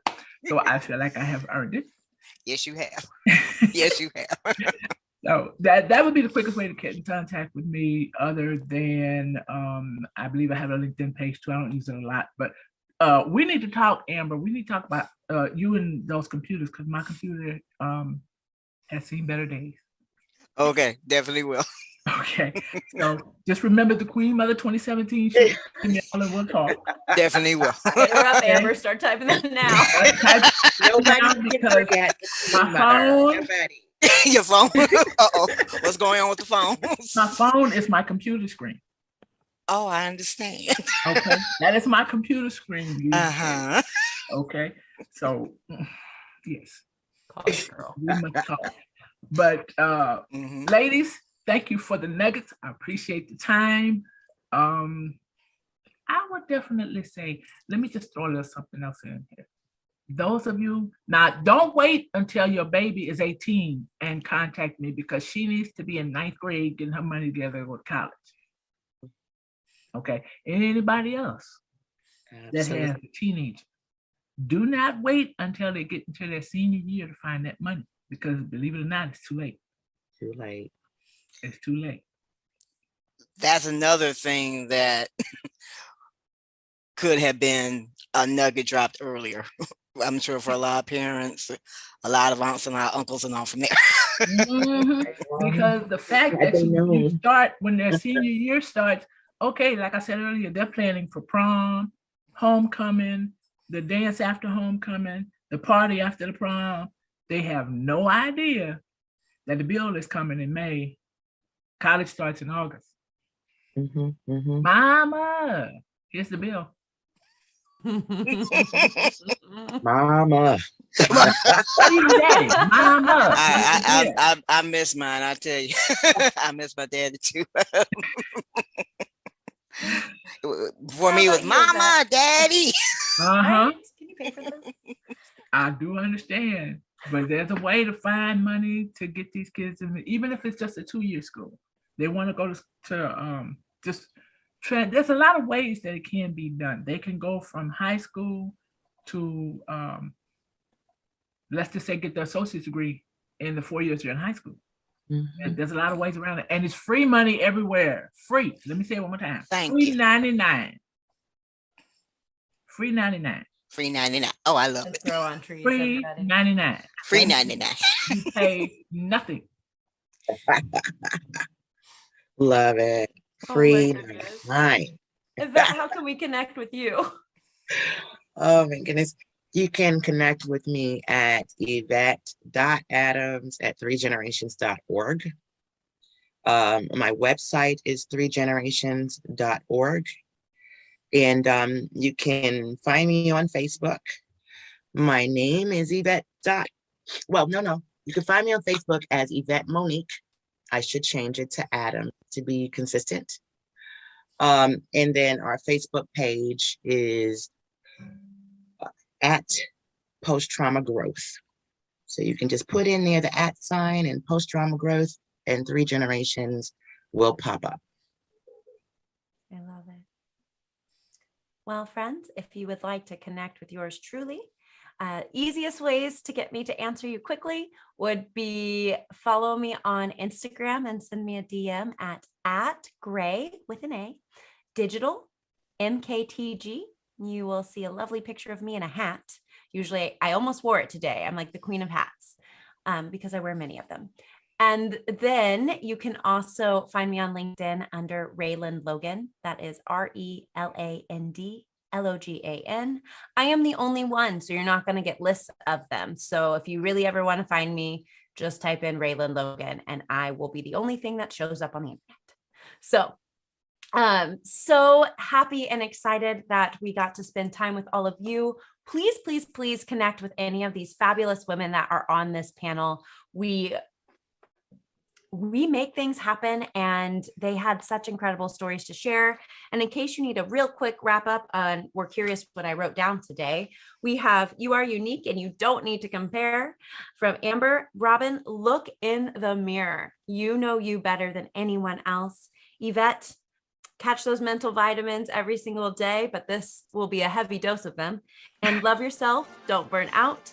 And Tanya, invest in relationships and fail forward fast. Yeah. So thank you so much for sharing, ladies. You truly are incredible. I hope you hear that time and time again. And if not, please follow Robin's advice and go look in the mirror. And everybody, remember to fill your cup because you can't help anybody with it. All righty, everyone. We'll talk to you soon. Thank you, Raylan. Bye, Good night, ladies. Bye-bye.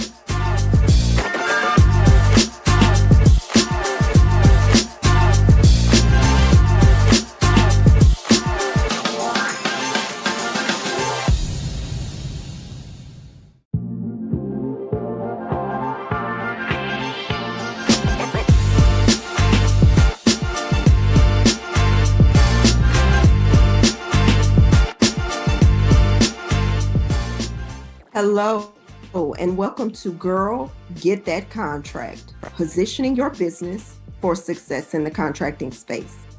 I'm Dr. B. Adamson, and I'm excited to be here today to teach you how to position your business for growth in contracting.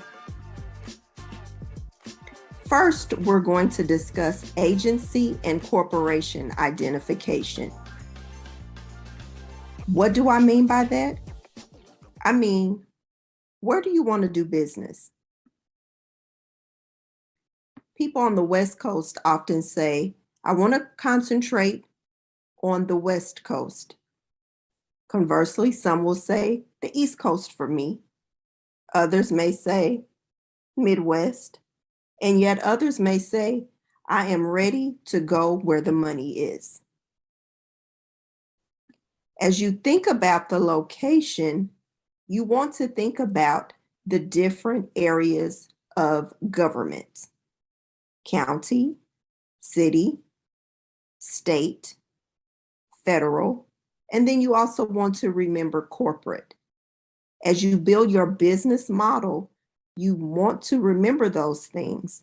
Where do you want to do business? And at what level do you want to work with the government? Keep in mind, there are entity requirements. Depending on the entity as well as the project, there may be requirements that a business must meet. For example, specific number of years experience, bonding. They may require that you have a local office. They may require that you have security clearance or cyber insurance. We know a lot of ransom is being asked for folks that are getting information through data breaches. So now agencies and corporations alike are asking and requiring cyber insurance of those that are contracting with them. Entity types. What am I asking? Who do you want to work with? On the county level, it may be the Human Services Department, the county assessor, a transit system, the ME's office. The city may be the housing authority, mayor's office, school districts, fire department, parks and rec. On the state level, the county assessor, the workforce commission, health and human services.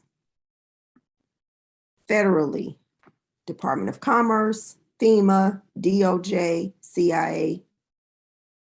Understand that this is not an all-inclusive list.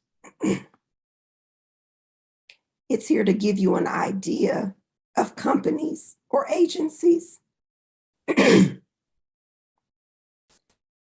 It's to give you an idea of agencies you may be interested in working with.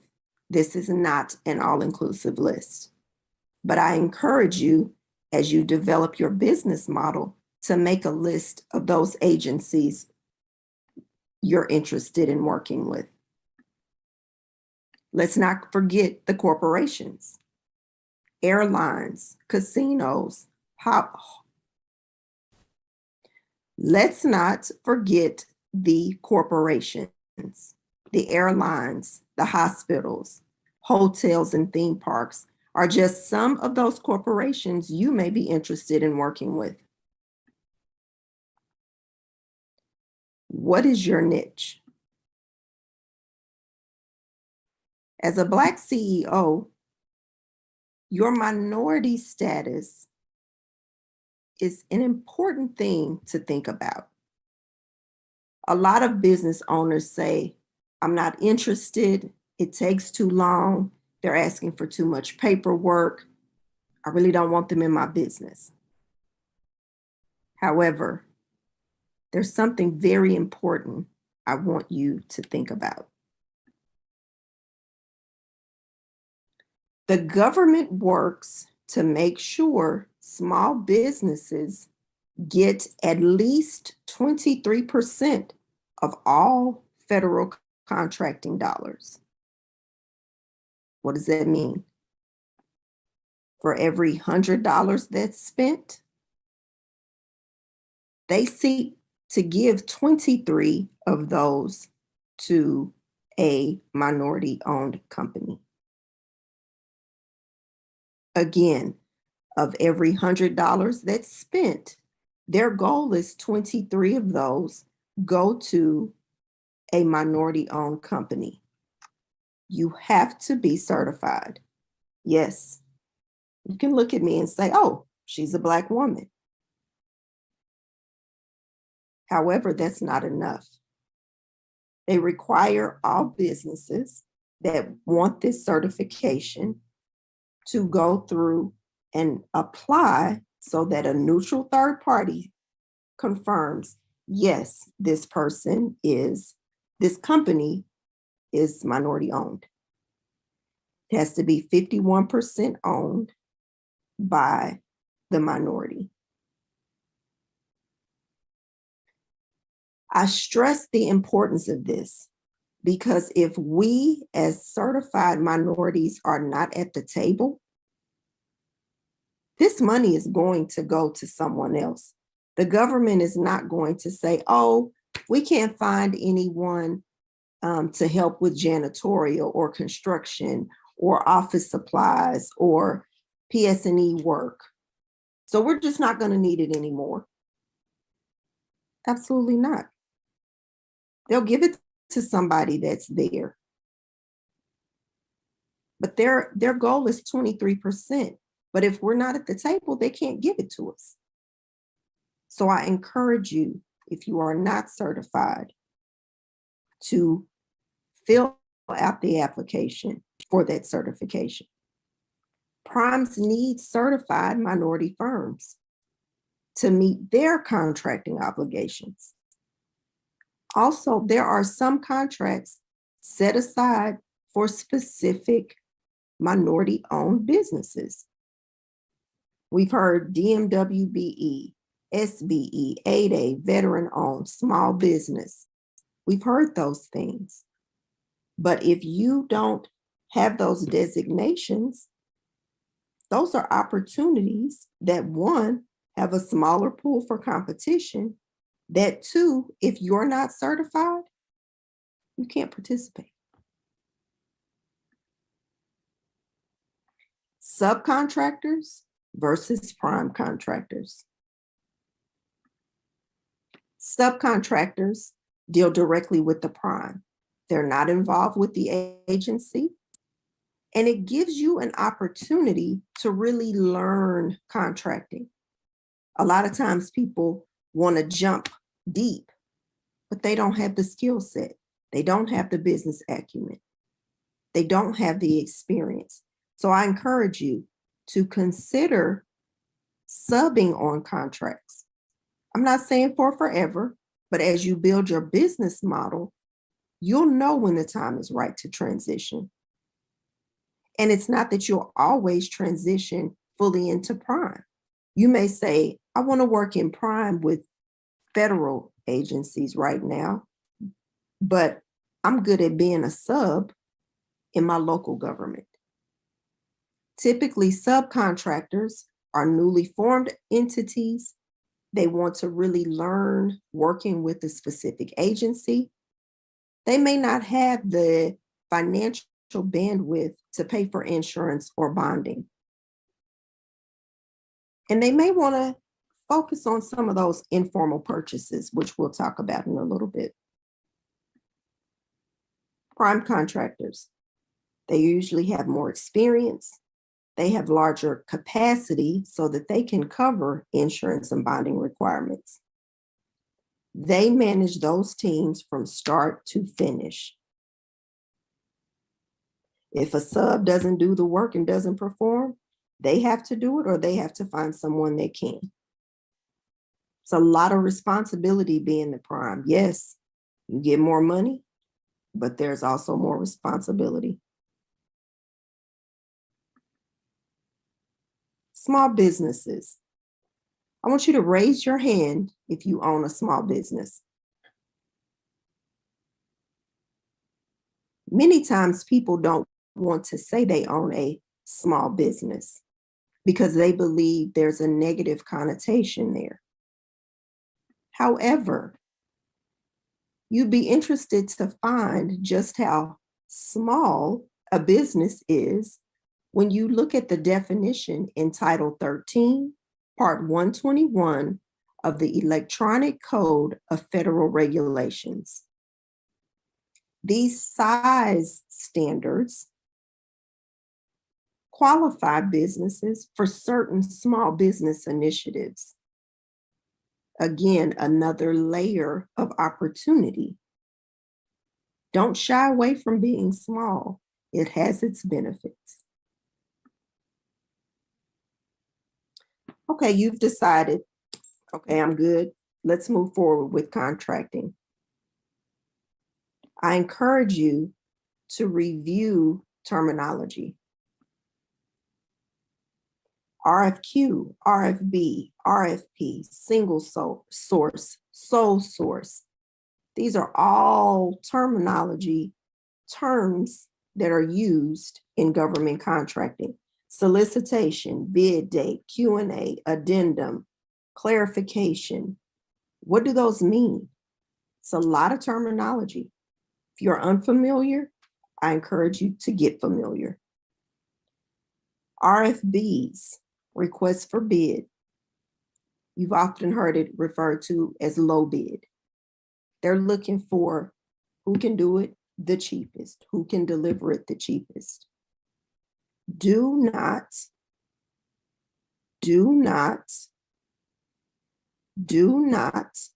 underbid just to win. Know your break-even point. Know your profit margin. Then prepare your bid. You may have two bids at the same time. You may have one that's a bid that you want a profit margin of 6%. But because you just won contract number 2 and you didn't lose much on your profit margin on that project, you may be willing to lose 2% or 3% on this one so that you have 2 projects instead of 1. But you can't know that until you are fully aware of your break even and what your financial goals are. An RFP is a request for proposal. The agency gives you a problem and you're expected to come up with a solution. What does that take? It takes a good writer. Yes, you need someone that can come up with the solution. And as the subject matter expert in your industry and niche, I expect that you would have that. However, you need a good writer to maximize the page count provided, to get the point across, to make your firm seem attractive, and to give those readers what they need to make a decision to choose you. If you're not a huge writer, if you don't like to write, get a writer like myself on your team. Sole source. That means that there's only one person that can do the job or provide the good. Think of a patent. Contract types. There are all types. You should be familiar enough with the different types and know what you can and cannot negotiate on as it relates to your business. I want you to remember that an IDIQ is not a guarantee of money. It is a guaranteed commitment. Example, you have a moving company and you have a contract with the school district to do their moves throughout the next 3 years. They've committed to calling you when they need something moved. They have not committed to calling you X amount of times throughout the contract. So yes, you'll see an IDIQ.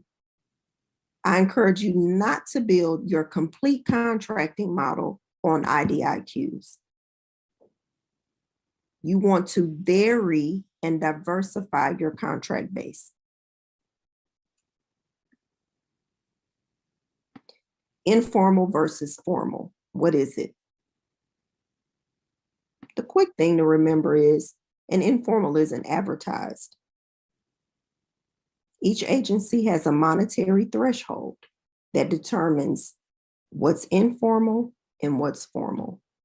It may be 10,000, maybe 30,000, maybe 50, maybe 75. In your research, as you're developing your business model, as you're identifying which agencies you want to work with, you'll find that information out. An example of an informal, you're a coach, you have experience in education, specifically, you were a principal for 4 years. An agency, being a school district, calls you and says, oh, we see that you coach principals. We've got 12, we're a small district, but we've got 12 principals we'd like you to work with. We've got some administrative goals, we've got some professional development we'd like you to work with them on, and just to coach them to be better within our districts. Now, you've done your research and you know that their informal threshold is 50,000. They told you they have 12 principals. So get your calculator out. You know that on average, 50,000 divided by 12, it's about $4,000. But you know your break even may be 2,500. So you said, okay, my break even is 2,500. I'm only going to charge 3,200 per principal for this 1-year contract. So you're at 38,400. They may say, oh, great. We're going to draft up a contract, get you to sign it. We can get you started. You think about that. If you do that in 5 more districts, that's almost $200,000 to do something that you've already mastered, something you already have experience in. Look for those opportunities that allow you to use what you've already mastered to increase your bottom line. Formal projects are larger in value. They usually have a longer term. And here goes that word again, subcontracting. They have subcontracting requirements. There's also, again, insurance and bonding required in many instances. Okay, you ready to roll up those sleeves? Ready to get a little work done? Ready to move forward? I hope your answer is yes. Letting schedule. What is that? What is a letting schedule? This shows the days that bids are scheduled to be open. It allows you to strategize which opportunities you want to follow and subsequently bid on as a prime, or partner with a prime and be a sub on their team. Letting schedules are often used by the Department of Transportation. Contract specialist. This is the point of contact for the opportunity. Now, I said contract specialist. It could be a purchasing agent. It could be a purchasing manager. It could be a purchasing specialist. The title is not the important thing. The important thing is that this is the point of contact for a specific opportunity. They will provide answers to clarifying questions. They may host outreach events or public meetings related to that project. You'll want to keep that person in mind and keep their contact information handy. Project forecast. Some agencies provide a forecast. It's consistently updated, sometimes daily, sometimes monthly, sometimes quarterly, and then annually. You use this in conjunction with your business strategy. You look at what they're planning on doing. It could be a capital improvement project. It could be adding sites. It could be anything related to what they need. You look at what they need and how you can help them. You bring that together to build your strategy and what projects you want to follow to know when they're coming out so that you can either bid as a prime or get on a team of a prime as a sub. A lot of agencies are using contracting portals now. So if you are anxious about using the computer, if you don't want to spend time in front of a computer, if you want to hire someone else to look at this information for you, that's fine. However, keep your contact information current, your email, your telephone number. Whoever you have listed there, they should be the individuals that you are working with. If it's not you, somebody on your team that's going to respond. You may receive emails as invitations to bid.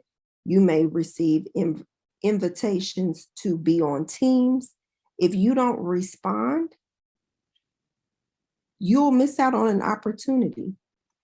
Keep your website fresh. Keep your capability statement fresh and on your website. Some agencies require that you submit your bid or proposal through that same portal.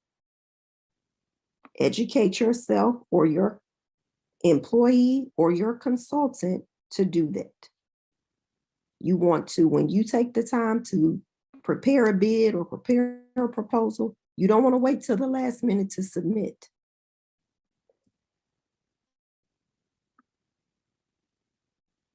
It's not just about looking at lists, doing research, and watching websites.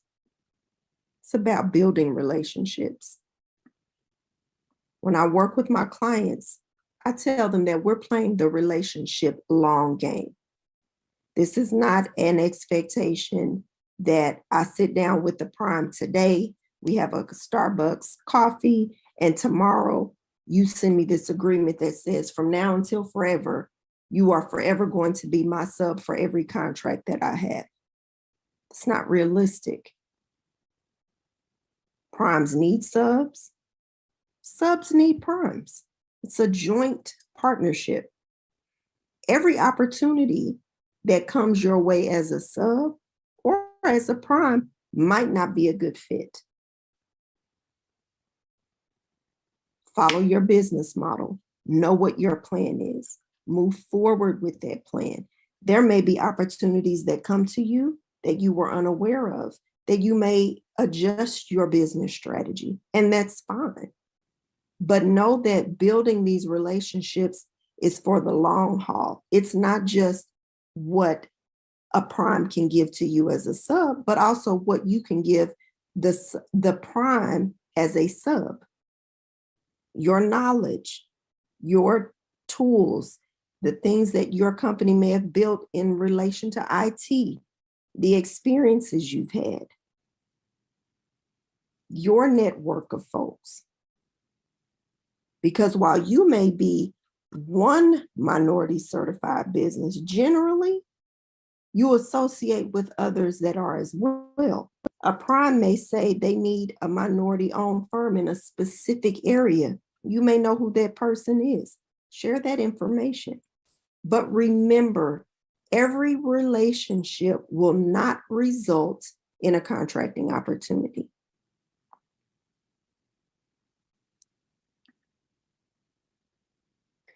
Thank you for taking the time to participate in my workshop. I want you to consider obtaining your minority certification if you have not. Get your website built out with an email address tied to your URL, not Gmail, not Yahoo, not AOL, not Outlook. I want you to make a list of the agencies you want to work with. I want you to determine the location in which you want to seek business. If you have questions, if you're ready to move into this space, if you need assistance with your capability statement, I'm here. My contact information is on the screen. Please feel free to email me and definitely follow us on social media. Have a great day.